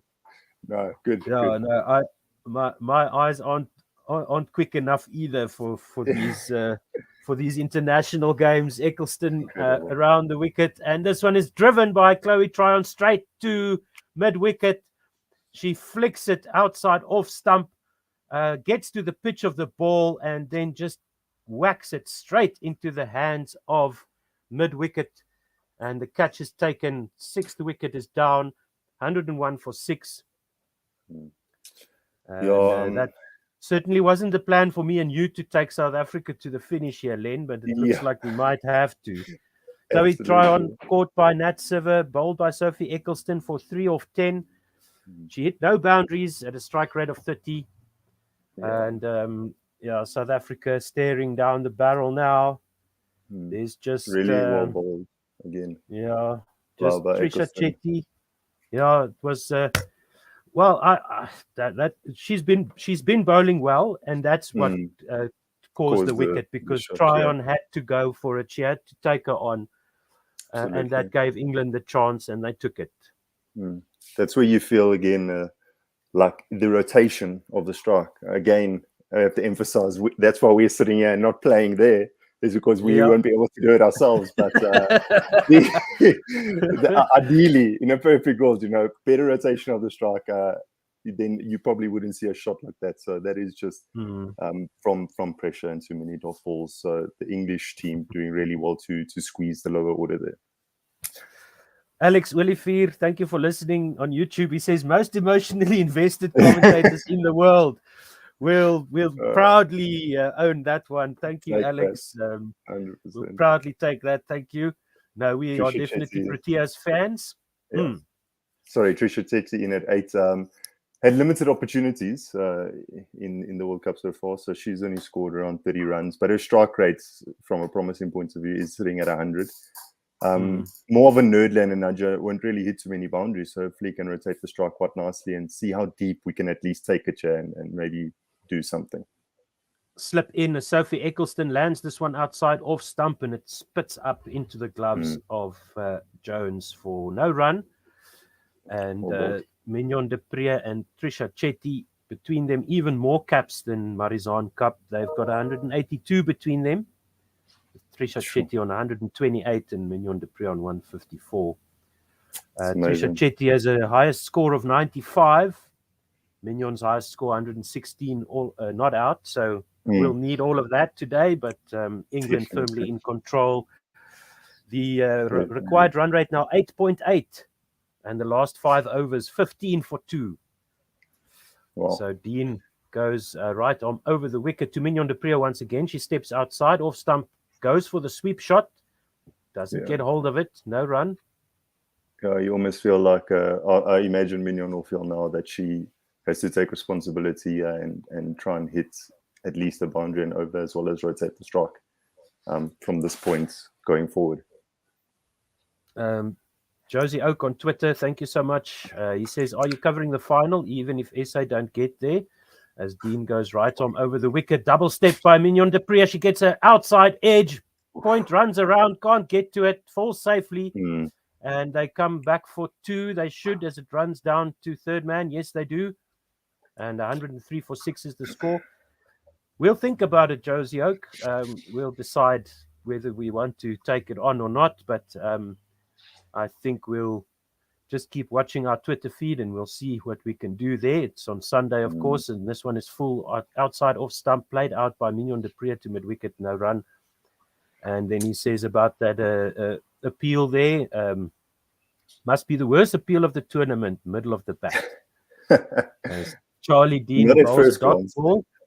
And the second one, Mignon de Pree once again steps way outside off stump and laps it down to fine leg for a single.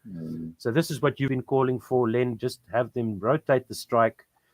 3 runs off the over so far, 104 for 6, 2 balls to go in the 29th over. That's it, yeah. You feel it's a little too late, unfortunately, with the rotation of the strike. But again, try and take it deep, at least see what can be done here. Hopefully Chetty can get going and knock it around. And she gets an inside edge here. Trisha Chetty squirts out to mid-wicket, no run. That mid-wicket's the only catching position. Yes, nicely flighted there. As Charlie Dean goes right arm over the wicket to Trisha Chetty, full on off stump, defended back to the bowler. End of the 29th over, 104 for 6. Charlie Dean bowling that last one a little bit quicker. She's been flouncing it really nicely, bowling it nice and slowly. So he's trying to catch them out there. Required run rate has now jumped up to 9 runs and over, and sitting on a run rate at 3.5 at the moment. So, like you say, those last 5 overs now, 16 for 2, really swings it massively in terms of advantage England. And really, from this point on, they should look to coast home, but it's never easy. I mean, in international cricket, it's a semi-final. Anything could happen. Still. Yeah, Mignon de Pree comes down the pitch to Sophie Eccleston, beats the fielder at mid-on, and it gets to the boundary. Nicely done there by Mignon, using her feet. 108 for 6. Yeah, fantastic shot. They've brought mid-off and mid-on up, and Mignon must feel now, after facing 44 balls, that she is in a nice position to, take on the odd delivery just like that. Very, very solid cricket shot. Very low risk. Yep. No, that was excellent. Eccleston around the wicket again. This time it's just defended to the offside, no run. A bit of aggression there by Mignon. Hopefully she can build on that. Nice. Still 21 odd overs to go. Eccleston around the wicket. Yeah. Short and cut by Mignon, straight to cover, and they take a single. Cover had to run around, or backward point had to run around. Sophie Beaumont, excuse me, I got her name wrong. She runs around to field that. 5 runs off the over so far. Yeah, good start to the over. It's exactly what you want. 5 runs off the first half. You take another 3 singles, it's 8. Eccleston to Chetty, who just bunts this into the ground, into the covers, takes a single, 6 runs off the over. So it's exactly what Trisha Chetty will do. I think just knock it around. Mignon take on the odd one. And it's been low risk so far this over. And if you sit another 2 singles, 8 off the over, that's almost on the run rates at the moment. So, I mean, that needs to be the idea going forward now. This one to Mignon de Pree is defended to extra cover, no run. Full outside off, flighted nicely. Yeah, really well bowled. Just feel like she zoned in on the stumps there a bit more with that ball, so they aren't able to just open the face and dab it into the offside for a single as easily. Having a look at the ball here, Otter. Yeah, I saw a close up of one of the balls earlier, and it did have a little bit of a shard hanging off, and now the umpire's taken care of that. Yeah. So that might have been why Eccleston got so much swing. There we go. 110 for 6. Eccleston round the wicket, left-handed, bowls Mignon de Pree. She goes outside off once again to try that lap shot to fine leg, and she gets bowled by Sophie Eccleston. And that's the end of the 30th over. 110 for 7. Mignon de Pree gone, and that is that. I'm afraid. Yeah, I think the writing is on the wall there. Mm-hmm. Yeah, so I think Ishmael. She's played this shot now a couple times, and it's keep us on the edge of our seats every time she walks across for that single. Yeah. Down to the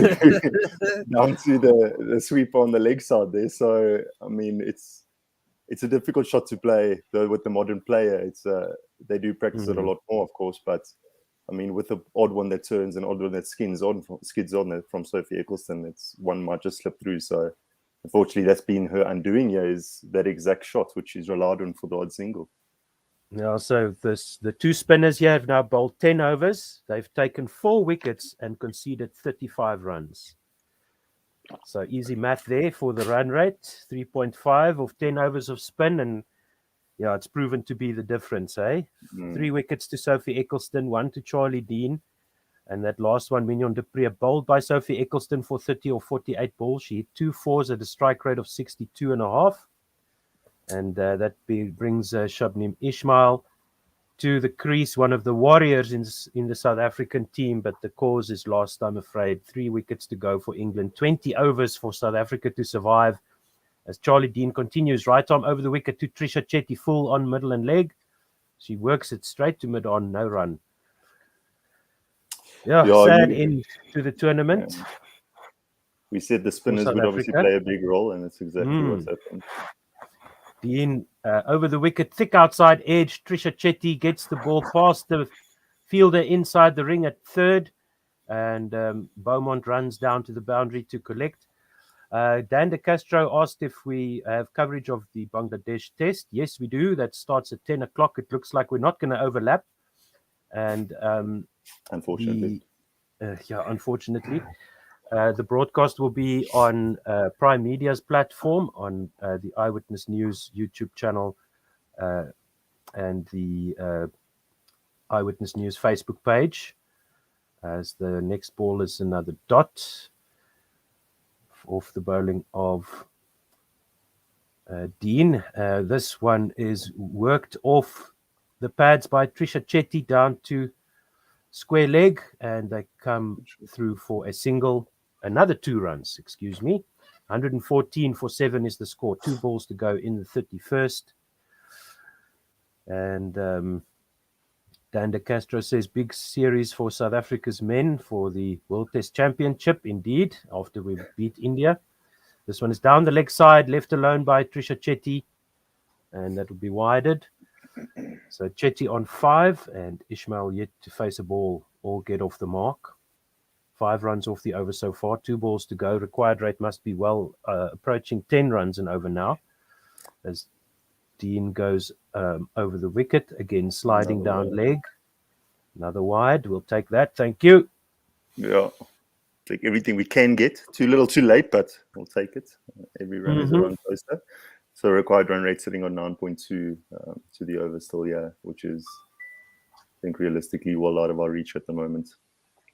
And Chetty just defends this next delivery into the onside, no run.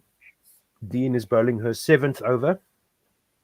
She's conceded just 25 runs and taken the 1 wicket over the wicket to Trisha Chetty. This one is outside off stump, defended to backward point. Quick single, and Shabnim Ishmael makes it to the striker's end, to the wicketkeeper's end. 31 overs gone, 117 for 7. Tim, welcome. Welcome, guys. Thanks. Not a lot of time to talk. Guys, I'm going to jump off. Have a good day. Sorry. Cheers, Len. Thank you so much. Cheers, guys. Keep well. Bye. I said that the key would be the spinners, how the South African batters play Eccleston and Dean. And that's proven to be the case, as you pointed out, with the figures just now. They just haven't been able to put any pressure on either of the spinners. Nothing at all. Now there's a slip into Eccleston bowling left arm round the wicket to Chetty, who defends this to the bowler, no run.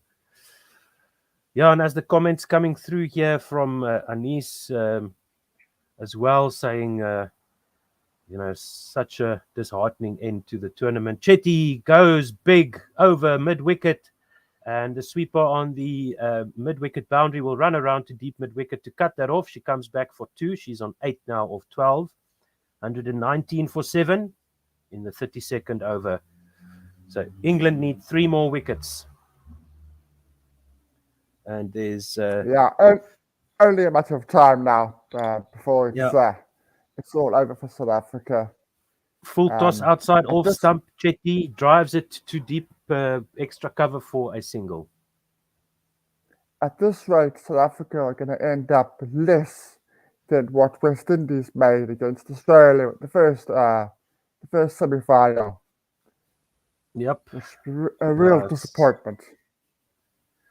Yes, and even for the neutral fans to have 2 semi-finals that are so lopsided, and I'm really surprised by the performance from South Africa today. I mean, they've had a fighting tournament. They've been looking good, playing good cricket up until the semi-final, literally up until today.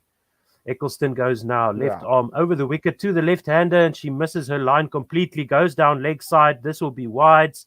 It will be not even 4 wides as the ball just stops short of the boundary and manages to be collected. And Ishmael gets, won't be credited with the runs there, but it's 3 wides. So essentially a 4. And score moves on to 124 for 7. Chetty will now face Eccleston, who's got 3 balls to go. Around the wicket, left arm to the right-hander with a slip in, outside off stump, defended into cover, no run. So that's, so 3 runs and a wide there. So that's 7 runs off the over. Required rate is 9.3. Eccleston round the wicket, left alone by Chetty, outside off stump. And there's no run. So after this over, 12 overs of spin would have been bowled, 4 wickets and 49 runs conceded. Eccleston round the wicket to Chetty, who drives this one to the cover boundary, where the sweeper picks it up. She takes a single, retains the strike. 32 overs gone, 125 for 7. You would take, if Eccleston had nothing for 24 in her 5, from a South African perspective, you'd take that. You'd say, right, you're number 1 in the world. Let's just see you off and focus on the other bowlers. But the fact that she's been so instrumental in this innings with her 3 wickets, showing her class, just shows you the difference between the 2 sides. England have been there. They've been in the World Cup final. They've won a World Cup. They know what needs to be done to get over the hurdle. South Africa, I thought that the close finishes in the group games would give them an edge. I really thought that would give them a mental toughness, if you like. But that's not been the case in this game. Yeah, whatever mental toughness they had was broken by Wyatt unceremoniously. But yes, it's so disappointing after putting up such a good fight and beating England. But I guess that game against Australia was a warning shot across the bows of the South African team. So there's a drinks break, in case you were wondering why we're just prattling on and there's no ball-by-ball coverage. Yeah. 9 times out of 10. Yeah, 9 times out of 10, you cannot expect to win important games like this if you're dropping 4 or 5 catches. You just can't. Of which I would say 3 were pretty much simple catches. Maybe 1 or 2 were not, but the majority were. And that was the same with the Australian game, dropping crucial catches at crucial times in that match. That could have changed things for South Africa, which would have meant that South Africa would have played the West Indies at the semi-final if they'd got over the line against Australia. So it could have been so different. Yes, with that rained out match, we don't know what would have happened there. But our top order also taking a knock in that game, and I think that start by Eccleston, the way she was swinging the ball, it was just unplayable. The South African batters had no answer, and that set the tone for the rest of the innings. Because the South Africans were struggling to get off the mark, struggling to get going in this innings, and from there England have just put foot to neck, and they haven't relented. So well done to them. Yeah. A team that knows how to win a World Cup, coming up trumps after a very up and down campaign, peaking at the right time. That's been the thing. They peaked at the right time.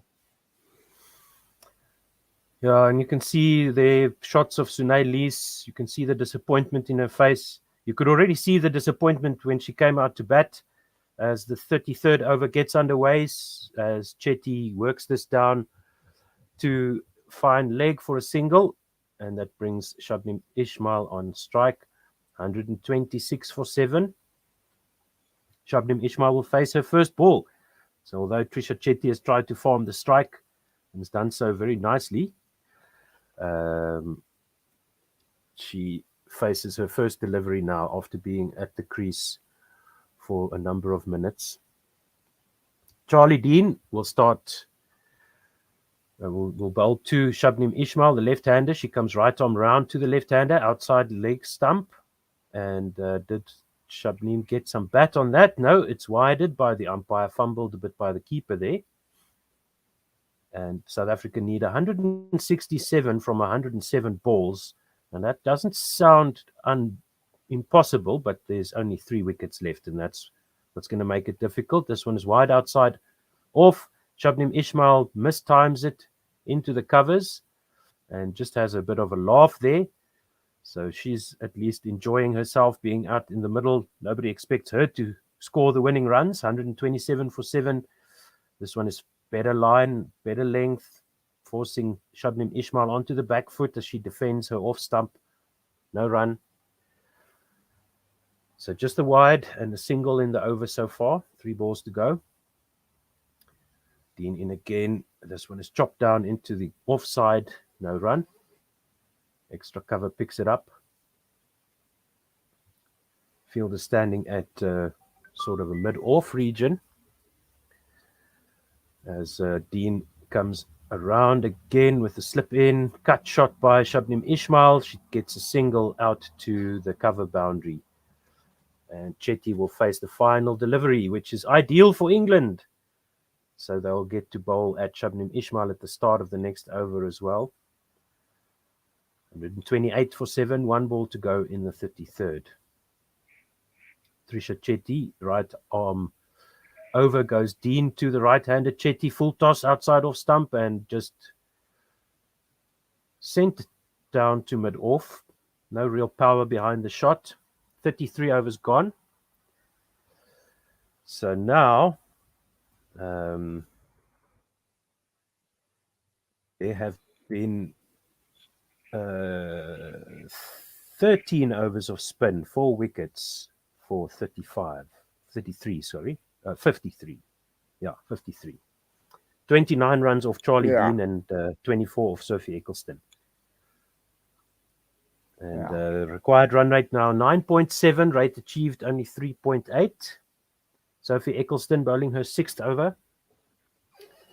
And it looks like she will be left arm over the wicket to the left-handed Shabnim Ismail, making some adjustments to her field. Start of the 34th over. 128 for 7. Ismail gets this on leg stump, works it down to fine leg, where backward square leg runs around to field, and they take a single. 129 for 7. it's so frustrating now to see what is effectively donkey chops bowled to the South African tail, and you know that nothing's going to happen to those deliveries. Yes, started with a hiss and a roar, South Africa, going out with a whimper. This Trisha Chetty plays this one to mid-wicket for a single, and mid-wicket runs back to field that. Eccleston now back over the wicket, left arm to the left-handed Ishmael, who's on 2 or 5, slip in place, and forward defensive by Shabnim Ishmael out to point, no run. So the only thing that remains for South Africa is to bat for their averages. Yeah. As Eccleston continues, Shabnim Ishmael comes down the wicket. She plays this through the air past mid-wicket, down to the deep mid-wicket boundary for 4. What a shot by Shabnim Ishmael. Real intent there. I mean, she's a fighter, is Ishmael. She's not going to stand back or lie down. She's going to go out fighting. So lovely shot. Just to the left of the mid-wicket fielder there, Sophie Eccleston has some other thoughts there, thinking that might have been a catch there, ma'am. And this one is just on a good length onto the off stump of Shabnim Ishmael, who works this to mid-on for a single, or to fine leg for a single, Trisha Chetty facing the last ball of the over, 7 runs off the over so far. 135 for 7. Eccleston round the wicket with a slip in place. Trisha Chetty comes down the wicket for the single, but it's sent back.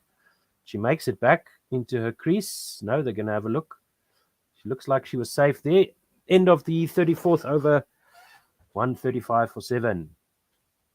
Yeah, they're going to have a look, I think, but it's similar to the one we were discussing when I was out last.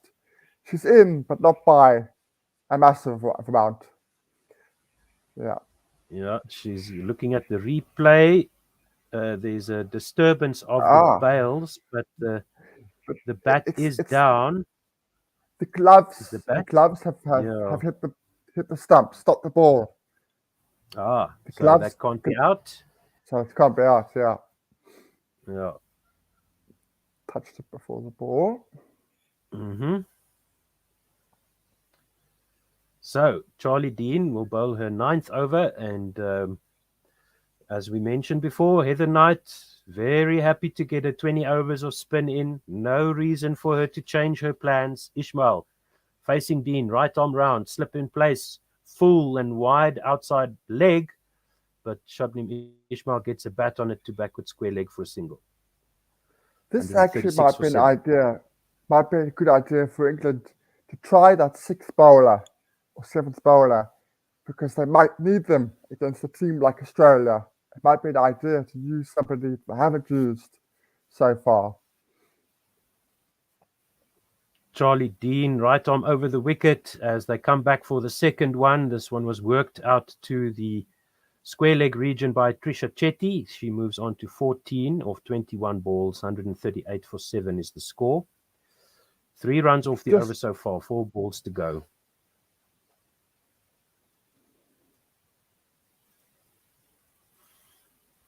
Charlie Dean over the wicket to the right-handed Trisha Chetty. She plays this once again to square leg, down to the fielder sweeping on the extra cover boundary. They take a single, 139 for 7.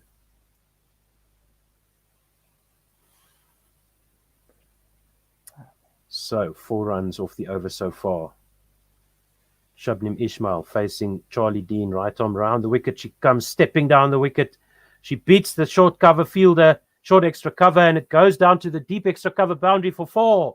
Beats the fielder running back. 8 runs off the over now. South Africa 143 for 7. England are going to need those. Yeah.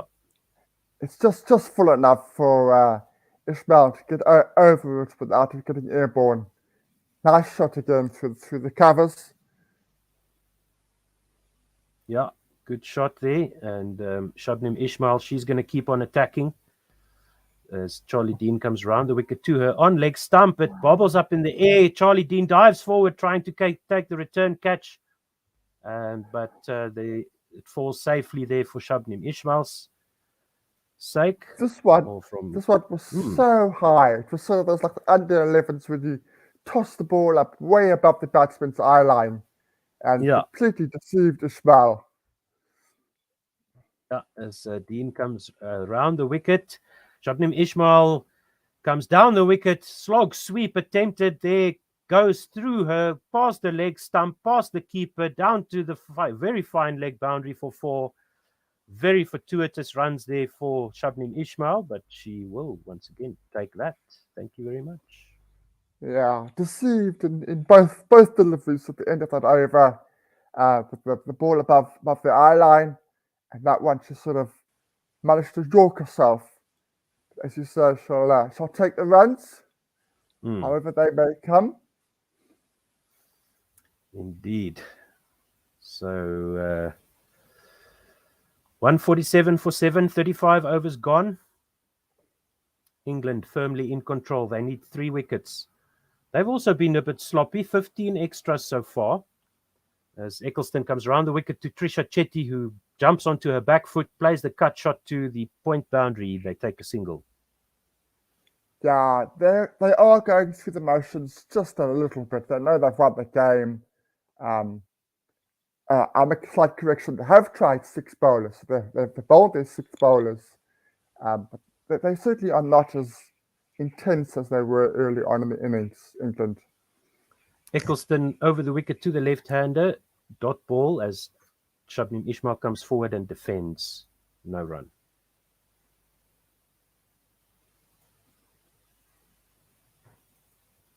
As we see Catherine Brunt there standing at slip. Shabnim Ismail comes down the wicket. She plays this in the air to mid-off, and she's caught.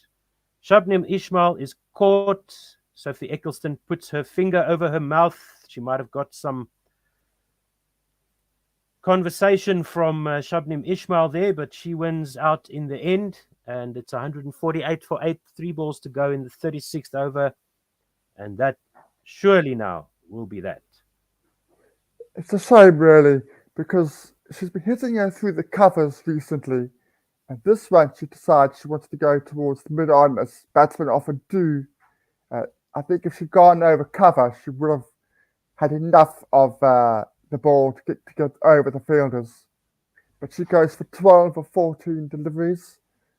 We saw a couple of nice drives, 4, but very, very short, very brief, as much as the South African batsmen's innings have been, as Pasapata class comes to the crease.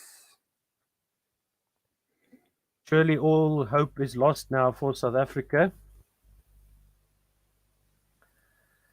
As Masabata class in at number 10. She's not completely a useless tail ender. She can score. But 146 of 87, that's too much to ask of most batting lineups in international cricket, let alone in international women's cricket, where the run rates are a bit lower simply because of the lack of pace on the ball. Very difficult to generate pace on the ball.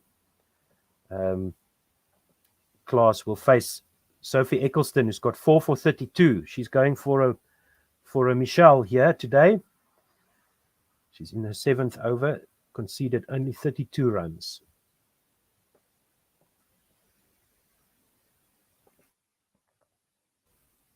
Eccleston with a slip in, left arm around the wicket, beats the outside edge of Masabata class through to the keeper. No run.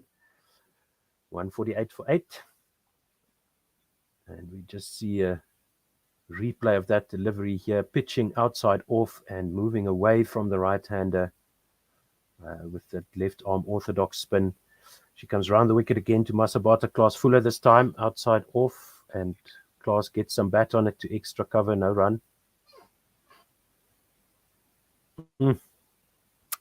It's painful to watch, and we do apologize if you're a South African fan for bringing you this coverage, but we'll stick to it. Another one beating the outside edge of Masabata class from Sophie Eccleston, and now there's some smiles around the England fielders. They know that they are through to the final. Looking forward to Sunday's game. And some dejected faces there in the South African camp. This will be their last match.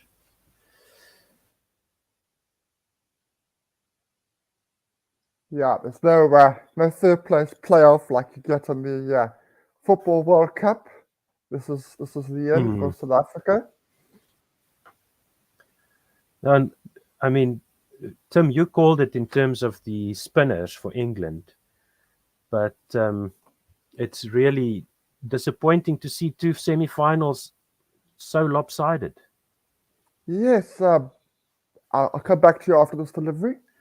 Charlie Dean to Trisha Chetty, who steps down the wicket, gets to the pitch of the ball, plays it to mid-on, and they should come back for two, as there's a bit of a fumble there.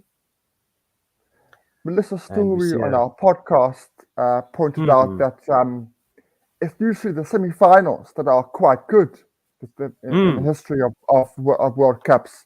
It's the final that's often a whimper. So for it to happen already in the semi-finals, from a spectator point of view, it's definitely a disappointment. Yeah, Charlie Dean is bowling the second delivery of her last over to Masabata class. She comes right arm over the wicket to the right-hander, who defends this back to the bowler. No run. 149 for 8. You knew that both results at the halfway mark. That's the thing. You knew the results. Yes. Which makes it so much so disappointing. Well, at least into 10 or 12 overs into each of these semi-finals. As Masabata class comes dancing down the wicket, she gets this ball straight back over the bowler's head. Not enough on it to reach the boundary, but she gets 2. And she's off the mark, 2 or 5 for Masabata class. And so Charlie Dean bowling her final over of her spell. She's conceded 40 runs so far, taken that 1 wicket. As she comes in again to Masabata class on drive. Not enough on it to beat mid-on, straight to mid-on. No run.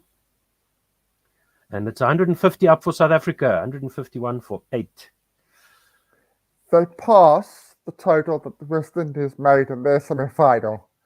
I'm clutching at straws, but there you go.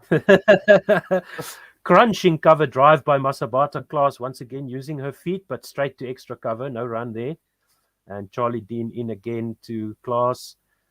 This one is shortish on the leg stump, and Masabata class helps it around the corner to find leg. They take a single. End of Charlie Dean's spell, 1 for 41 off 10. South Africa 152 for 8. 37 overs gone. They need 142 runs to win from 78 balls. So that's almost 12 runs and over.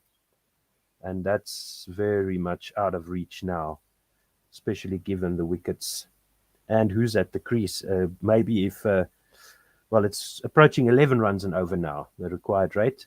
Maybe if we had a top order batter there, you could have said, farm the strike, bat with the tail, get it done. But two of the lower batting order here at the crease now.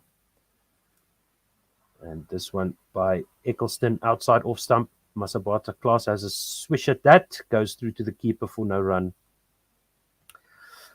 And disappointed faces there in the South African camp as they watch the end here. This one is a sweep shot by Masabata class, top edge, backward point takes it.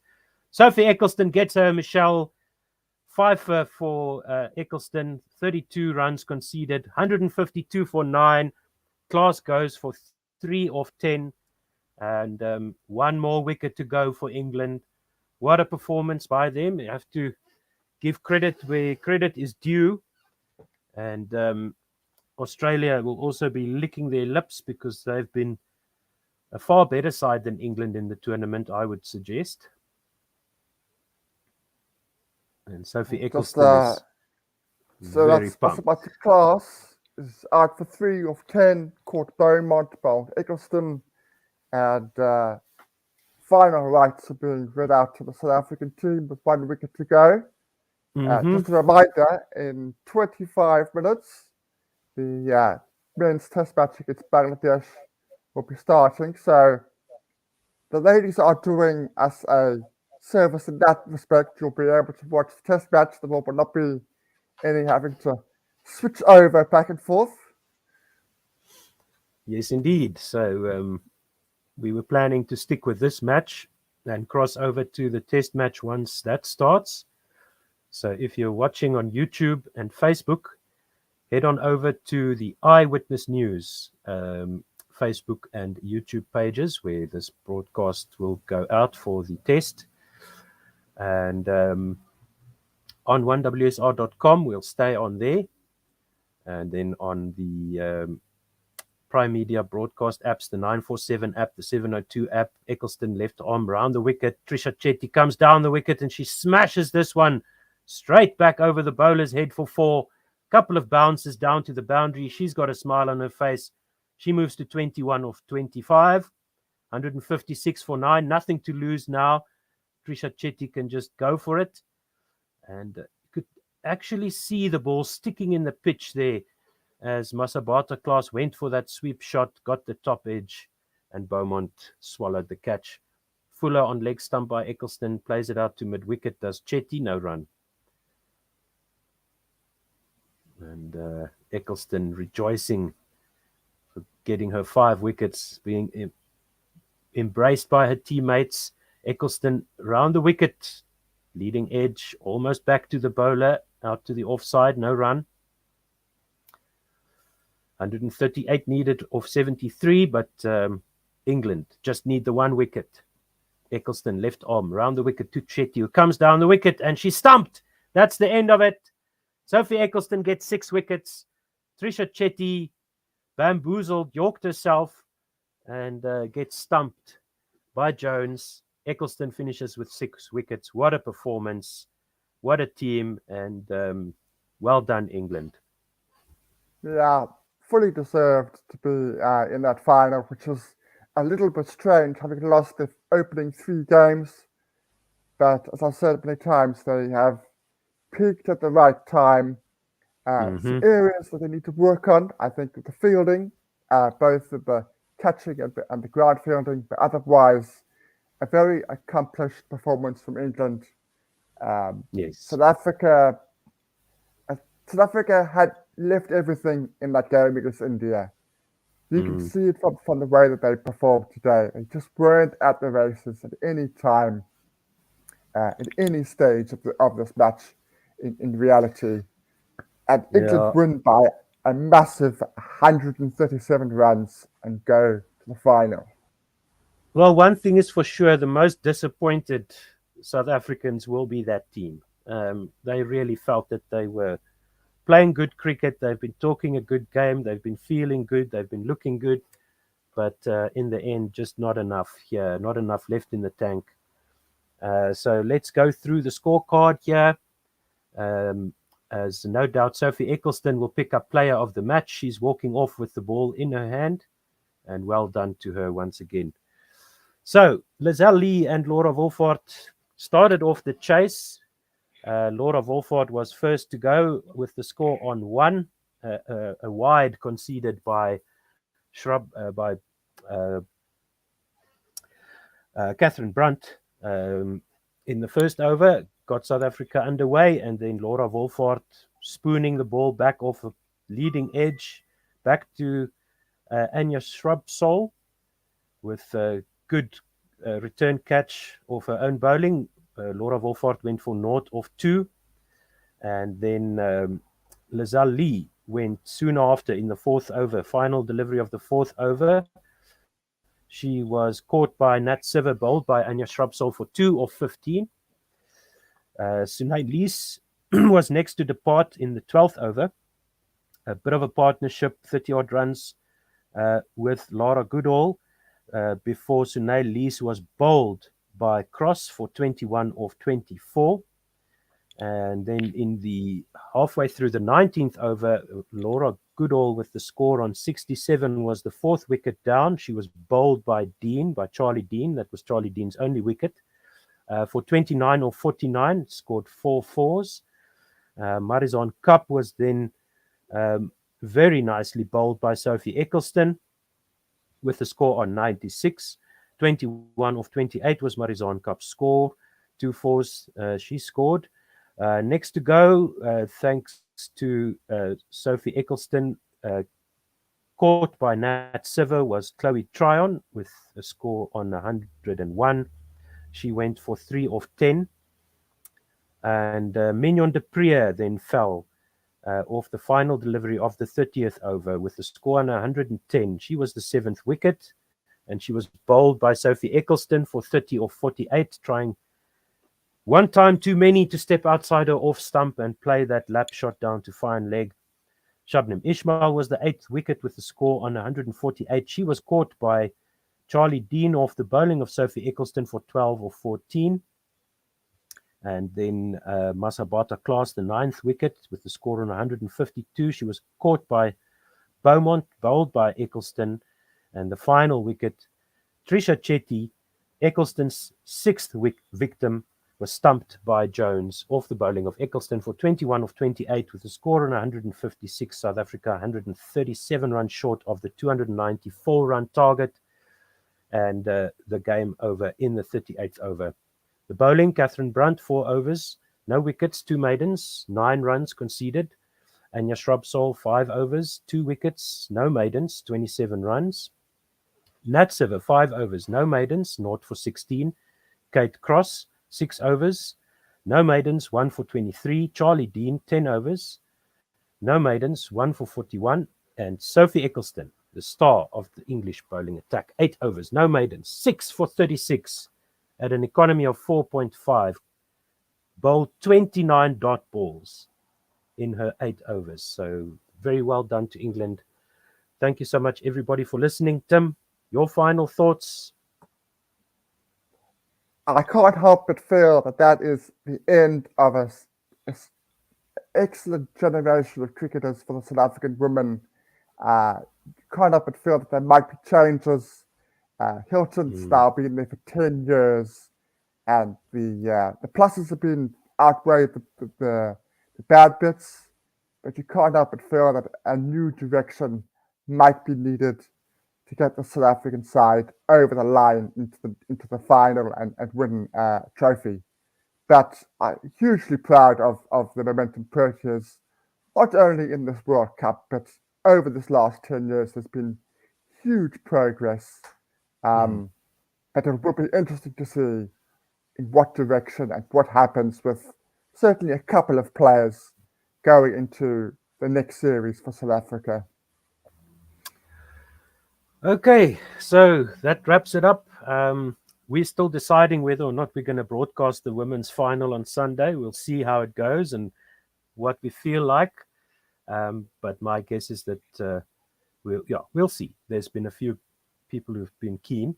But our focus firmly shifts over to the men's team now. The Proteas men are taking on Bangladesh, and we will be broadcasting live digital audio.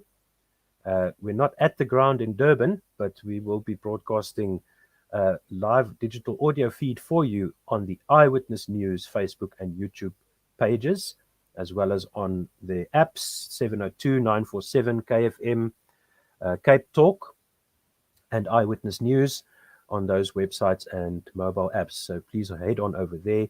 Thank you so much for all your support and all your messages coming in. Have a good day further. Bye-bye.